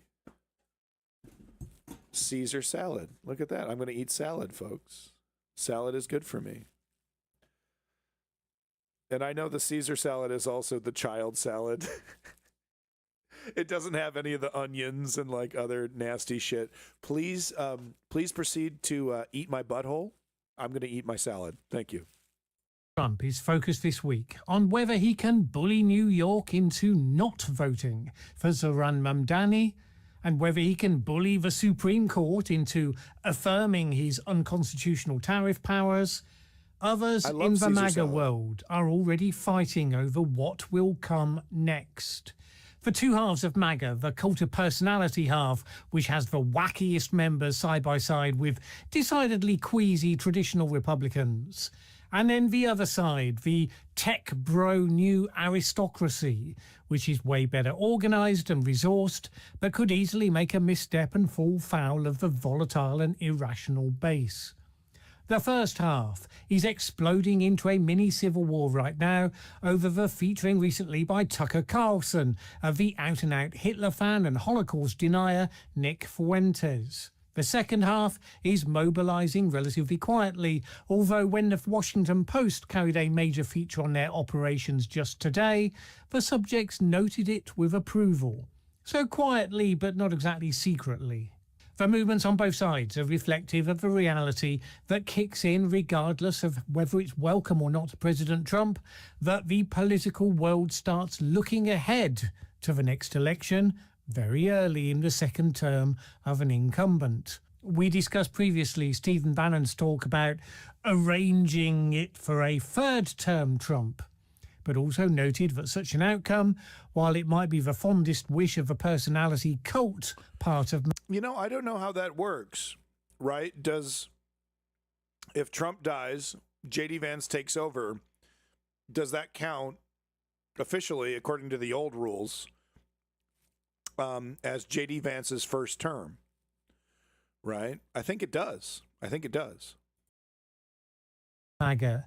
It's neither realistic nor is it desired by the tech oligarch part. They are very clear.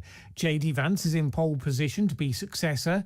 He is the only figure on the stage right now who has endeared himself to the Trump personality cult base by playing to the cruelty and the attitude they love so much.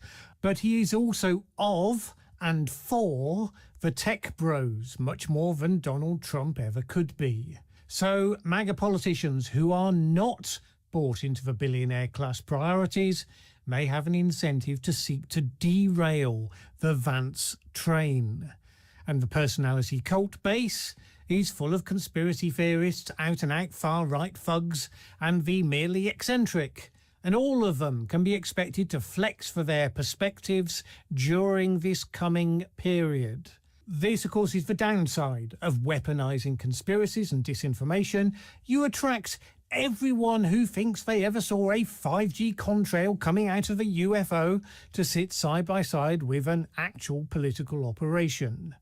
We were always going to reach the point where the traditional Republicans, those that had managed to make their peace to some degree with the reality of Trump, would eventually be confronted as the authoritarian drift continued and as the different forces vied for ascendancy. So just yesterday, Ben Shapiro, who is a combative warrior for his tribe, but is nevertheless old style enough to criticise Trump on areas such as tariffs, he launched an impressively fierce broadside against his former friend Tucker Carlson. He called Carlson, quote, the most virulent super spreader of vile ideas in America, which is an arguable case, although some would say he's rather late to that party in saying so. This was generated by Carlson's hosting Nick Fuentes on his still influential... What the hell are you doing, Gaius? There's no meat in my salad. What are you doing? ...show.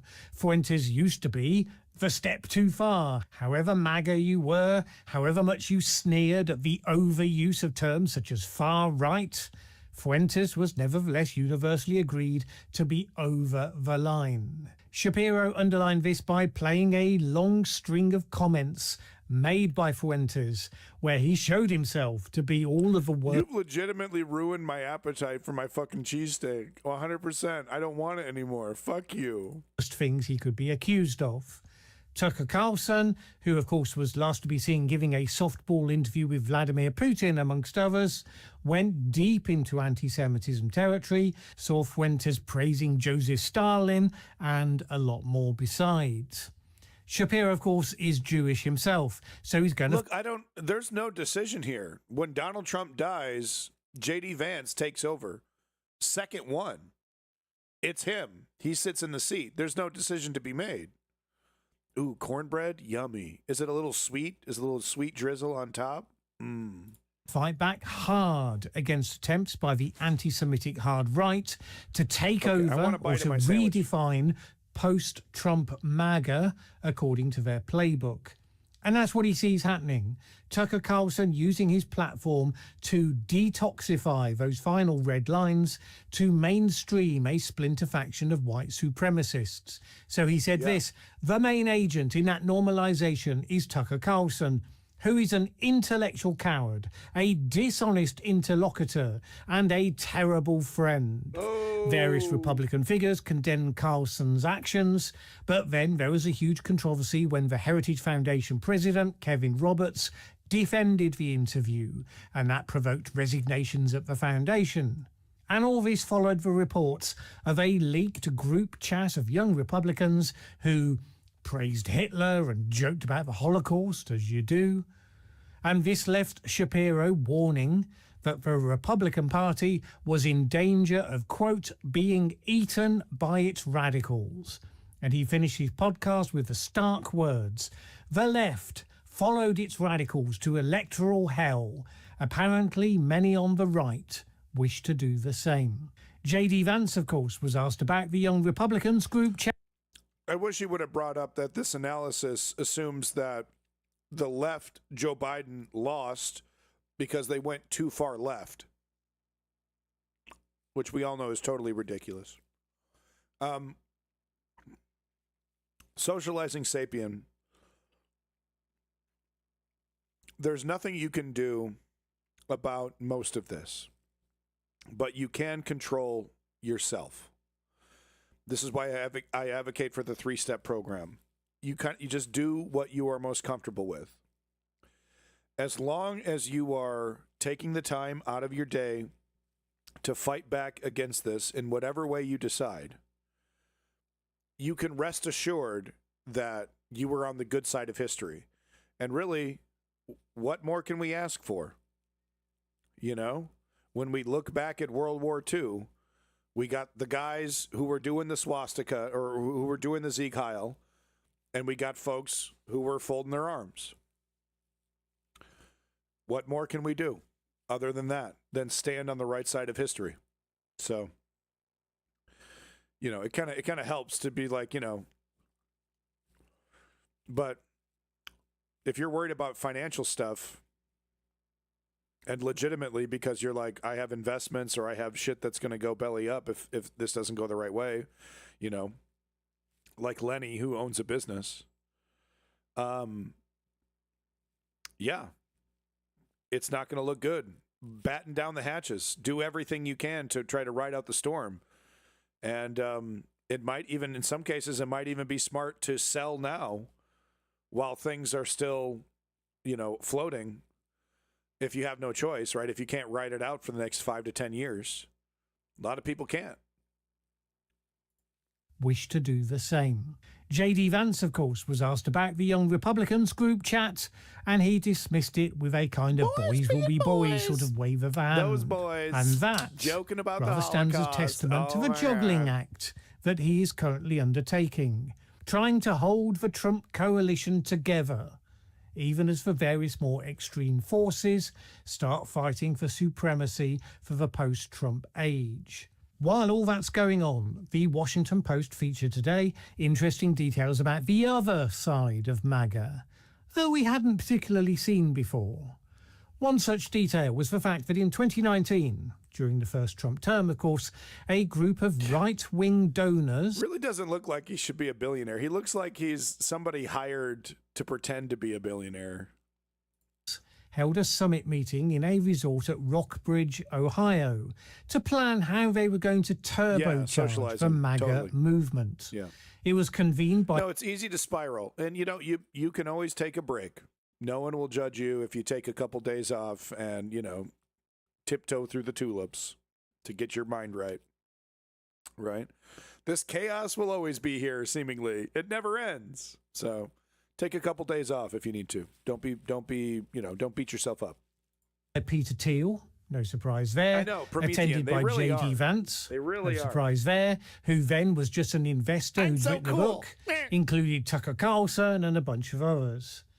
Included They're in those brown. others was Woo! Chris Call Buskirk. ice. Buskirk it Call was who would ice. go on to become a central figure for the billionaire MAGA contingency. He now runs the Rockbridge Network, a group that's credited as one of the most influential forces in GOP politics, but about which you'll find very little online. Drawing on all the business acumen and resources it has available to it, it assembled pollsters and data analysts, online advertisers and more. According to the Post, it has assembled, quote, Sapien. a database with deep profiles of potential voters through non-political memberships, including outdoors does. groups and churches. Buskirk also founded 1789 Capital. I really wish South Park went a lot harder on Peter Thiel. I think they went there. They make him look silly, but once again, like they're doing with Donald Trump, they're not showing how dangerous Peter Thiel is. Because they should have been showing Peter Thiel like chipping the children and euthanizing people, and because they just showed him as like a kook, as like a religious kook, focused on the only joke was the Antichrist joke over and over.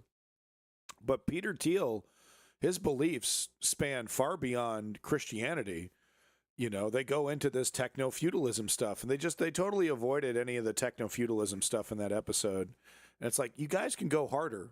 He's actually way more of a fucking monster than you're talking about here. Yeah, the 6-7 stuff was kind of funny. It was all right.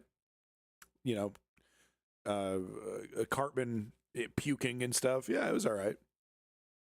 Peter Thiel getting puked right in the face, that they set that up, that was great. Exorcist, good movie. Really thought they'd do a scene with JD sucking Thiel off, too close to home, I guess. They're not, it's funny to say this, they're not going hard enough. They haven't shown Donald Trump fucking a kid, right? And I think they went hard enough with Kristi Noem doing a mass shooting on puppies, but they're not going hard enough on some of these characters, right? There's a lot to dig. There's a lot of lore there, and you're like, there's a lot of connections, and they've said some completely spooky shit, and you're not going there. You're not going there. They've touched on the Epstein stuff, but they're not going hard enough. How you doing from Kick over there? Good to see you. Went brown on Pam Bondi. Once again, the shit nose. Oh, she has a brown nose. Oh, it's Donald Trump shit. Oh, funny. Good one. Good. Come on. Pam Bondi? She's dangerous as hell. Show her as dangerous, not just some like bumbling, naive, in over her head brown noser. Show her for what she is. A venture capital firm that's focused on what it describes as patriotic capitalism and includes Donald Trump Jr. as a partner. They're also involved in the executive branch. Right, so he goes on and on. You get the point. I've had my little snacky. We're going to keep moving here, but big props to Malin Baker. If you want more coverage like this, make sure you're liking and subscribing. He does a pretty good job. I've definitely caught a few of his videos. He does a really good analysis. A little bit dry, but, you know, it's packed with information. So, good stuff. Thank you, Malin. Fox News host, for an American invasion of Canada, I want to quench my imperialist thirst. Ha ha ha ha ha ha. Oh ha ha. Ho ho ho ho ho. Ha ha ha. Jesse, you're so funny. Oh, Jesse, did you come up with that one on your own? Oh, boy, did you write that down? You know? It's kind of like, oh, that'd be a funny one to say on the show tomorrow. I want to quench my imperialist thirst, invade other countries. Ha ha ha ha ha. Oh, what's an Iraq war? What's a Vietnam? Never heard of these places. Are we gonna? Is that one of the places we're gonna take? Let's take Vietnam. Easy peasy. So Jesse, okay, this renaming stuff, it's largely symbolic, but at least he's renaming something on behalf of America. Right. When the Dems rename things, whether it's Columbus Day or schools, it's to reduce America's patriotism. It's like, we can't name it after a president. We can't name it after Christopher Columbus. That's why they do it. We have to denigrate America. He's saying, Gulf of Mexico? Nah. Gulf of America. And how are you going to disagree? So based, right? Holy shit. America good. America good. Am I right? Oh, man. Yeah. You can't. So you're going to come out against America? What are you, for the Mexicans?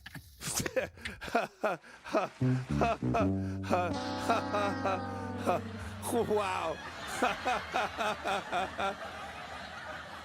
Yeah.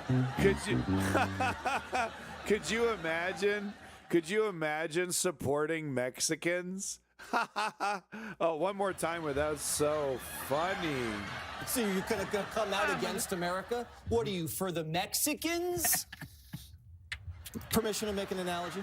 Permission granted. This is like Tyrus. Wow. Tyrus's neighborhood.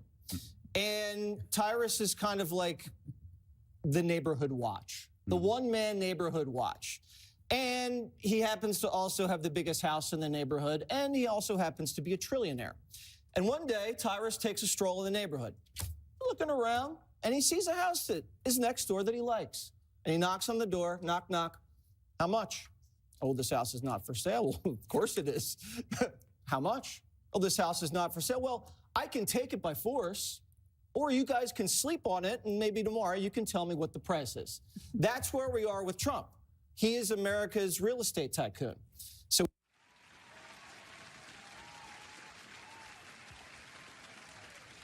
it's so fucking cool to walk up to someone's house, threaten violence, force them to sell it to you, or you're going to fucking kill them. Hell yeah. And you know what? We shouldn't just do that to someone's house. We should do that to someone's fucking country, bro. How based would that be? That is fucking sick.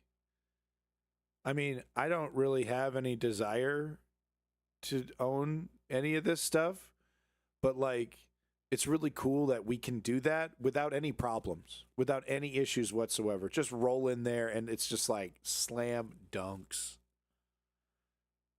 You know, biscuits and eggs. I don't know. he's testing the waters. He's flexing his muscle. He's just seeing what's possible out there and trying to find out the new contours of the new world order. Right. Fuck, man. That's, yeah, it is a new world order. Fuck, yeah. Remember when we were scared of that? Remember when that was a bad thing? Hell yeah. Oh, and Trump's also a genius. And ultimately trying to get a better deal for America. Yeah. And no, I think awesome. the grand strategy is create We're going to steal from other countries. Fuck yeah, directly. Yeah, yeah. Can we kidnap them too? I'd love a servant. I'd love a, can we do slaves again? Are we going to do slaves again? Jesse, are we going to do slaves again? Oh, that would be sick. That'd be so based. kidnap some Venezuelan? Like, oh, could we get like a wife? Could I kidnap a Venezuelan? Get like a wife? Oh, bro, it'd be so base. She'd be like 14, just like Donald Trump, bro.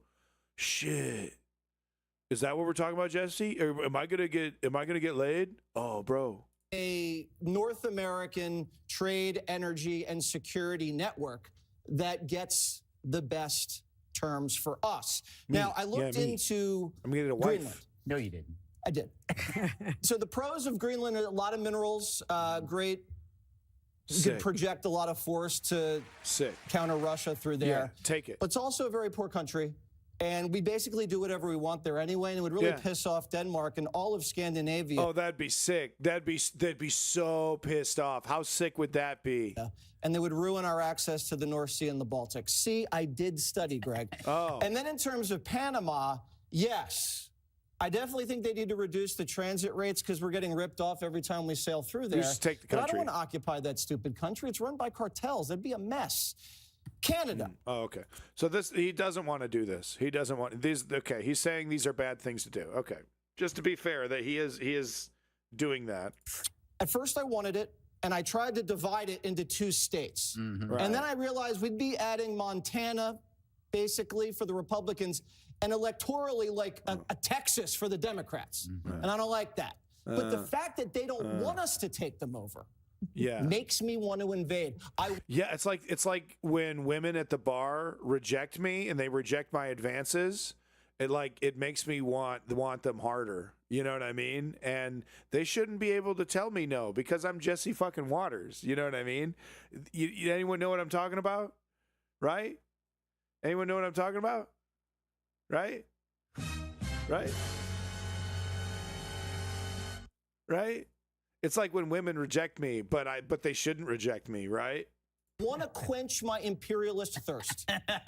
And good. I want to quench my imperialist. So basically, it's him saying, I did the math, and all 3 of these things are terrible ideas. I'm still totally down for it, though, and I think it would be super based and cool, and I want to quench my imperialist thirst. But I did type into ChatGPT, hey, would this work out well for the United States in any kind of way? And the robot said, no, that would be insane. Are you Jesse Waters? Please stop using me. Like that. But the fact that they don't want us to take them over makes me want to invade. I want to quench my imperialist thirst. Fuck yeah, bro. And good for you. And good for you. I agree with Greg. Good for you, you raging psychopath. You fucking psycho. Cool it with the anti-Semitic remarks. Right? Oh, like American Psycho 2.0, dude. That is so base. Do you kill prostitutes? Hell yeah, bro. Fuck, dude. I mean, he truly has made America great again. So do not be fooled by what we are looking at right now. You want to talk about based? Okay. This guy is the sickest motherfucker of the 80s. I'm telling you. Eloquent, on point, observational, plugged in, smart as a whip. I don't know who this guy is. Who is this dude? Jack Beatty, a veteran political commentator and journalist. Okay, this makes more sense. He used to work for The Atlantic. All right, career journalist, professional, and you'll see. What I'm going to try to do is I'm going to try to count how many parallels, how many things that he says sounds like what we're experiencing today. Because he's going to talk about Nixon, and he's going to talk about people who voted for Nixon. Tell me if you don't also catch some. I'm going to try to count as many as I can. But it blows my mind. But I always say it really shouldn't, but I always say it's like these people have always existed. These ignorant elements, these toxic elements, bigoted, right? Hateful, naive, easily fooled, easily swayed, right? They're ruining our lives. They've always ruined our lives. They've always been there. It's always been a struggle between these elements that exist like MAGA that want to destroy and dismantle and elements like us that want to build and prosper. And I know I'm simplifying. The left is not perfect, right? But our heart's in the right place. And that's way more than you can say for your average conservative. But I watched this and my jaw hit the ground. Not only is this guy like a guillotine, sharp and to the point, but the things that he says give me the fucking shivers. Because it's like, we haven't, we got our computers and we got our Netflix and we got our fun stuff. We got our, our Bluetooth dildos that we hook up to our. I don't do any of that stuff. But we're the same. It's the same shit. It's more extreme, obviously. It's more dangerous, but it's the same shit. It's the same shit. And our parents were dealing with this, and our parents' parents have been dealing with this, and it just blows my mind. Okay? That's why this has to be a lifestyle. That's why step 3 is so important. It has to be a fucking lifestyle. Yeah. Donation. Boo. Thanks for the donation, John69.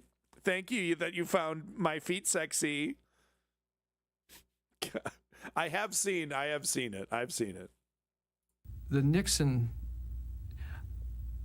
I think that Nixon benefited from his equivocal, not to say duplicitous, stand on the war, his secret plan to end the war, which, of course, he couldn't tell you because that would be interfering in negotiations. Well, of course, it's subsequently come out that through Anna Chennault and others, he was interfering with negotiations to beat the ban.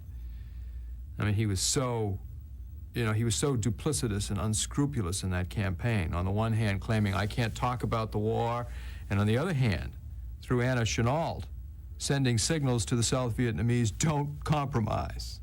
Don't agree to anything. Wait till I get in there. So this, it's kind of deep in the woods here, but he's basically talking about how Nixon went behind America's back, communicated almost directly with America's enemies and said, don't do peace, basically interfered with foreign policy to benefit his political election. Now I don't know. Did Donald Trump do that? I feel like he did. I feel like he openly did it. I'm directly talking to America's enemies and encouraging them not to help Joe Biden. Like, I think he did that shit, but I don't know. Maybe he did. Maybe he didn't. I mean, he was basically playing footsie with, manipulating American foreign policy even before he was president. So you're asking me to crawl inside the mind of the Nixon supporter. I'm unable to. I found the man, to me, incarnated the figure of the American jerk. There's one. The guy who's, always clumsy, who's sweats inappropriately, who knocks over his saucer when he goes to pick up the coffee, who has no redeeming... I love this because he's totally describing MAGA, but he's describing these people that are so... and he says the word uncouth, right? It's like, man, we used to be human beings. We used to be a civilization over here, right? We used to use the English language. And I know this guy, especially, he's a writer and journalist, so he's using the English language more than most. But, oh, God, we used to be fucking people over here, man. Virtue, save a kind of stamina. An ability to last. In the Navy, they call him hard bottom because he'd play cards after everybody had left. And, that seemed to be his one virtue. He persisted like a bad cold. And the jerk is a numerous species. He's a real man. Anybody in high school remembers him. I mean, all of us at some time were him. And I think Nixon spoke to the jerk, and he said, that's all right. That's all right. You can be awkward and ungainly and uncouth and unscrupulous, just like me. And you can be full of hatred and unarticulated bitterness, just like me. And you don't have to feel guilty about anything. Exactly. Because I don't feel guilty about anything. And he sort of sent a message to jerks all over the country that, right. Their hour had arrived. Enough right. of this. The MAGA guys are jerks. I mean, it couldn't be... that's it, right? I don't, we're not being mean here. They're jerks. A good majority of them. Bro, his mustache kicks ass. Many women have enjoyed a fun, good time taking a ride on that bad boy. What are you, jealous? What do you want to hop on? Take a fucking ride? This guy's plowed more fucking pelt than you've ever seen in your life. Okay? Don't be telling me that shit. This guy fucks. And he's doing it with the mustache. That's the only thing that doesn't come off, baby. That's the only thing that does not come off, okay? Don't be telling me that. Idealism. Enough of this Kennedy, uplift. We're going to have our day. Oh, no. The day of the jerk, of the silent majority, which is the apotheosis of jerkhood. Madison and the founding fathers and Jefferson would have turned over in their graves to think that silence would be dignified as a democratic virtue. But that's the jerk's virtue, and that was, and in Nixon, the jerk found his president. I think Nixon was a reaction, not really so much to democratic politics as to the cultural changes of the 60s. There was something reassuring about his jerkiness, if you will. He was the sort of guy. I'm up to 4. You could see him in a 50s sitcom. He'd be the butt of George Burns's jokes. Okay, I will say this: there is a indent. I see what you're talking about now. There's a strange indent. My suspicion is that it is from the copious amounts of vagina that is placed directly on top of his top lip, and that is pressing down, that is pressed down the center of his mustache. That would be my guess. What's going on with the mustache? And there was a kind of denial of all this cultural change. I remember someone describing him as getting on an elevator with Mrs. Nixon at the White House, and they walked hand in hand through the crowd at the White House. And just as soon as they got on the elevator, they forgot there was someone behind them. They parted and dropped each other's as if to say, "Well, thank God we don't." So you hear about that? That's how Nixon's married life was. Oh, I love you. Like when the cameras are going. They're on the elevator. They're going up to their room. We can drop the act. They go in separate directions. That's what Nixon's marriage looked like. But you see, it was that sort of thing. We'll maintain appearances.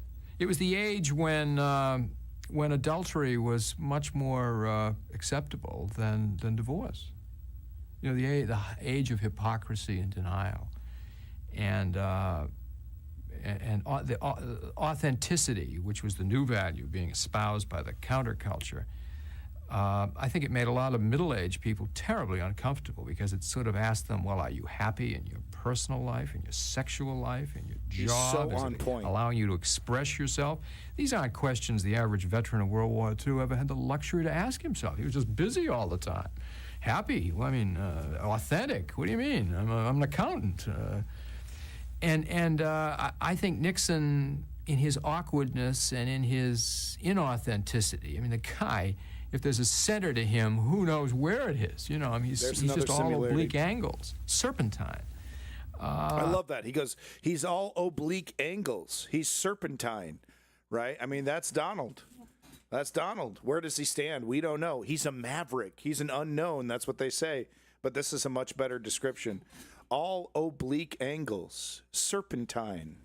Where it is, he's just all oblique angles, serpentine. I think in his very Thank you for the criticism, Lenny. I will note it down. Thank you. I deserved it. Moral selfhood. He all tied up in knots. That was the way a lot of people felt then.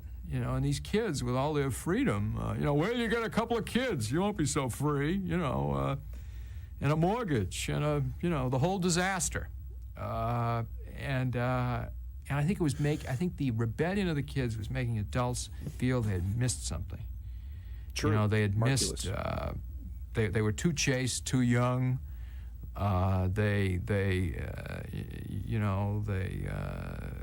had always been hung up at consciousness one, to use the phrase of a pop book at the time that divided the level of the mind between consciousness one, Nixon, consciousness two, something in the middle, and consciousness. So that's funny. Somebody back in the 80s tried to write a book about why are these people so fucking weird? Why do they like hate themselves and they hate each other and they hate other people? They just want to dismantle and destroy, and they're voting for Nixon even though they know he's a crook. What is wrong with these people? It's so funny. Like we've been dealing with this forever. There's 3, the sort of, age of Aquarius, enlightened mind. And I think a lot of people were sort of at consciousness 1, and they couldn't get off it. And yet the advertising culture and all the signals were loosen up, Rampant. Trust me, bro. That's the number one thing you need to. You got to trust me, bro. I literally, and I'm not trying to like I'm humble. I'm humble, right? But I literally know everything. Okay? I put a camera in front of my face, and then I click start stream, and I literally, and I'm just trying to be humble here, but I literally know everything. Right. Well, Nixon could never loosen up. He probably sleeps in his tie. Humble. And I think that reassured people at this cultural level. See, I think that's what was going Darkwater. on. I agree. He was a square, and they were squares, too. Rampant. And it was a way of holding on to, if not the old values, because how Nixon could ever incarnate those, then to the old appearances. Old appearances, right? Well, if he can't be as moral with all of his infidelity and whatever, well, maybe we can keep up appearances.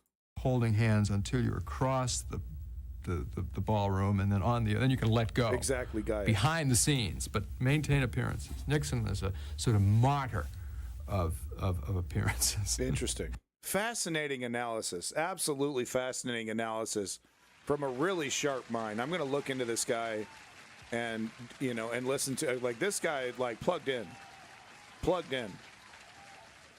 You could just tell. Some guys have a wider view.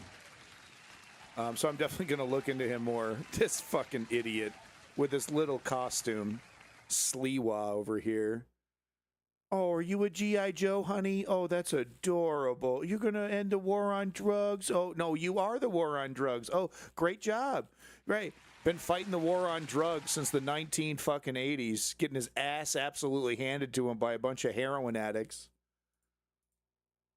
Yeah, the solution? We gotta fucking hurt people. We gotta be more mean to people. That's the fucking solution for drug addicts. Hell yeah, my beret, it's a war.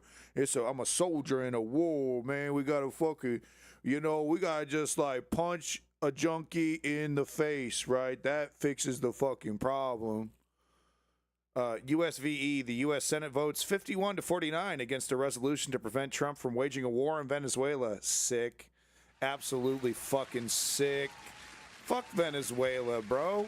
In and out, quick war. What's the problem? What's the problem here? Are we not the ultimate super duper badasses that can do anything and literally do anything? Is our military, are they not made up of magic men that can fucking do anything at any time? They're trained to be the super amazing ultimate badasses. So this is sick as fuck. Too. And I can't wait. I can't wait for a war. I'm going to have nothing to do with it, right? My kid's going to have nothing to do with it, right? On this vote, the yeas are 49, the nays are 51, and the motion is not agreed to. Boots on the ground. Let's go, baby. Sick.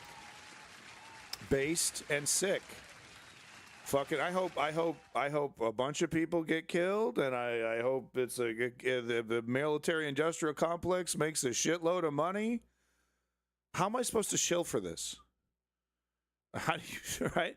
I guess Nick Fuentes has found a way. He's like, we might makes right, basically. Well, I've been criticizing neoliberals my entire career, but now it's based and cool and stuff. How am I supposed to shill for this, man? Yay, let's go die in a war in Venezuela. I don't know. I don't know if the Venezuelans, though, are going to put up a fight like the Vietnamese. The worst thing, the absolute worst scenario that could happen is that they go into Venezuela and it's a total slam dunk for them. Like the army just dissolves because it's all corrupt. And he's like literally greeted as a liberator. I mean, it would just be the absolute terrible. Donald. Like things are so bad that they just embrace his coup. And he's like, see, I told you, they fucking love me. We're going to do this. Greenland's next, baby, and then Canada. Trump says he wants J.D. Vance to fear him like Xi's officials fear their leader, praising authoritarian obedience in speech. Normal, totally based, totally awesome. This is totally American, by the way. This is exactly how George Washington imagined America, right? He imagined his role as president. This is great. There's nothing more American than China. You know what I mean? China? There's nothing more American than China. Hell yeah, bro. So based. Fuck, bro. I'm so sick and tired of winning. I'm fucking tired, bro. Holy shit. You know, we're winning so much. I always walk around with sunglasses on my head. I put a second pair of fucking sunglasses on my head, dude. That's how much we're winning, dude. I put a second fucking pair. Took my avatar picture in my truck with my two sunglasses.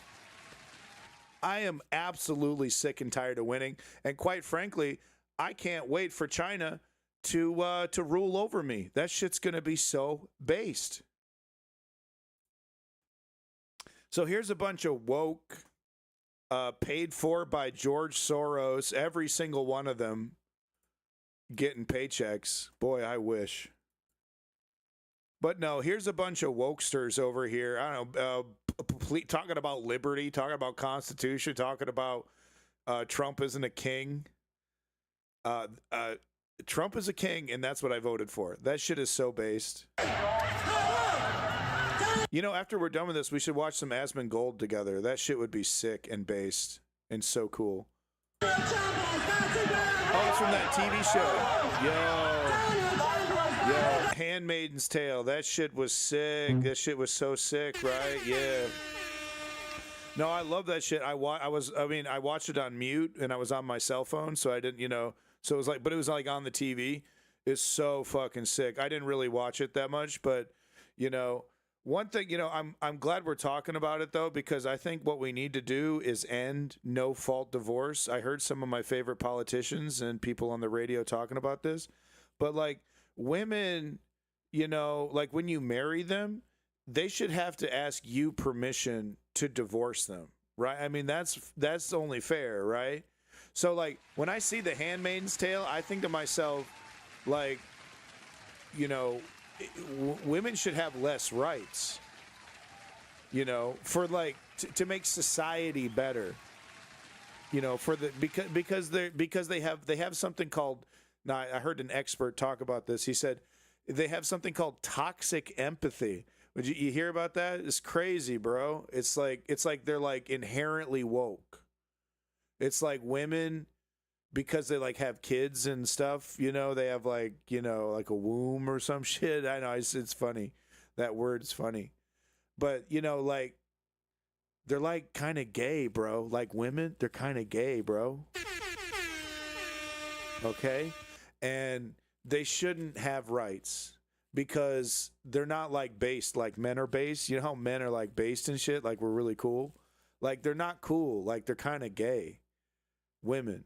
So, suicidal empathy, fuck yeah, bro. Is that what did I call it? Oh, whatever. So you saw the same, Ben Shapiro video or whatever, right?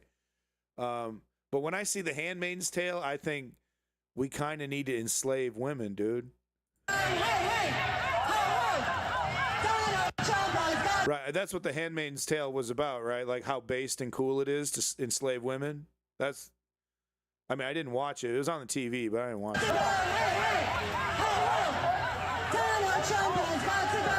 So woke. Donald Trump has got to go.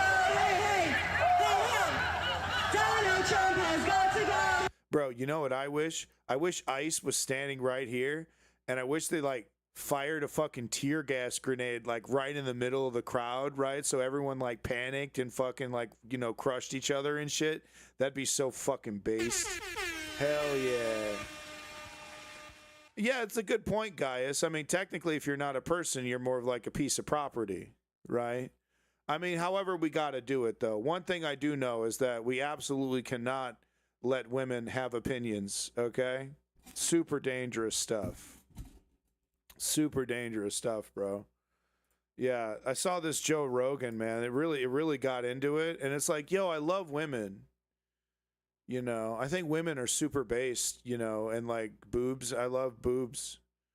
But it's like, you know, I mean, I don't want to die, bro. Yeah, you know what I'm talking about? I don't want to die, bro. Right? So, I don't know, man. We got to do something about it, bro. President Trump announces top pharmaceutical companies have agreed to lower drug prices by over 700%. That's a real number, 700%. I am so absolutely sick and tired of winning. Oh, my God. Oh, yeah.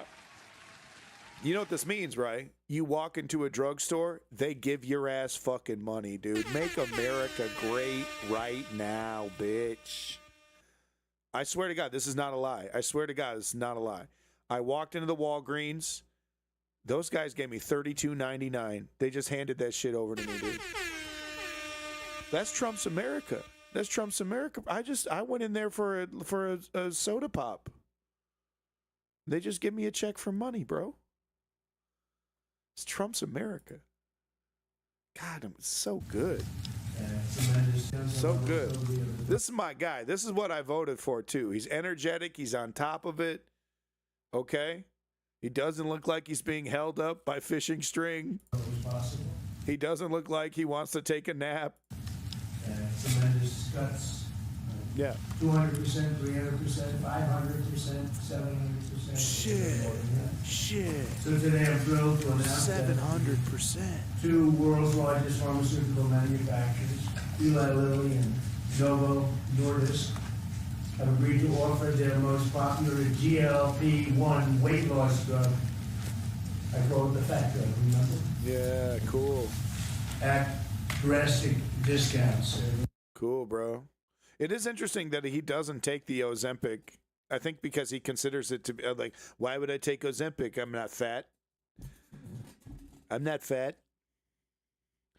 No, socialism is good when it helps the right-wing fascist movement, bro. Didn't you know that? If it helps like right-wingers and stuff, then fascism's sick. I love that shit. But like if it's like feeding somebody or like somebody's like using that money to like get a free education, hell no, bro. Fuck that shit. Unless it's for me. I mean, that's cool. But not for other people. So anyway, on to the next story here. Man threw sandwich at federal agent in D.C. found not guilty of misdemeanor after trial. Boo! Boo! So the guy who had the fucking audacity to throw a whole sandwich, this shit could have been a bomb, dude. That shit could have been a fucking nuclear bomb, bro. I mean, thank God, thank Jesus, thank God it was just a sandwich. But it could have been a fucking chemical weapon, bro.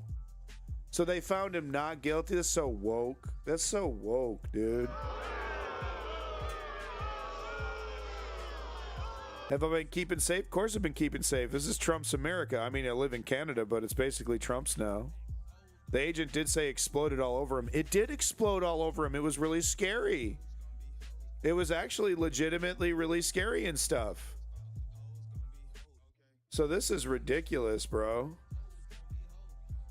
They should have fucking shot his ass dead. They should have fucking mag dumped him right then and there, bro. That would have been fully 100% justified. Am I right? I mean, they should have mag dumped his ass, like reload and then empty another one just in case, bro, because he could have another one. Oh, it smelled bad, dude. It's a Subway sandwich. Cheap. It's gross. I wouldn't eat it. I've never ate a Subway sandwich because I'm too based. Description of mustard on his uniform. I can't believe that officer had to be disrespected like that, and then the guy found not guilty. Not guilty of what? Hating America? He clearly hates America. Could have had bump stock. Dude, it could have been a nuclear fucking weapon, bro. I swear to God. Could have got that pedo sando. It could have been a dead baby. Oh God, we're not doing that. We're not, please. We're not going there. I forgot that I wasn't actually a conservative for a second. I kind of like fell into it for too far. I went way too far.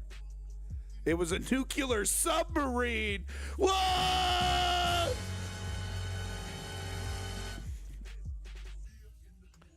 Airports on the verge of a flight cancellation apocalypse. So we've actually talked about this, but this is just more information to back it up. You know, if you want to read this, you can. It's an interesting article. I don't think I read it, but it's interesting. Read it. You read it. Tell me how it goes. But we've covered a lot of this already today, so we don't need to do this one.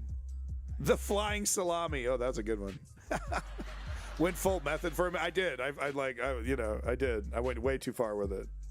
Like, you're actually not Nick Fuentes on Gab.com or whatever the fuck he's at, you know. Amtrak is now viable. Yo. I got lost in the sauce. White House posts video of Trump announcing possible deployment of troops into Nigeria. Shit. I'm not even making this shit up, man. Make it stop. God, make it stop. No, don't make it stop. Hold on. No, bro, this is based as fuck, bro. This is MAGA for life, bro. This is sick. More boots on the ground. Get them. Nigeria, where is that? Where's Nigeria, bro? I'm going to take that shit. I'm going to buy a house in Nigeria, bro. Yeah, Donald Trump, the wins. Just don't stop. Please stop the wins. Oh, God, please stop the winning. Oh. To fight against Islamic extremist groups. Guns a-blazing. Hell yeah! Despite it being something that Nigeria is not going to be happy about. Oh, who gives a fuck? Gives a fuck about what Nigeria has to say. Guns a-blazing, baby. That's my man. That's what I voted for. When I was talking about the eggs, I meant invade Nigeria. When I was talking about trans kids, I meant invade Venezuela. When I was talking about, like, the gas prices, I meant invade Canada, bitch. Yo, how can you not know that? How can you not know that? Well, you're not doing the 4D chess. You're not doing the 4D chess, baby. He's so good. This is such a good idea. We're going to do things to Nigeria that Nigeria is not going to be happy about. Is this AI? Please tell me this is AI. And may very well go into that now disgraced country, guns are blazing, to completely wipe out the Islamic terrorists who are committing these horrible... This is AI, right? Horrible atrocities. I'm hereby instructing our Department of War to prepare for possible action. If we attack, it will be fast, vicious, and sweet, just like the terrorist thugs attack our cherished Christians. These are... This AI, that's AI. Come on, man. That ain't real. Please tell me that's AI. Hold on. That ain't real. Hold on. Where's the AI? Hold on. The AI. Come on. That shit's AI, dude. That's not real. This is AI. Okay, I literally had a hard time telling. I couldn't tell. Okay, thank God this one's fake. He did say it all this though. You're kidding me. You can find this video posted by Bloomberg and Reuters. He didn't say. And Nigeria has returned to the global debt markets, raising over $2 billion in a bond sale as investor appetite for African debt surges. The move signals growing confidence in the region's economies, with countries like Kenya and Angola also issuing new bonds amid improving global market conditions. The Nigerian offering was briefly delayed after U.S. President Donald Trump threatened U.S. military action against Islamist militants in the country for what he claimed was the Nigerian government's... So it was an AI video that was a direct quote. So he did say that shit. He tweeted it? Failure to prevent systematic killings of Christians. In a new video on Truth Social, the president says the U.S. will stop all aid to Nigeria. We're going to do things to Nigeria that... So he put this out. It's an AI video of his words that he made and then released it. Come on, man. I'm trying to still be in grifter mode here. I'm trying to still be a right winger. I can't even. I can't even wrap my head around this. This is, I mean, it's so dystopian. It's so bizarre. It was like, wait a minute. What? Because like he's too forceful. You can kind of tell it's AI, but you can't. It was actually hard. I was like, is this real? It's AI, his words, he put it out. Nigeria is not going to be happy about and may very well go into that now disgraced country, guns are blazing, to completely wipe out the Islamic terrorists who are committing these horrible, horrible atrocities. I'm hereby instructing our Department of War to prepare for possible action. If we attack, it will be fast, vicious, and sweet. I thought it was going to be fake. I thought it was just going to be a good laugh. It's real. Based.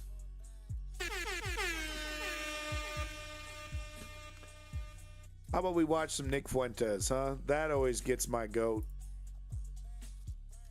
Shit's so based, bro. So it's real. It's fake, but it's real. We're going to do things to It's fake, but it's real. This Nigeria is that Nigeria is not going to be happy about. It's fake, but it's real. Sick, bro. God, that's sick. And if you think about it, if this is possible, it is like, imagine if Russia, you know how Russia, they pretended their a leader died and they pretended for a little while that he was still alive. Right? Imagine if Russia had this technology. Are they going to do this with Putin? You know, they have all the body doubles and they just do AI generated speeches. It's good enough. I can't believe and this. may very well go into that now disgraced country. Kind of buffoon, right? Kind of. Welcome back. But they could, MAGA, with this technology, they could kind of have Trump all the time if they wanted, right? Country, guns are blazing, to completely wipe out the Islamic terrorists who are... They could kind of just have Trump forever, dude. He could become a new fucking religious icon. Wow. That threw me through a loop. I thought it was fake, and it was like, oh, it's just somebody having fun, some liberal going crazy with it. No, that's his words. He put it out. Just, I guess I'm in the mood. I hate myself today, and I just wanted to watch a liar lie to me. I don't know. I guess I feel like a bad boy, and I want to be spit in the face, I guess. So here you go. I'm going to spit in everybody's face, and we're going to watch 30 seconds of a liar lying his complete little ass off. Thinking about the pornography his son's going to watch later. The new Scientology. Yeah. You have good taste in liars. Thank you. I find the good ones. Did we deserve this? No, nobody deserves this. And yet, here we are. The president is on the ballot in 2026. President Trump is on the ballot next fall. Because if we lose the majority, if the Republicans, the common sense people here who are doing the job for the American people, if we lose the majority in the House and this radical element of the Democrat Party were able to take over, when I see Hakeem Jeffries, I think Che Guevara. I mean, the guy's completely. I think Malcolm X has sex with Che Guevara, and that's Hakeem Jeffries. I mean, he's a fucking menace. He's all like, he's talking about we got to make everything free. We got to tax the corporations at 90%. I mean, Hakeem Jeffries is a menace. Already seen that movie. They will try to end the Trump administration. I did see that movie. He won't have 4 years. He'll have only 2 because they will move to impeach him probably on the first day of the new Congress in January 2027. Oh, that'd be terrible. Who is this? This guy's Peter North. He's a famous porn star. He's known for having a large amount of ejaculate. This is Peter North, everyone. Thank you so much, Peter North.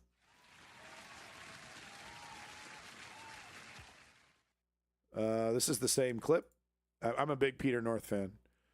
Here we go. Here's another one. What California did is very different compared to Texas. So we're talking about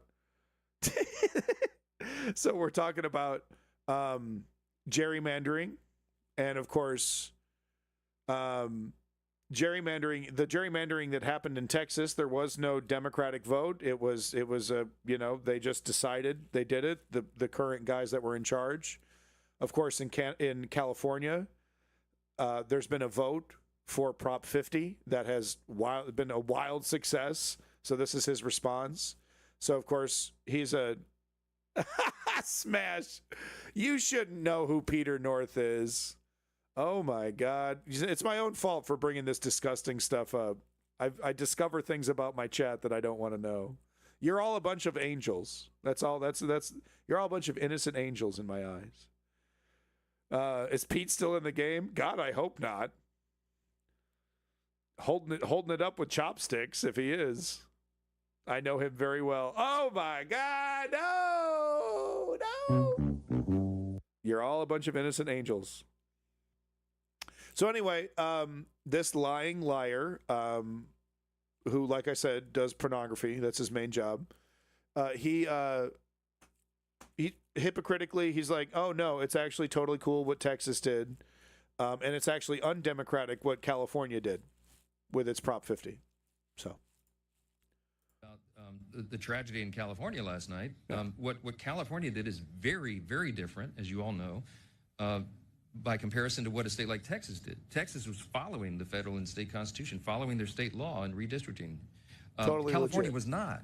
They had to trample over their own state law. Yeah, totally legit. So, by the way, did Texas ask its people, do you want the Republican Party to have full control of the state forever with gerrymandering?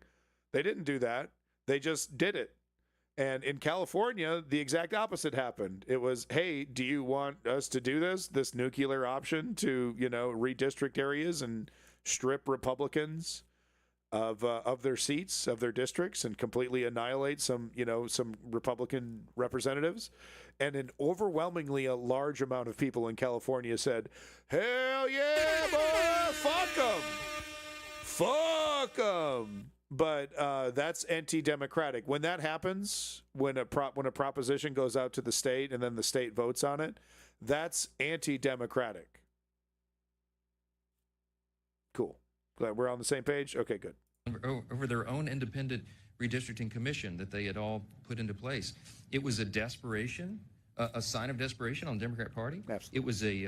It was a game to try to rig the election, as if you could gerrymander California anymore. They managed to do it. I mean, there's like 53 representatives. This party absolutely, positively, shamelessly, and I'm talking Marquis de Sade shit, shamelessly gerrymanders, shamelessly. So this performance right here, can you believe it? Can you believe they would do that? It's really something else. Anymore. If look at we have Republicans that have talked about gerrymandering every single Democrat out of their state completely forever, right? I think that was Oklahoma, maybe one of them. They're like, all of them, not a single one. Get them all out. Or they managed to do it. I mean, there's like 53 representatives from California. We had 9. They want us to have 3. I mean, it's just a blatant example of Gavin Newsom's immoral leadership and the fact that they will do anything to try to rig the system to win. They know that they cannot win on their policies. Oh, yeah. So good. God. Nobody lies like he does. God, he's good. He's actually pretty bad. Yeah, totally craven, hypocritical. Just totally disgusting. Just totally disgusting. They will do anything just like us. It's all projection. Yeah, if you apply the rule of everything a Republican says, it's what they're doing. It's almost always true. if they're blaming their enemy for being deviants, it's because they are deviants. If they are blaming their enemy for being corrupt, it's because they are corrupt. If they're blaming their enemy for stealing an election, it's because they have intentions of stealing the election. It really does apply. It really does apply with these people because this is simple. This is empire.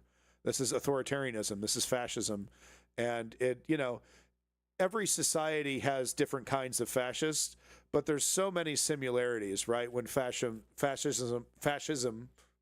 blooms in a society, right? When we see it, there's so many parallels. ICE and the brown shirts, It's like, well, they're not technically wearing brown shirts. Yeah, we know. It's not one-to-one. Moving on to, I think, our final story of the day. I think this is it, folks. Say it isn't so. Trump Solicitor General John Sauer conferred emergency climate change authority on a future president as he argued at the Supreme Court on Wednesday, drawing laughter when he invoked President Donald Trump's claim that his argument is based on a hoax. So it's kind of wordy. It's kind of hard to basically understand. But he basically tried to do the fake. It's fake news. Donald Trump says it's fake news. And even in the kangaroo Supreme Court filled with right-wing activists, it was too ridiculous. It was too ridiculous even for them. So let's have a little listen here. This is just 1 minute. It's all legalese, so it's kind of hard to understand the context. So hopefully that helps. The phrase that Justice Jackson uses, it just does not apply. At least I know, but that's where you started off, and now you've retreated from that, as I understand it. Well, I think we would, as our frontline position, assert the stronger position. But if the court doesn't accept it, then if there is a highly Can you give me a deferential reason to accept it, though? That's what I'm struggling and waiting for. What's the reason to accept? I don't know why everyone in Donald Trump's circle has lung cancer. I don't understand what's going on, but they all have esophageal cancer or something. The notion that Congress can hand off the power to declare war to the president. Well, we don't contend that. Again, that would well, you do. You say it's unreviewable. There's no manageable standard, nothing to be done. And now I think tell me if I'm wrong. You backed off that position. Maybe that's fair to say. Okay, all right. That would be, I think, an abdication. That would really be an abdication, not a delegation. I'm delighted to hear that, Okay. All right. And then I wanted to return to something Justice Sotomayor asked under this statute, okay? So now we're in the statute. It's a major question, though. Could the president impose a 50% tariff on gas-powered cars and auto parts to deal with the unusual and extraordinary threat from abroad of climate change? It's very likely that could be done. Very likely. I think that has to be the logic of your view. Yeah, in other words, obviously this administration would say that's a hoax, it's not a real crisis, but... I'm sure you would. Yeah. Okay. All right, we got time for one more. Folks. You got one more out of me.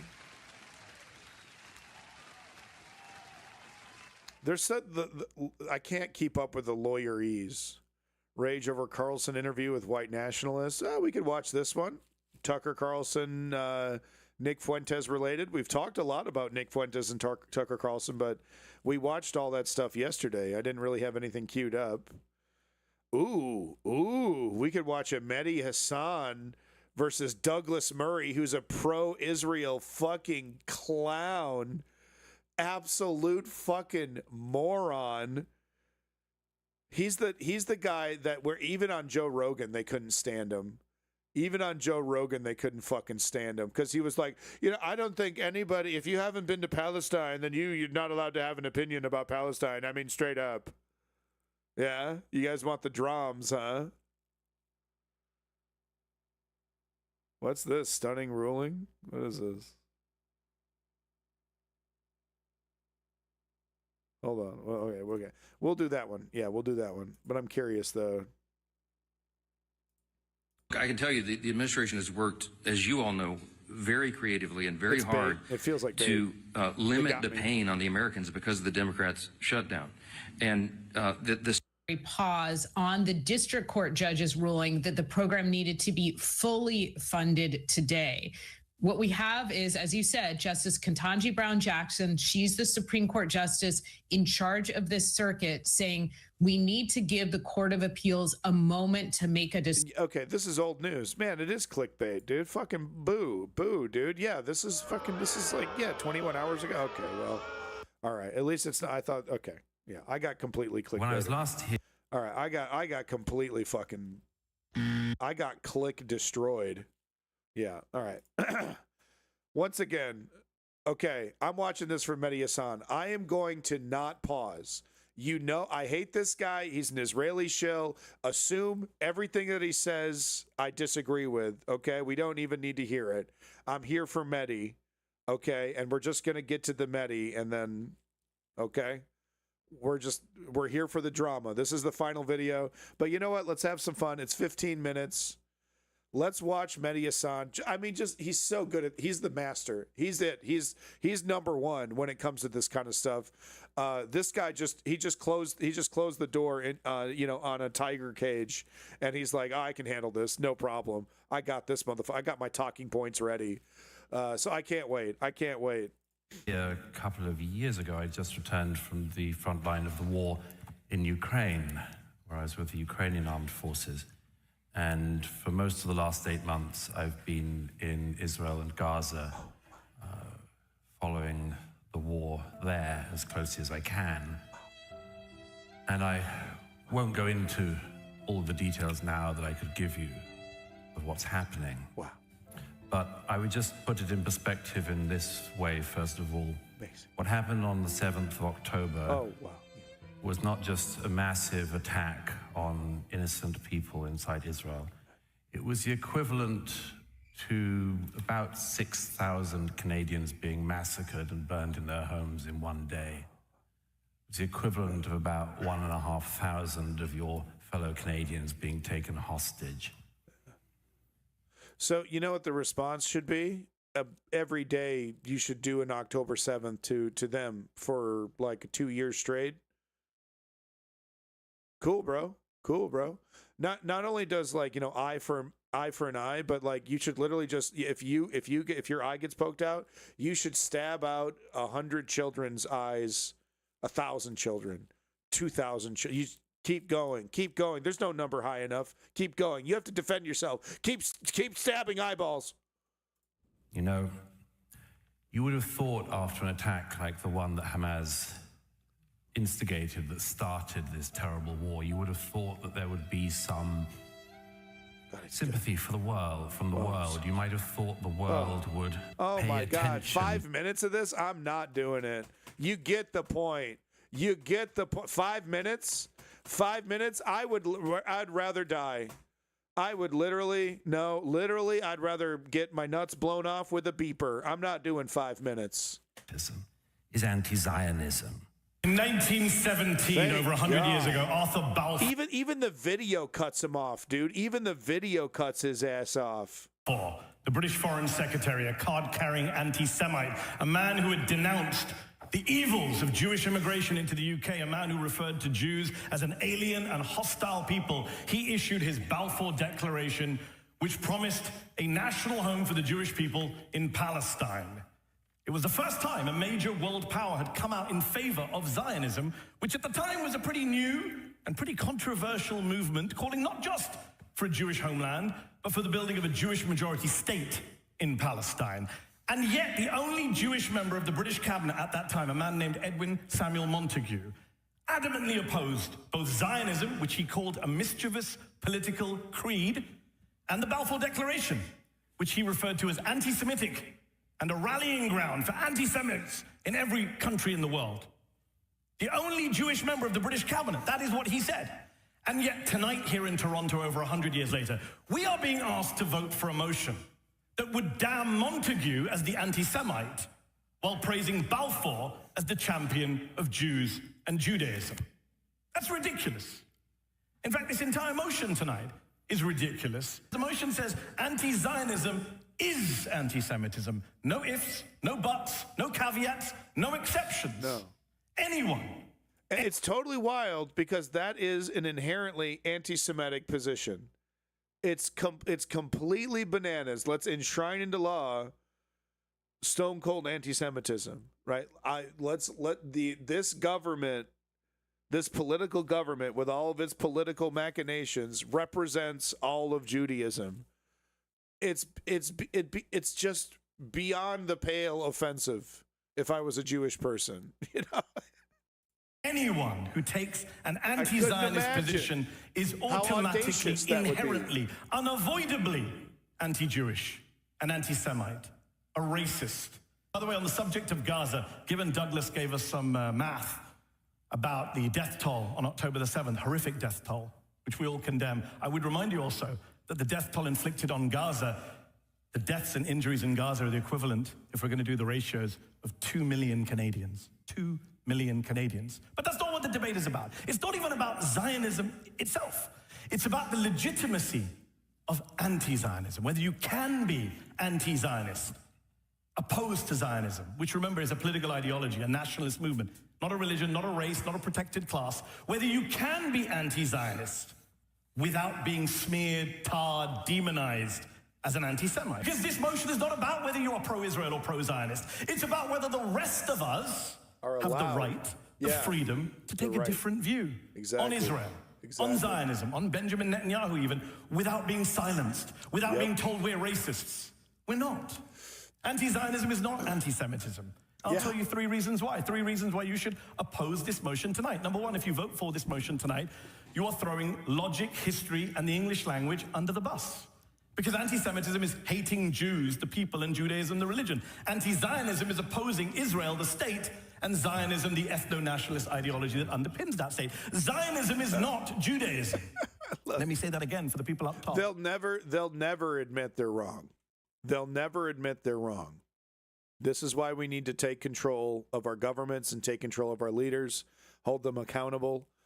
They're going down with the ship, you know, because they're getting paid. It's their job. So it makes it really easy. So no matter how correct Mehdi is, right, it's not really about these people. It's really more about the public at large, who's winning this argument. And I would definitely say Mehdi is winning it. And it's not like Israel, you know, makes it very difficult for anybody, you know. It's pretty simple stuff. Depends that state. Zionism is not Judaism.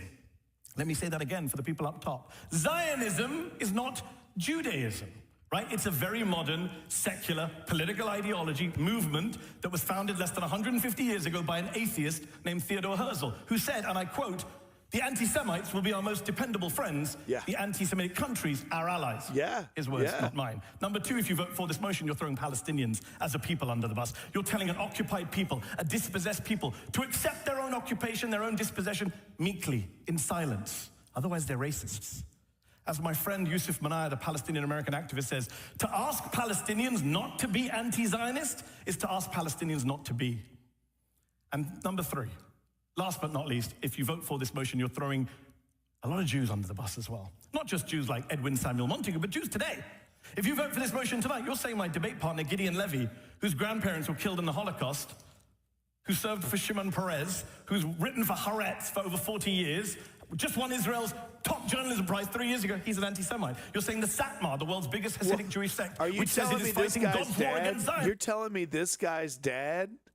Oh my God. Holy shit. You're telling me this guy's dad is a critic of Israel? He writes for Haaretz? Holy, I mean, come on. Well, I don't like my dad. I don't like my dad. Zeke Heil, BB's my buddy. Is anti-Semitic. You're saying Jewish college students on campus, maybe some of them are your kids, members of If Not Now and Jewish Voices for Peace, they're anti-Semites. You're saying some of the most respected Jewish voices in the world, like Avraham Berg, the former Speaker of the Parliament, Miriam Margolis, the actress from Harry Bloody Potter, they're all anti-Semites. That is what you are saying. That is what you're signing off on if you vote for this motion tonight. So I have a simple solution for you all. Don't do it. Vote instead for common sense, for free speech, and the right to criticize a foreign country, the right to criticize a foreign country and a political ideology. I beg to oppose. Woo! Woo! Thank you. Let me just say a couple of things about that I didn't get to in my opening remarks, but are important. You know, if you didn't throng the streets of this city or any other for the actual genocide going on in Sudan, not the one that Mady and Gideon pretend is happening, but the actual genocide going on in Sudan, if you didn't spend weekend after weekend doing that, but you did come out for the post-October the 7th protests, you're an anti-Semite. If you protested not a bit, didn't set up a tent when Bashar al-Assad was killing 6 times the number So that's the crux of most of his arguments. If you're not doing this, if you're not, because that's interesting, right? Because he sets the fucking dynamic. If you're not meeting this standard, this arbitrary level that I've set, you don't get to claim that, you don't get to have an opinion about X or about Z. If you're not doing this thing or you're not doing that thing, you're not allowed an opinion, and you should just clam right up. It's smarmy. It's really smarmy. People in a decade that Israel and all of its enemies have lost in 75 years of war. You are an anti-Semite. This debate for me tonight is fascinating because for years Douglas has been the free speech warrior and I've been the guy saying there's no right to absolute free speech. Tonight I feel the roles are reversed. I'm here to say, what happened to free speech? What happened to the ability to criticize others, governments, countries, yes, political ideologies, right? So this is ridiculous, this argument that we are being expected to believe that if you don't support Israel as it is currently constituted, with Jewish supremacy, as Gideon points out, that makes you an anti-Semite. It's an abuse of anti-Semitism. It empties at a very important concept, at a very urgent time of all meaning, in order to defend a country which, as Gideon has pointed out, and which Douglas seems to think is fine, has killed tens of thousands of innocent people in recent months. So maybe, have you ever been there? Yes. When? A few years ago, not recently. I don't get awards from the president of Israel like you do, so I don't get to do softball interviews. Well, you should. Right, so that's the thing, right? Oh, so you haven't been there recently, huh? So you don't know what's going on, and you don't deserve an opinion about it. It's literally his only play. It's like his only play is discredit you completely. You haven't met his arbitrary, his arbitrary qualifications for having an opinion about something. Therefore, you're done. Boom, goes the dynamite. You're done. Canceled. It's pathetic. It's actually pathetic. Wildly intellectually dishonest. So guys, next time you bring it up Hitler, shut your fucking mouth, okay? You weren't there, bro. You weren't on the beaches of Normandy. See, I remembered it now. You weren't there. You weren't on Hamburger Hill, bro. You weren't there, bro. You don't be telling me about Hamburger Hill, bro. You weren't there, bro. Fuck you. I didn't get invited into Gaza. If I were you, let me finish my point. But you went to Gaza, right? You said you went to Gaza. How come you went to Gaza when the world's media is not allowed into Gaza? There's 2 reasons. But they took you into Gaza. Well, first of all, I'll explain. I just want to deal with one point very important here. Douglas is the great journalist in Israel. I love this. Cosplaying as a journalist, going into Gaza with the IDF. Douglas interviewed Benjamin Netanyahu in January. Douglas did not. You're very bothered by Qatar and funding Hamas. They're your bosses. But we're talking about bosses. Let's talk to this. You're literally paid by them. I've interviewed. Spurious lie, and I think I saw the viral clip where he called this out. He's not getting paid a fucking cent by Qatar. I've interviewed Qatari officials. You can go on YouTube and watch my interviews with Qatari officials. And then you can watch Douglas interview Benjamin Netanyahu, where he asked him pearls like, is there another chapter left in the Netanyahu biography? That was the strong question for that. He didn't ask Benjamin Netanyahu, why did you work with Qatar to fund Hamas all those years? Why did you prop up Hamas all those years? Why, according to today's Israeli... want to talk about that one. Doesn't want no way, bro. No way, bro. How about we talk about the connections with Bibi Netanyahu and Hamas? No, can't do it. Oh, fake news, bruh. Fake news. I can tell you that the shape, size, and taste of Bibi Netanyahu's cock, but I couldn't tell you anything about his connections to Hamas. Never. Media, did you have reports that there was going to be an attack on your citizens and completely allow that to happen? Douglas didn't ask any of those questions. Instead, he'd like to spray around Hamas at the Muslim on the stage. They keep telling us about the horrors of October the 7th. I agree. This side shares the revulsion against the horrors of October the 7th, but we also share revulsion against the horrors that came since October the 7th. We don't support those horrors. I'm opposed to the war crimes. It only counts if it happens to Israeli people. If horrors and atrocities are committed to Palestinian people, well, they're not human beings. It doesn't count. Come on, Maddie, get with the times. On October the 7th, and the war crimes that have happened since October the 7th. Douglas, no, I've got to finish this point. Douglas, the week after October the 7th, came out in The Spectator and advocated for the ethnic cleansing of Gaza, which is a crime against humanity under the Rome Statute. He said now is a good time to do it. And by the way, this whole argument, why didn't you protest Sudan? Why didn't you protest Syria? Last time I checked, the United States Congress does not fund Bashar al-Assad or the RSF militias in Sudan. So stop with this lazy whataboutism that gives you... You fund your friends in Tehran. The US Congress funds Tehran. You know very well Biden's package for Tehran. What? You don't know about it? US funds Iran. Okay, you got me there, Douglas. Wow. But if you're going to focus on October 7th, then also focus on what happened since October the 7th. The erasure of Palestinians in this debate, the booing when Gideon mentions what happened to Palestinians. Shameful. I'm sorry to say it's absolutely shameful and telling about what's going on. And I would say this. If we're going to talk about October 7th and what happened since, everyone's a liar. The Hamas health ministry is like, everyone's a liar. Okay, friend of mine, American doctor, goes to Gaza. Many doctors have gone to Gaza. You've seen them on the news. They're all liars, all Hamas, apparently. Friend of mine went to Gaza. He's been to Sudan. He doesn't just use it for whataboutism like Douglas. He's been to Sudan. He's been to Afghanistan. He's worked there. He came back from Gaza and said, I've never seen atrocities like I've seen here. What's happened to children? He's an anti-Semite because he saw children with burn wounds like he's never seen. He saw children with gunshot wounds. I mean, it's such a lazy application. It's like a little cheat code, right? Anti-Semite, anti-Semite. He's saying that because he's an he hates Jews. He hates Jews so much he's making up shit about burned kids. He just hey, that's why. It's obvious. It's all a cabal against us. Anti-Semite because he saw children with burn wounds like he's... Meanwhile, they're like, buddy with all kinds of like legitimate right-wing anti-Semites. Never seen. He saw children with gunshot wounds to the head, but that's Hamas's fault. Everything is Hamas's fault. So let's talk about war crimes. Yes, everything is yes. Unironically, yes. Oh, great. It is amazing that every human rights group in the world, including Israeli human rights groups like B'Tselem, Gisha, Yeshdin, are all documenting this stuff, but you guys think it's all imaginary. So again, it tells you about what Zionism is. This is not about some abstract ideology of, people trying to settle the land and trying to have it. But as Gideon said, there was an argument to be had in the 1940s, 30s, 20s.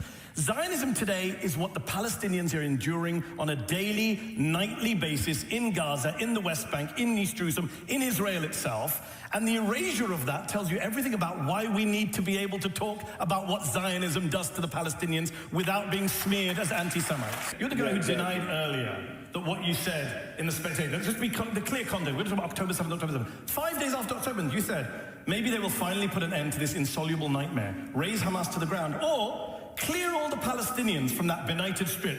It could be a good time to do it. But you tell this audience, we can live in peace side by side. That's a war crime. Ethnic cleansing is a war crime. Clearing people. No way. I said maybe for a reason. It could be a good time to do it. For goodness sake. Quote from his actual printed text. It's a quote from his actual text of the fucking thing that he wrote. I said maybe. I said maybe. What? I said maybe we could do a little ethnic cleansing. Oh my God. The woke left. The woke left just can't take a joke. Maybe it's a joke. Maybe it isn't. I don't know. Just apologize and move on. Seriously. This entire debate is a distraction, a deflection, an attempt to make you look Thank you, Lenny. over here, Appreciate not it, over buddy. there. Thank you.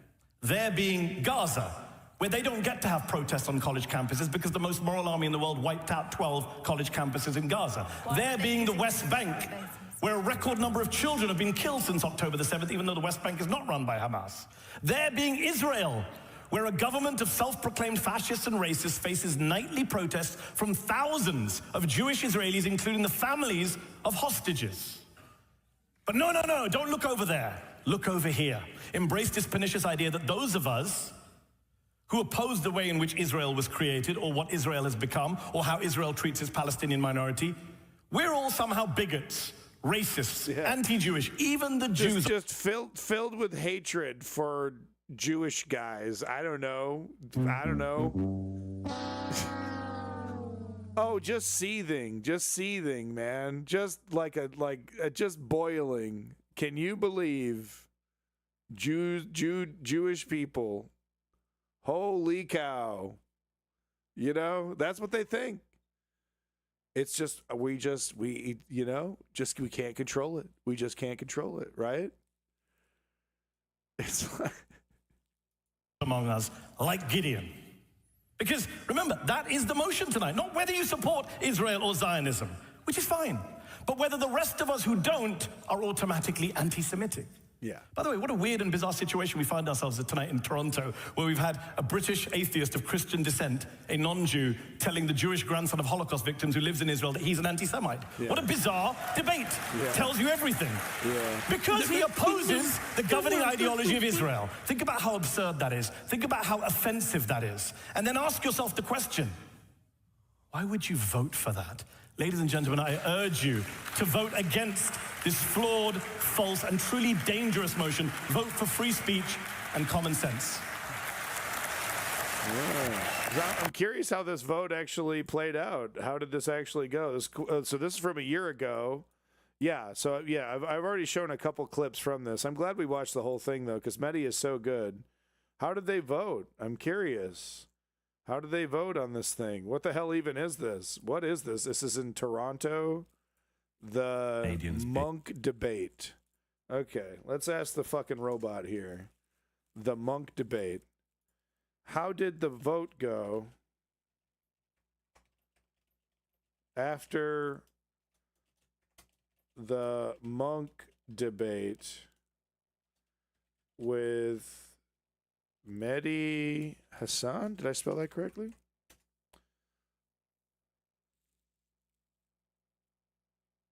Be it resolved, anti-Zionism. Oh, okay, we lost.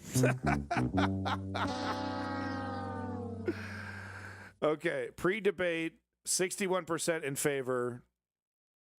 Post-debate, 66% in favor.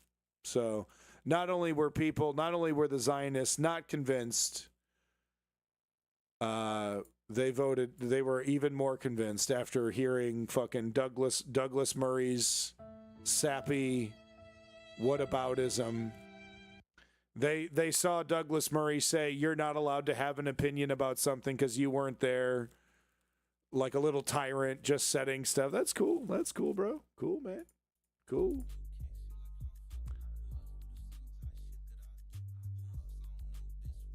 The pro side arguing that anti-Zionism is anti-Semitism gained about 5 percentage points during the debate. Stop fucking crying, bitch! Where? I don't want to fucking hear it. Sorry. Okay, well there you go. It's been decided. Every expert on genocide is wrong. We don't deserve free speech. If you criticize Israel, you're criticizing Jewish people. Cool it with the anti-Semitic remarks. Cool. Good stuff. Great. This guy won.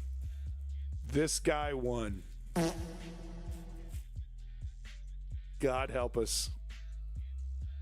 I assume this place was filled with a bunch of pro-Zionists. I assume. I don't know. Let's just bring back the plague already. Yeah, be careful what you wish for. We almost had it with COVID, and we're still not done with COVID, by the way. So be careful what you wish for.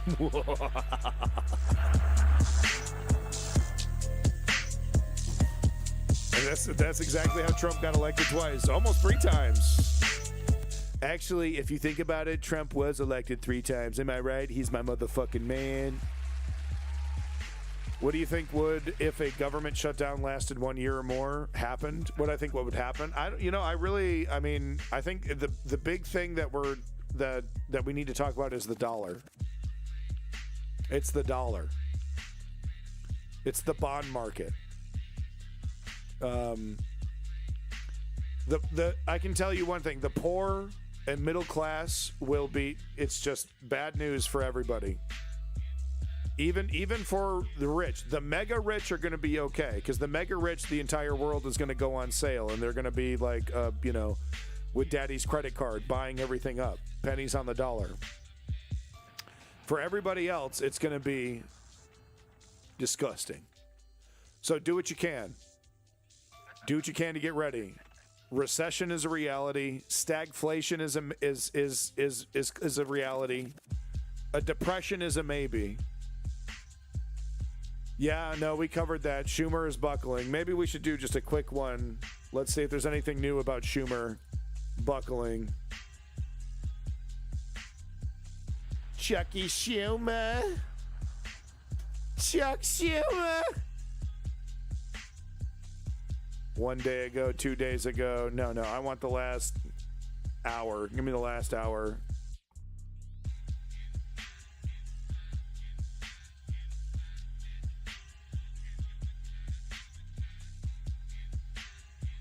Are they voting right now? The U.S. Senate live, rare Sunday session and crucial vote to end the government shutdown on day 41. So they're live in this bitch. Madam President, I've given this speech 2 times in the last probably 16 hours. Okay, I don't want to fucking hear it. Hold on here. What's this website I use for free CNN? Yeah, free Inner TV. That's what I use. Yeah, they're supposed to be dealing with it tonight, at least a month. They're gonna kick it. They're gonna kick the can down the road a month. They're not even gonna. I can't believe that they're not gonna be like, let's get through Christmas. Let's deal with this next year. They want to deal with this during Christmas. You know, I don't understand. Okay, let's check C-SPAN here. Do they want to fuck around with this? You both have had a moment to take a step back. Yes. The dust has settled. We've had some distance from your tenure and from those turbulent election cycles. A ceasefire? How have you seen your parties evolve over the last... This is what C-SPAN's up to, dude. A big bipartisan fucking orgy. Oh my God. Because that's what the problem is. It's just they're not finding compromise, right? Because that's the real problem, isn't it? That's the real problem. Both sides need to find compromise. Didn't you guys know that? Okay, hell, I want more C-SPAN here. C-SPAN 1, regular C-SPAN. I don't want to listen to this guy's speech. America's Book Club, I'd rather die. Actually, no. I do enjoy those book club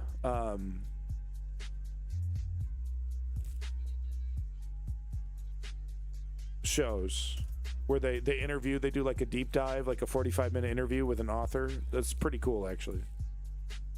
Let's check out C-SPAN too. I'm just curious. I want to see if they've got any coverage of Welcome these back votes. to Washington Journal. We're joined now by Representative James Walkinshaw, a Democrat of Virginia and a member of the Oversight and Government Reform What time is the vote? Committee. I don't know. I don't know.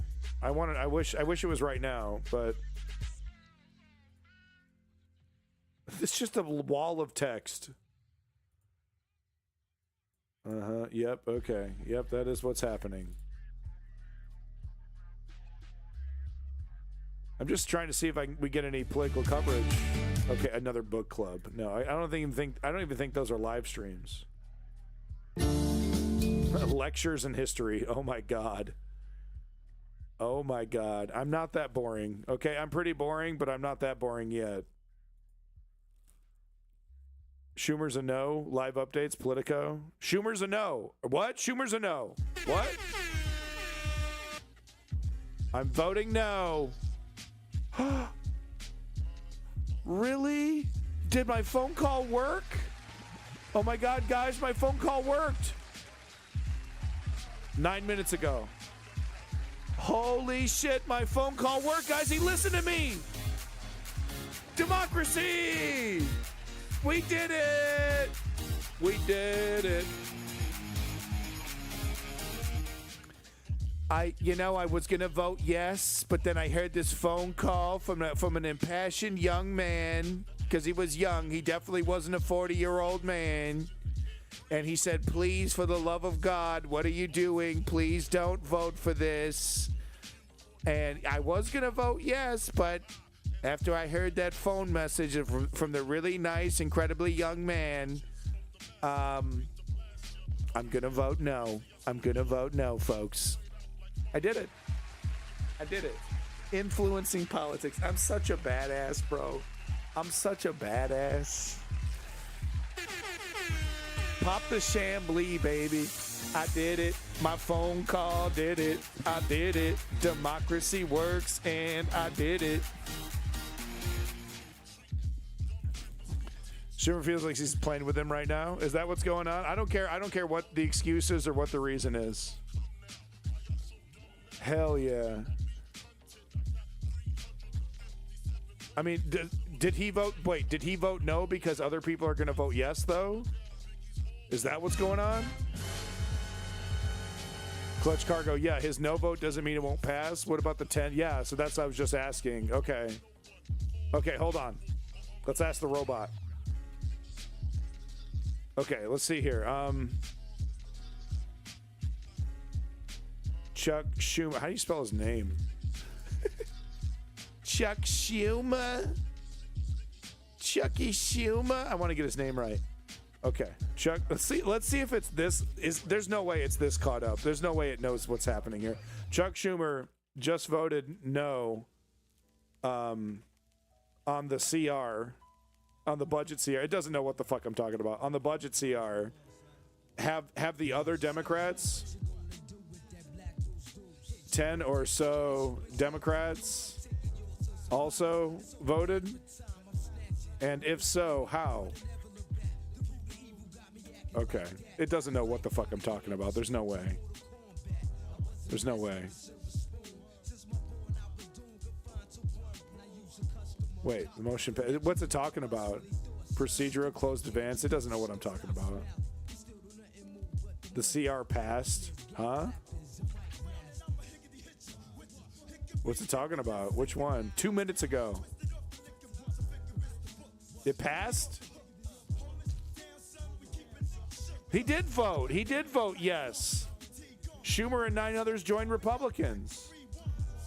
House senators voted in a bill to avert a government shutdown. Schumer and 9 others joined Republicans to advance a funding measure in a key procedural vote. Oh, wait. Oh, no. So they voted to advance in a key procedural vote. Okay, they voted to advance measure Friday to extend. Wait, yes, they did. Okay, through September. Okay, so they kicked the can through September to avert a government shutdown. So he said that on Thursday. 7 other Democrats. This was 2 minutes ago. Wait, March?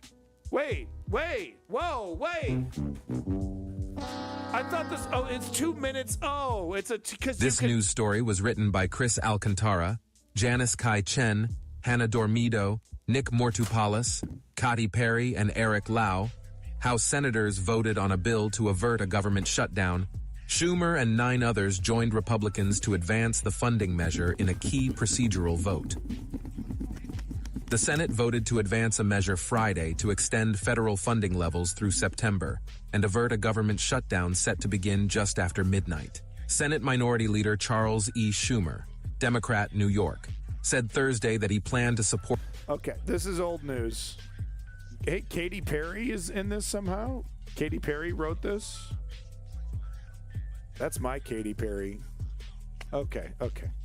It doesn't know what the hell's going on. It's not this plugged in yet.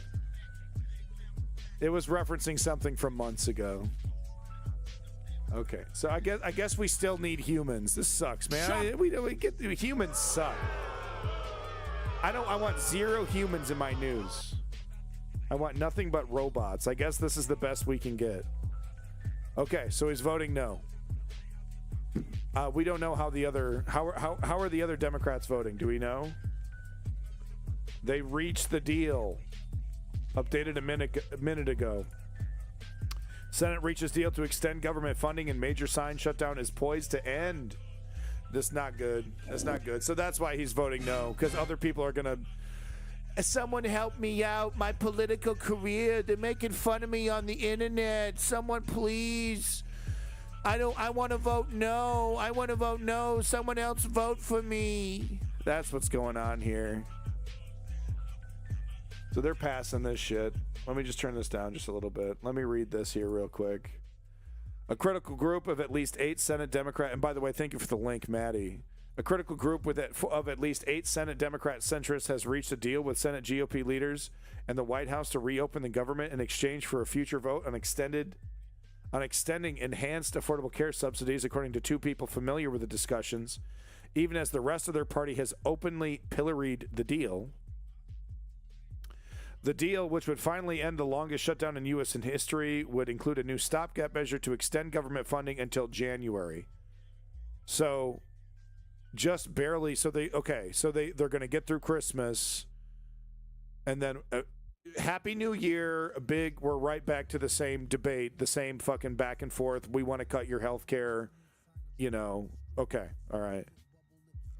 How effective not bending over for Republicans was in the election just a few days ago, and now they're deciding to surrender unconditionally. I know, it's, Marco, 100%. 110%, man. Because, they got him on the ropes. That's what I was telling Chuck Schumer on the phone. Because I was doing my civic duty. They got this guy on the ropes. They got Donald Trump sweating. So they hand him the gun.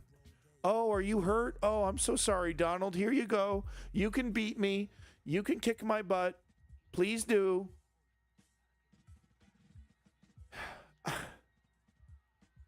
It reinforces. I think it has something to do with Israel. I think all these guys have connections to. Israel is saying, go along with the big dog. You're an anti-Semite unless you do what I say. I think Israel has something to do with this, because it's they're literally giving up. He was about to capitulate. He's about to fold. Give it a couple. Give it a week. Give it a week. No. Both hands tied behind the back. Ass out, bent right over. Oh God, please don't do it. I mean, what do we say about these guys? We have to replace them. We have to Tea Party of the left. We have to completely purge our movement of these weaklings. These absolute failures. We're seeing it in the UK as well. Keir Starmer. My God, Keir Starmer. Oh, please don't do it, Reform. Stay away from my bum. No.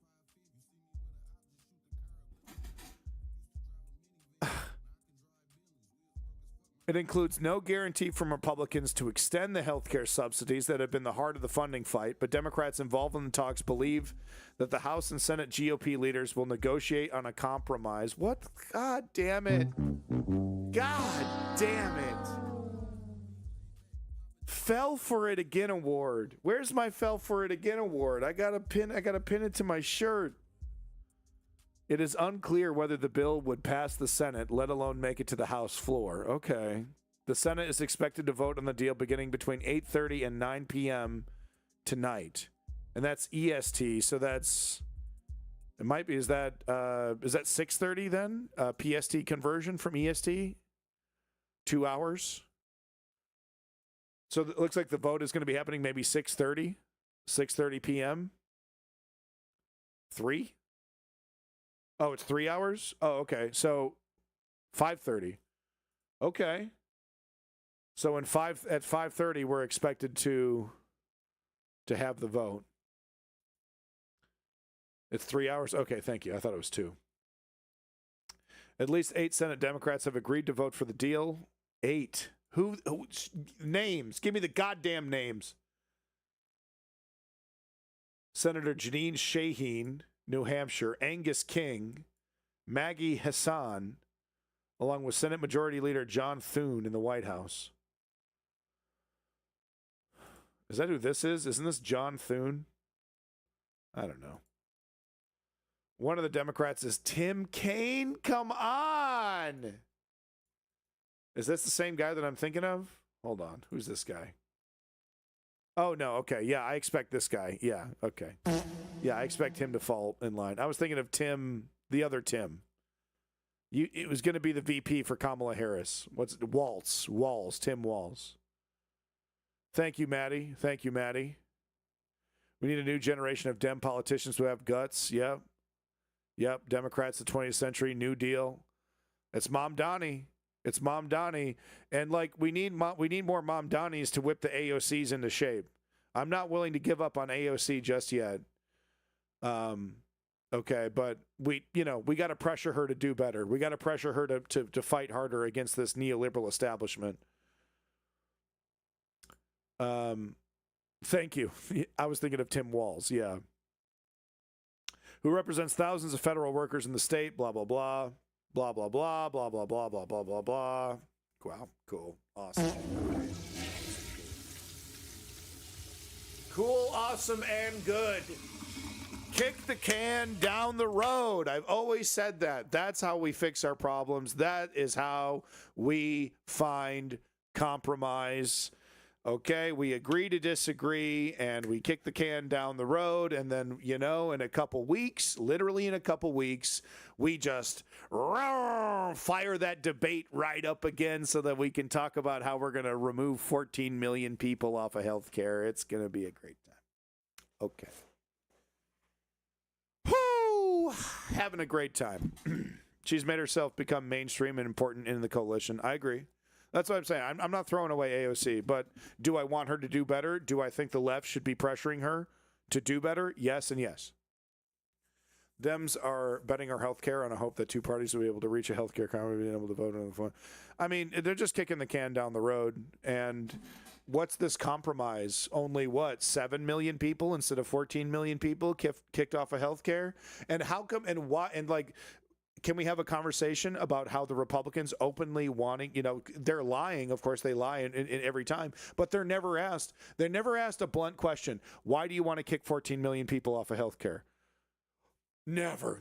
I would never. Not only are they never going to ask it, of course, they would never answer it, but they should be asked that question every single day, every time they get in front of a camera and they talk about this shutdown. Why do you want to remove 14 million people off of healthcare? That's fake news. That's fake news. You're fired. You're not allowed to ask me that question. You're not, That's okay, B-Ree. I'm saying goodbye.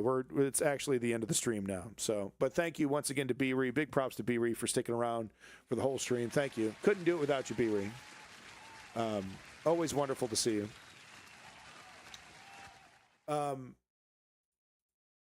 So yeah. Bye. See you later. It's good to see you though, B-Ree. I hope you do well. I hope you have a good week. Rampant Carnage. Awesome. Clutch Cargo. Zio Duke. How about having a conversation about how healthcare is a commodity that no one can afford in the first place? The thing about these guys is that the solutions are there. They're not dumb. They know what the solutions are. They know how to help people. But they're making a decision. They're making a decision to enrich themselves and enrich their friends over the people that they supposedly represent. It's just that simple. It's the goddamn cheddar, baby. It's that fucking money. It's so good. Ask Nancy Pelosi how good that money is. Right? Sell your fucking soul for that shit. Senate is voting now. They're right fucking now. I got the live on. U.S. Senate. It is critical to know that these impacts are not lopsided on those high traffic areas. Small and medium hub airports, such as we have. Man, they're not voting, man. They're farting. They're farting. It does make me want to wait and see. Hold. I couldn't hold it. Sorry. I tried. Just vote on this shit. They're probably going to do it. I got a feeling that they're going to do it. Oh, my B. You should be ashamed of yourself. How dare you? Double dog dare you. I got a feeling they're gonna do it because they want to fart through Christmas, right, without having to deal with this, right? They want to just kick the can down the road. Stay just for us, maybe, please. I'm running out of funny things to say, guys. I want to entertain you, but I'm running out of funny juice. I'm running out of funny juice. I just can't entertain you as much anymore. Word is that even all the leadership is opposed to caving. It's literally just like 5 or 6 Dems. Really? Really?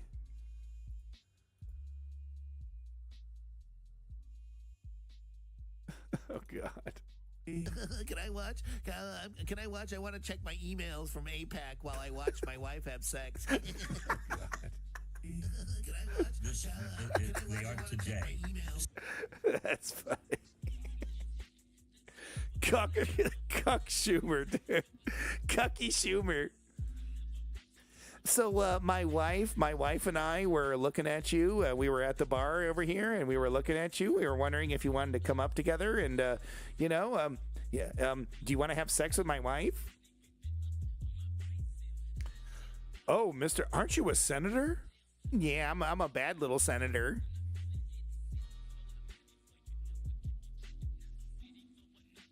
You look like a nice Jewish boy. Do you want to have sex with my wife? You muted before you said vote blue, just like my balls.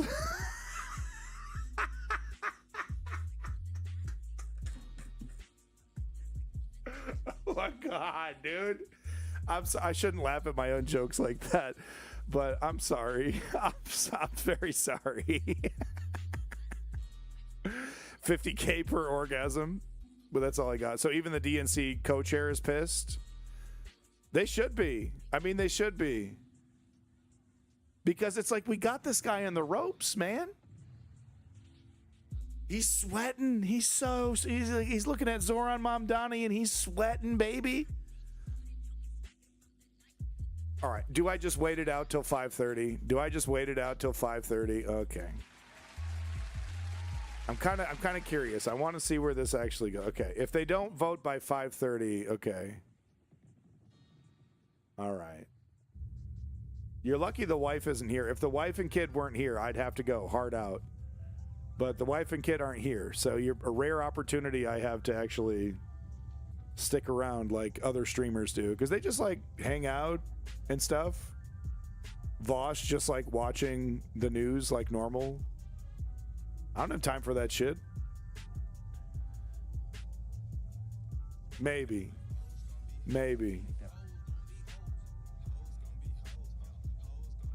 Let me get my subject changed here. All right, we'll stick around until 5:30. All right, because I like you guys. You guys are pretty awesome. Did they cave? That's what we all want to know. Did they cave or not? Feels so unreal. I would actually suspect the few that got picked off had some other interest going on. It's Israel, man. It's always Israel. That's what's shocking me about Iraq and Afghanistan is like that shit was Israel, dude. You know? And like no one talked about that. I was there. I lived it. Nobody was talking about any kind of Israeli influence. It was just totally we're getting revenge and God bless America and 9/11, 9/11, 9/11. And like nobody was talking about, oh, this incredibly influential political, entity, this government, really, really, really wants us to go into Iraq and Afghanistan. They really think that's super sick.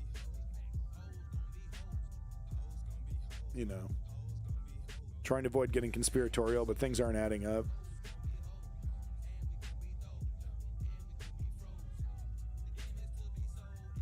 Yeah, it's fucked up. I like to hear, though, if these rumors that you're reporting on are true, that everyone's going, what are you talking about, dude? Because it's like, I mean, it really is something. Like Trump, if this was a boxing movie, like Trump would be on the ropes right now. Those early elections were absolutely a referendum on him and his governing and his economy, and it was...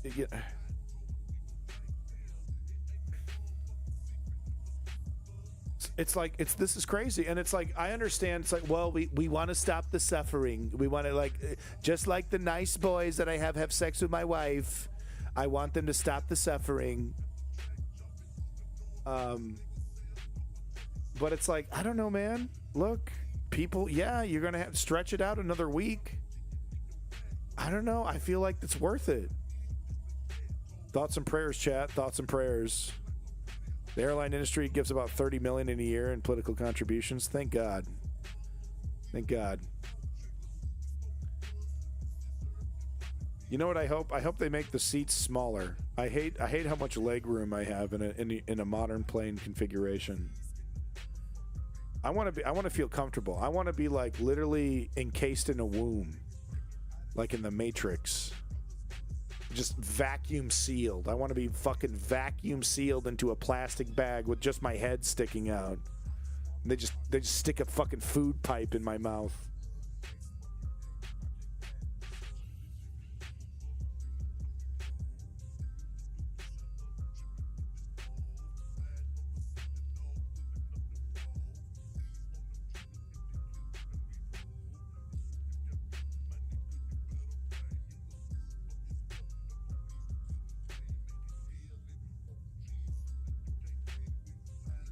Sorry, just texting the wife here.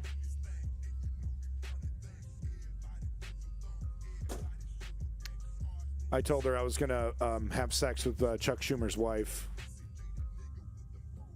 She doesn't care. It's fine. You want stasis pods? Yeah. No, I want to be squeezed into a plastic bag and vacuum sealed and then hung from the ceiling like a piece of produce. Okay? And that's how I want to fly in airplanes.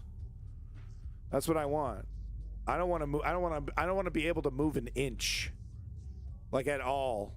I put on a diaper and then I put on this plastic bag and then they suck all the air out and then they hang me up from the roof like I'm a cocoon, like I'm a butterfly in the cocoon stage. Majority Leader. President, I ask unanimous consent the quorum call be suspended. Without objection. And I ask unanimous consent that the following senators be allowed to speak for up to 5 minutes each. No! Senator Collins, Senator Schumer, Senator Sanders, and me. Without objection. Thank you, Mr. President. Yeah, get your fucking Mr. smoke out. President. I'm gonna smoke through this Senator shit. from Maine. Mr. President, today the Senate Appropriations Suzanne Committee Collins, the fucking advanced worst. legislation to reopen government immediately, funding vital programs. God, she's the absolute fucking worst. She's the fucking absolute worst. And of course, she needs to retire. Look, I'm not going to age shame.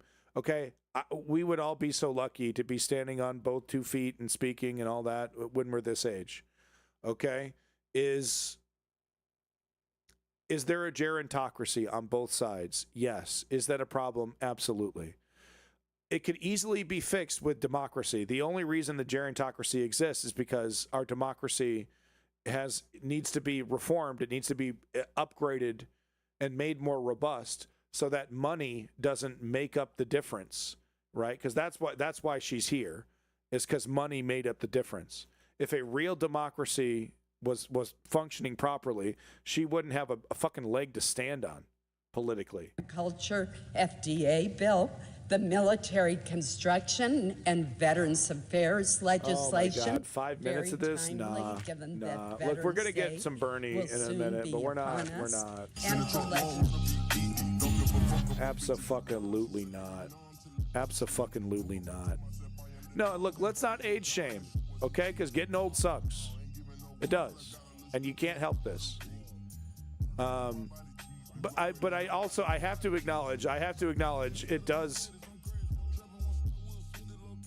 It is symbolic. Her quivering, it is symbolic of the current state of affairs with our government. That isn't to say old people, like, being old is bad, inherently, because it isn't. Because, like, I bet you there's like 10 million older folks in the same exact boat with awesome opinions, who are totally democratic, who are like, filled with principle. right? So it's not. So it's like the age. The age doesn't make her the corrupt, politician. But I can't help but notice this as well. The quivering, the talking points that just on the remainder of the year-long appropriations bills. For example, funding for important programs like Head Start and such as the. It's weird how she's talking about like they want to annihilate you.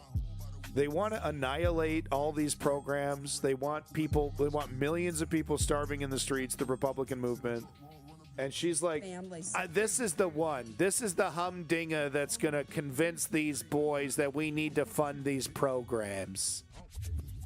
Finally, Mr. President, I want to thank the many members on both sides of the aisle. Right. Leave. Please retire. Please retire. Please. To bring this package together.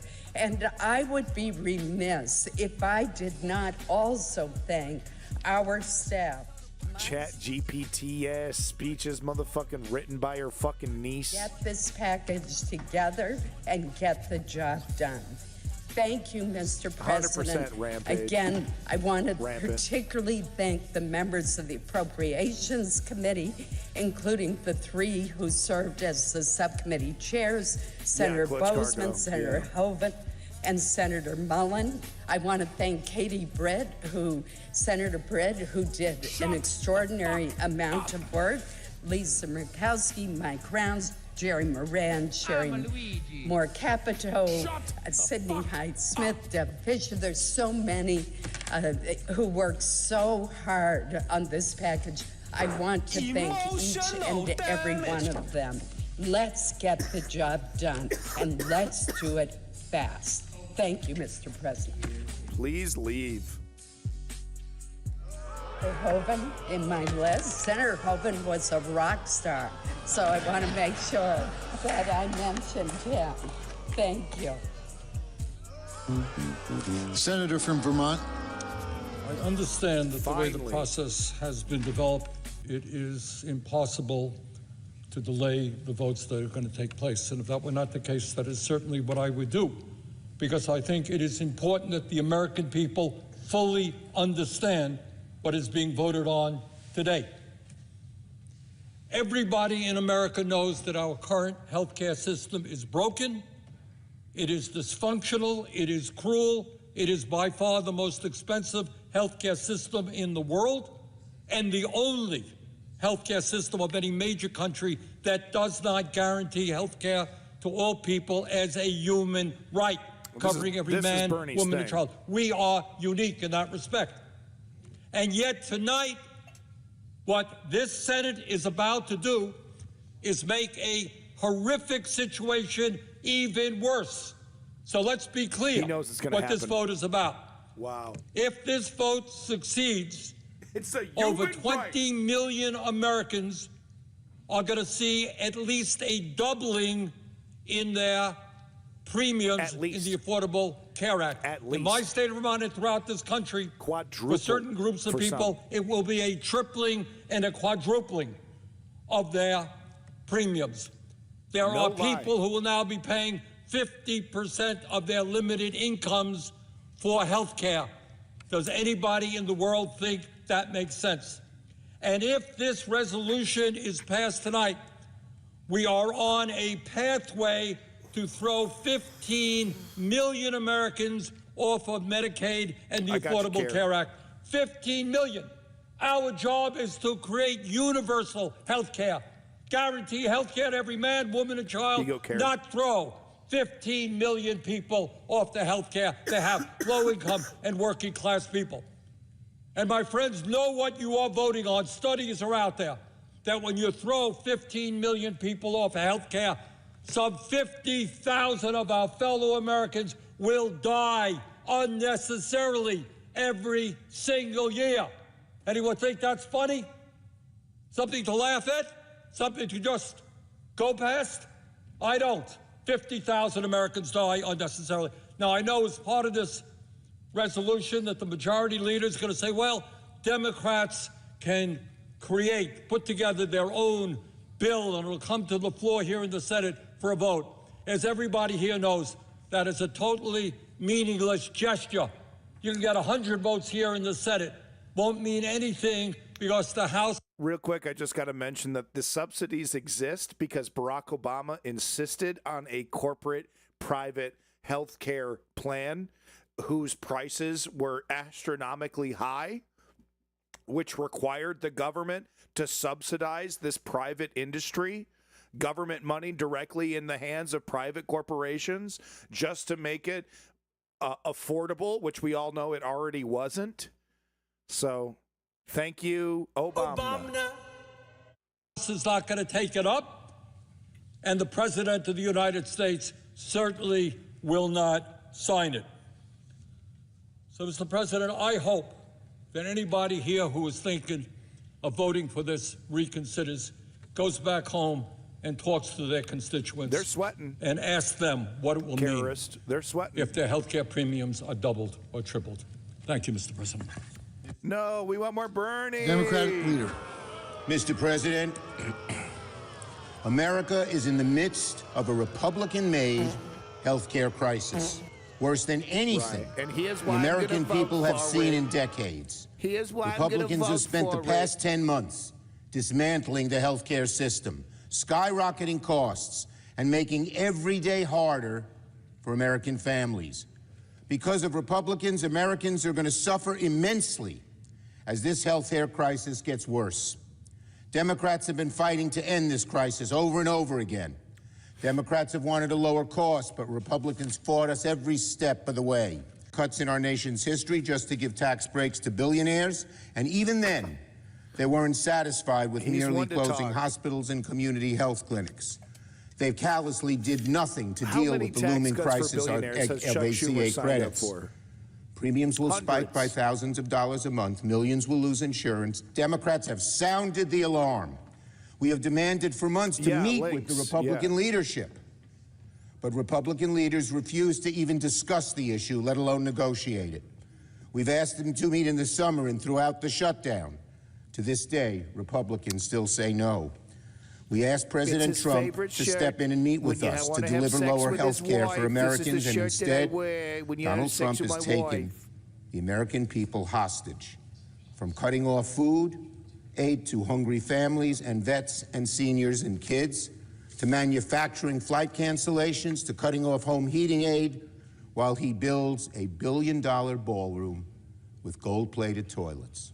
Therefore, I'm I gonna must vote for vote it. no. Oh! This health care crisis is so severe, so Oh, urgent, vote Chuck. so Schumer, my devastating for favorite. families Schumer's the back best. home that I cannot in good faith Schumer, my fucking support this CR that fails to address the health care crisis. Wait a minute. But let Oh, me that's be- right. So he's voting no. Wait a minute. He's voting no because the other Democrats. That's right. Never mind. I forgot for a second. Sorry. Coverage. We must fight because children who are dying of cancer will not get health care coverage. We must fight because a senior citizen cannot afford to pay $25,000 a year just for health insurance. We must fight to keep... Right. So he's voting no to save face because he was able to, he probably in the did some deals, backroom deals with some other Dems that are going to take the heat for him.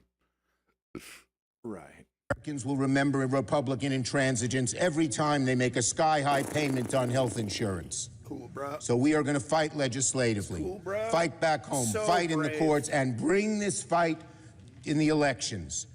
Health care costs made a major impact on the 2025 election, and they will certainly have an even greater impact on the 2026 election. I'm aroused. So in conclusion, the contrast between the two parties is crystal clear. Please have sex with Republicans my wife. are the party hell-bent on taking people... And to my colleague, Bernie Sanders, I would like to say, please meet me in the hotel room in 5 minutes. My wife is hot, wet, and ready. Lower health care costs and improving our health care system. We will not give up this fight. We will deliver for the American people. I yield the floor. Oh, my God. So that's the plan, huh? I'm squeaky clean. I'm a good boy. I get to morally grandstand about how bad all this is, and I said Mr. no, President. and I stood Majority on Leader. principle. Mr. President, after 40 long days, I'm hopeful we can up. finally bring the shutdown to an end. Shut the I don't need to go fuck over all the up. reasons. I'd literally rather watch open heart surgery, bro. You know, us millennials, we're tough, okay? We used to watch that shit on cable. You're flipping through thinking you're going to find some boobs. No, shit, fucking eyeball surgery, dude. That shit was on cable. I don't know why. They were like, free speech, bro. Free speech. You want to see a guy cut open? I'm working on his guts. Why was that shit on TV, man? Eyeball surgery on TV, bro. Anyone remember that? I'd rather watch eyeball surgery than this guy speak. Okay? I'd rather watch fucking My Little Pony than watch this shit.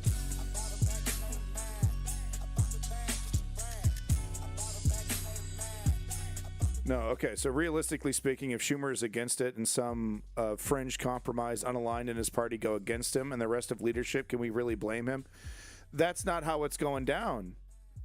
That's not how it's going down, though. He wants to say yes. He wants to capitulate, but he doesn't want to feel the heat. So he's grandstanding. That's what that performance was all about. He's grandstanding. No, it's morally wrong. I would never agree to this, and because he knows damn well they're going to go forward with it. Socializing sapien, if that's not the case, and what you say and what you say is true, then yeah, I mean, what can you do, right? They're voting how they want to vote, right? And even though you're the leader, not the leader, but you're considered one of the leaders of the party, you still can't, control how they actually vote, right? And that's how it should be. Yeah, that's true. And if that's the case, then that's the case. But he wants this. It's Chucky. It's Chucky, baby. He wants to fucking capitulate. He does.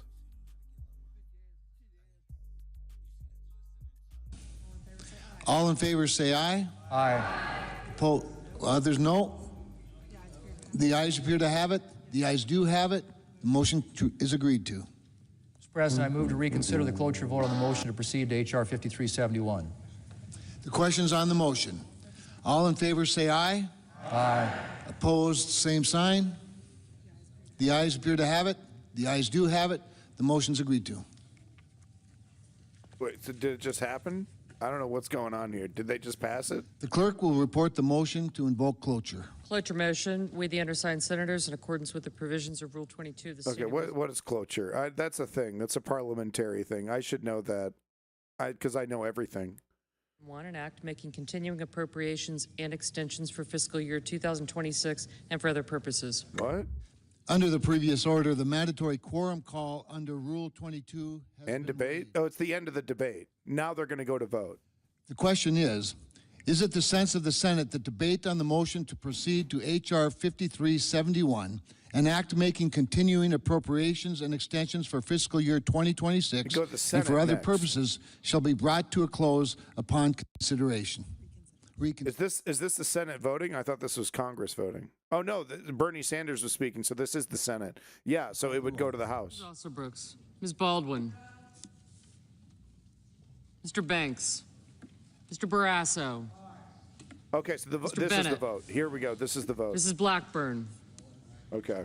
All right, we're going to get a result here in a second. Boy, right on time. Few minutes early. Who's this lonely boy right here? This lonely child sitting on the steps. Thank you. No, this is a cloture vote. Oh, okay. Lonely boy sitting on the steps in the Senate. I sit here carefully and quietly as my country burns. Mr. Booker. Lonely boy. Chuck Schumer's gonna have me fuck his wife. I'm not really looking forward to it. I was told to sit here like a good boy until I get a phone call. Then I gotta go have sex with his wife. Mr. Booker, Mr. Bozeman. Do it for the plot. Again. Again. I am. I just... To end debate and to allow for a vote on the resolution. Right. Okay. Gotcha. All right. Mrs. Britt. Okay, I'm cool with that. Mr. Budd, Ms. Cantwell. Mrs. Capito. Chuck Schumer just grabs him by the Mr. wrist. Cassidy. He just grabs this kid by the wrist and drags him outside. My wife is ready. Look at this idiot with his fucking cowboy hat. This fucking moron with his fucking cowboy hat. Mr. I've seen him on Coons. TV. He's a right-wing idiot.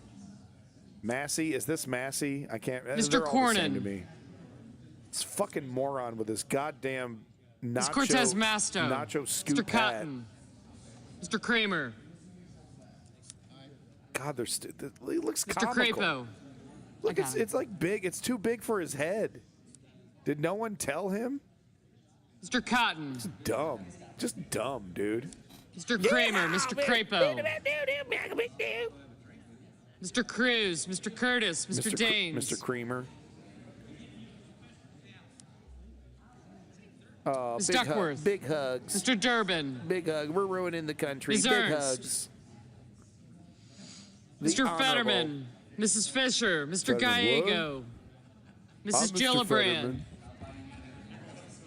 Mr. Graham. Mr. It's a Grassley. guy, white hat. That's how you can tell. Mr. Haggerty. Exactly.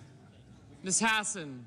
Hey, you know, after I voted to cut your health care, you want to buy this beautiful used Monte Carlo. This thing is absolutely gorgeous. 1989, little bit of rust on the bottom. You can ignore that. No, but have you seen? Look at it. Look at the action on these headlights. Well, let me turn these headlights on for you now. Look at that. Wow.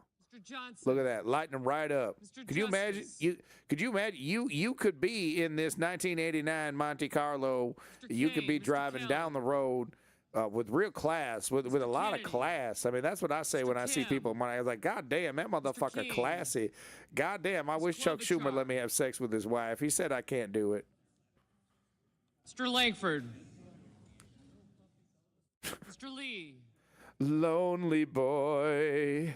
Oh, cursed to have sex with Chuck Schumer's wife. Lonely boy. Sitting on the steps of the Senate.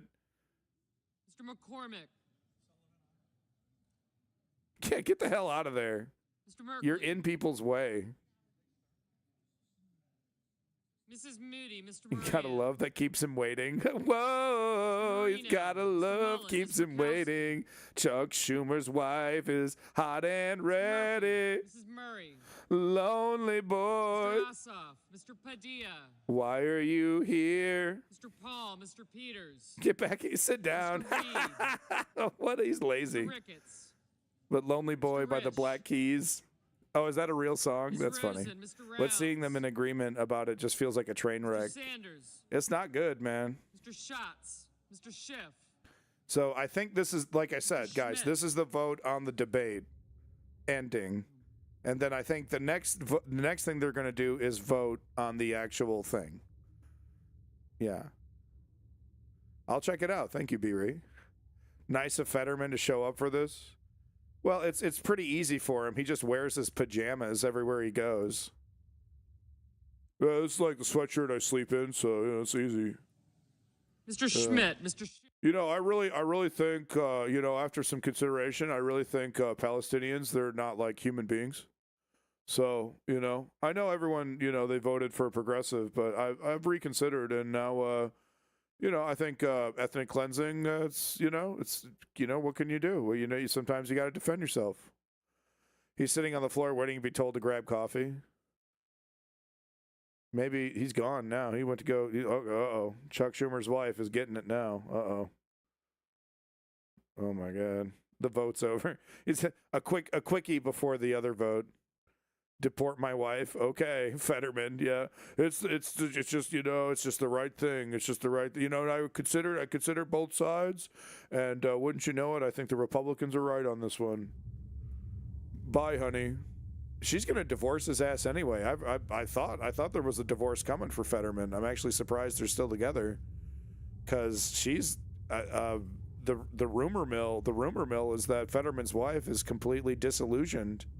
Senators voting in the affirmative. At his swing in politics. Barrasso, Blackburn, Bozeman, Britt, Budd, Capito, Cassidy, Collins. No, me too. Cotton, She should drop Kramer, that 0, Cruz, no doubt about it. Curtis, Daines, Durbin. God, that fucking hat. I wish somebody would just flip it off his head. Just like blop. Just blop that bitch right off his head, dude. God, it's such a ridiculous hat. Yeehaw, I'm just a country boy voting for billionaire tax cuts. In my Ford truck, gonna fuck over your health care. Yep. All hat, no cattle. A fucking men. Senators voting in the Cortez negative. Masto vote? I don't know. Baldwin, Bennett, Cantwell, Duckworth, Hirono, Kelly. I'm more Kim, interested in Chuck Schumer's sex Paul, life. Reed, Sanders, Warner, and Welch. Mr. Hickenlooper, no. Okay, I think their vote. I think this is now the real vote. I think. I bet that's hot. I know it's sloppy. I don't know about hot. Lonely girl standing on the stage. Oh, she's not that lonely. She's rather nice. She smiles at people. She's not as lonely as the other guy. So I think these are the aides. I think they're actually like helping them do stuff. Mr. Same guy Bankside. wearing a cowboy hat. He's a tough guy. I know that. Oh. Shots. You're taking this out of context, okay? He thought right-wing extremists were there to kidnap and murder him. That's all that he thought, right? Turns out they were tourists who were actually hidden Antifa members. So it's not fair. It's not fair to call him a cowardly little bitch boy. Where the fuck is your cowboy hat, you little bitch? It's not fair to say that because, he thought like murderous right-wing psychopaths were going to fucking school shooting him. He thought he was going to get Columbined. But it turns out it was a bunch of Antifa members who were pretending to be MAGA. So they were just going to give him hugs and kisses and dye his hair blue and, transition his sex, So you're taking this completely out of context. Okay. He's not a cowardly little bitch who wears a cowboy hat like a punk-ass bitch boy, like a little bitch. He doesn't do that. He doesn't watch Chuck Schumer have sex with his wife. I don't know anymore. Happy girl standing on the stairs and doing her job. Lonely boy sitting on the stairs waiting. Sorry. Okay, I'll stop. They're also just on tour, and he wears the hat because he's short. Little Napoleon, that's cute. This is riveting. This is absolutely riveting. The mental gymnastics must be mind-boggling. I don't know. I slipped into conservatism so hard, I almost made a dead baby joke, right? And it starts to feel pretty good, dude. Like, you just completely delude yourself. You just totally remove yourself from guilt. From, Mr. Merkley. No. It's not my problem. People are starving. I don't care. Right? I'm selfish. It's all for me. It was like, woo. And it's like, I don't know. It's kind of like embracing oblivion. It's kind of like wading in some soft, warm salt water. I don't know how to describe it. But when you truly embrace Ms. Blunt ignorance, Rochester, no. When Mrs. you Murray, embrace bigotry, no. I don't know, man. It's like, no, man, gay people make me feel funny, so I hate them. Oh, and I'm not guilty about it. Whoa. That warm piss down your leg. Gross. I'm not gay. Whoa.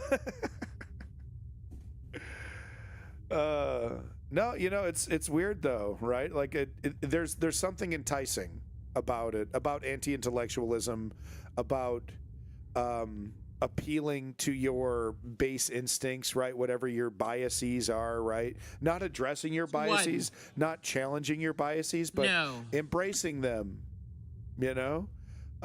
There is something weird and seductive about it, and it's easier. It's, you know, it's more difficult to address your own ignorances, to address your own fears. It's harder to do those things, to self-reflect, right? So it's just so much easier to just be like, I don't have to. Whoa, I don't have to. I'm God's perfect little being, but they don't think of that. They're like, I'm still humble. Mr. Van Hollen, no. There's an extra layer of delusion where they're like, no, this is, you know, I'm a small town hero. You know, I'm a Christian. You know, there's an extra layer there. Oh God, feels good. MAGA baby, fucking MAGA, hell yeah. Narcissism, this shit rules. Yeah, hell yeah. I was just telling people, you weren't here, but I was just telling people, I was telling people, like, in all humbleness, I literally know everything. You know, just being totally humble, just trying to be honest. Like, I literally know everything. Mr. Crapo, aye. So, just more evidence. What's the tally so far? Do we know? I don't know. They put up a scoreboard? I don't know. They're not doing this. Is there a better stream? This is Hook Global? I don't know. Let me see if we can get a better vote here. U.S. Senate votes. Chuck Schumer having sex with my wife. Wait, sorry. U.S. Senate vote live. Let's see if we can get one with the scoreboard here. Fox News. Fox fucking News. I love the South Park Fox News alert. Fox News alert. I love it. Oh, here we go. I read an article before that said they need 5 Democrats, but I think it was that they need 5 more Democrats. Okay. This guy's great, by the way. Agenda Free TV. Like and subscribe. He does good work.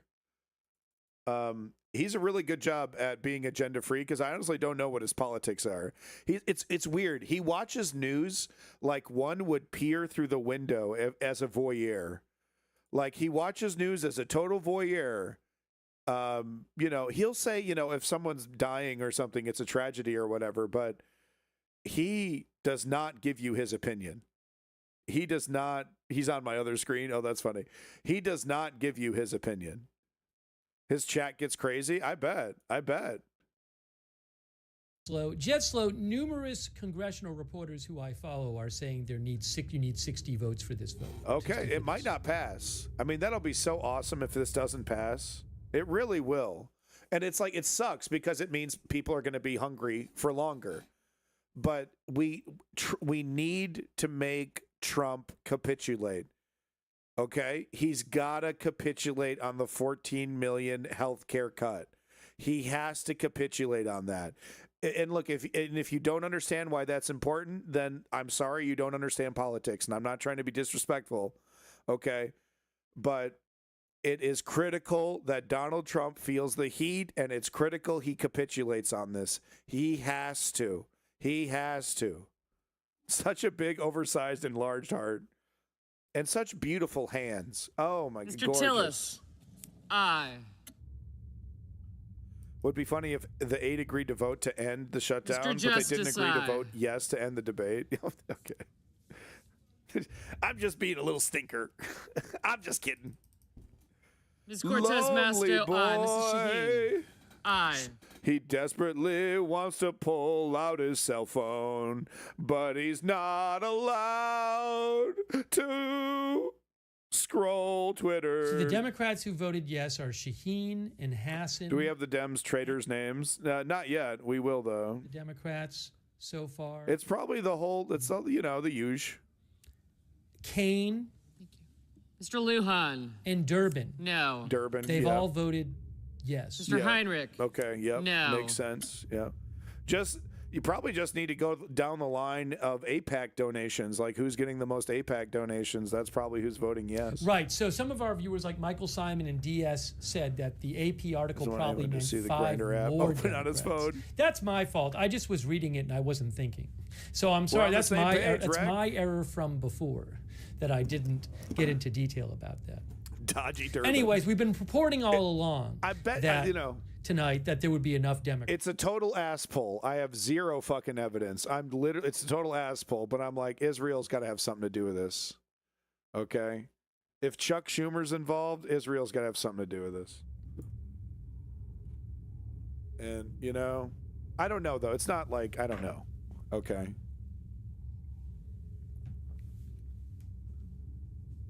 But Israel is constantly meddling in our politics.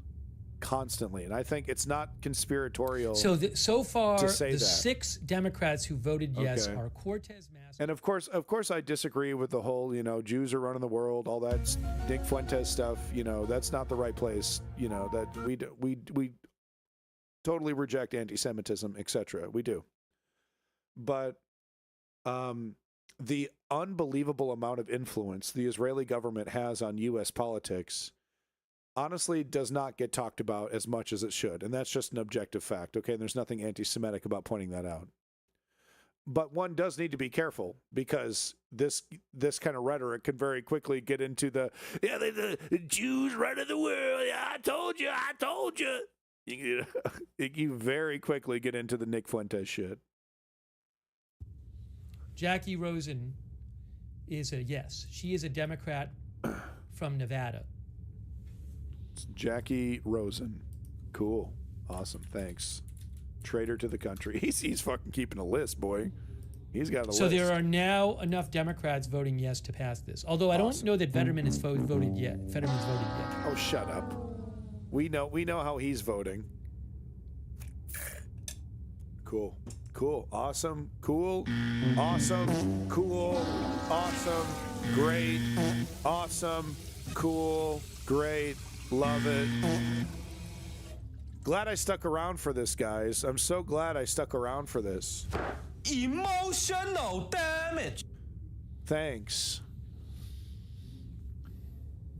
So far, 7 Democrats have voted yes on this.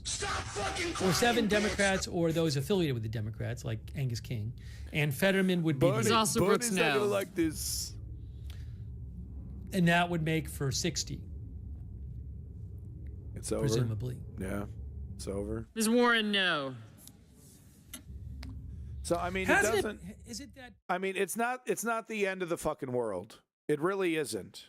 Because it literally, it just, all it does is kick the can down the road to, like, Happy New Year. Here's your big, fat, greasy debate about how many people should get removed from healthcare. How many millions of people are we going to cut from healthcare?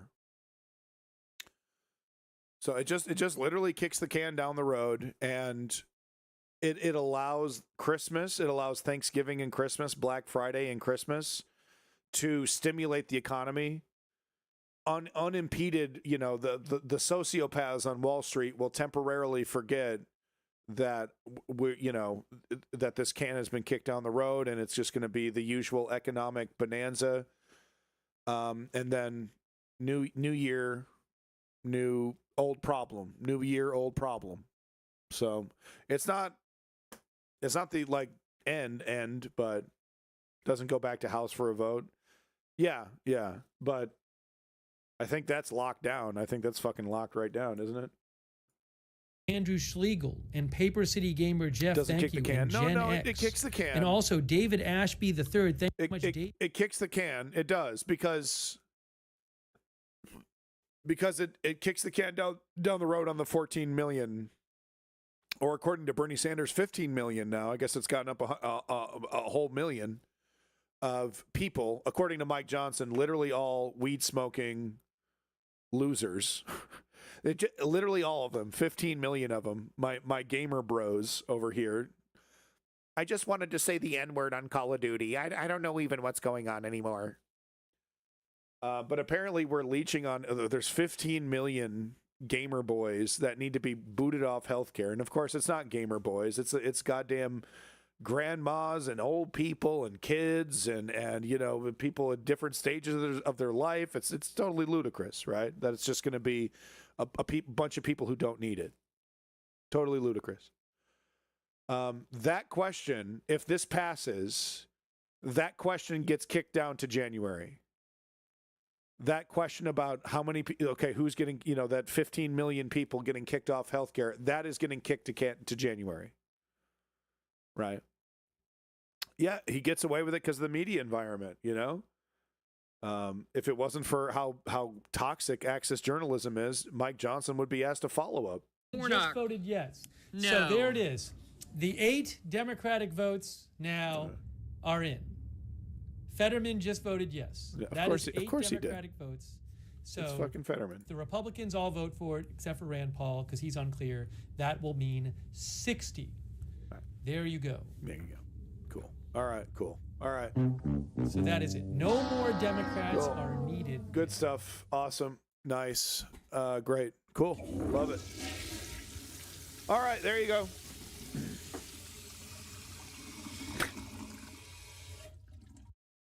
Don't forget the song. Oh, what? We did it. We did it. We passed the bill. We did it.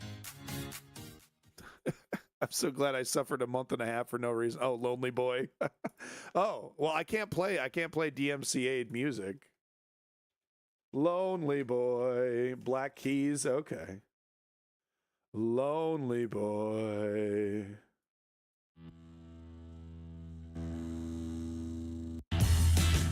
Oh, shit.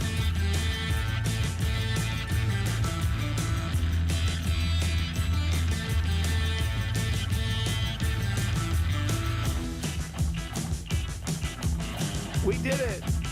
We passed the resolution, guys. No, that's good. That's good. I'm gonna put that in the music section in the Discord. Good stuff. I'll get DMCA'd if I play the whole thing, though. All right, folks. I mean, there you go. I mean, it's like I said, it's not the end of this debate, unfortunately. I love that keeps me waiting. All right. It's not the end of the world, but it's not great. It allows for the economic orgy to proceed in November. I guess people are fed, right? I assume because of this, Snap people on Snap are going to get fed, right? During Christmas, during Thanksgiving, right?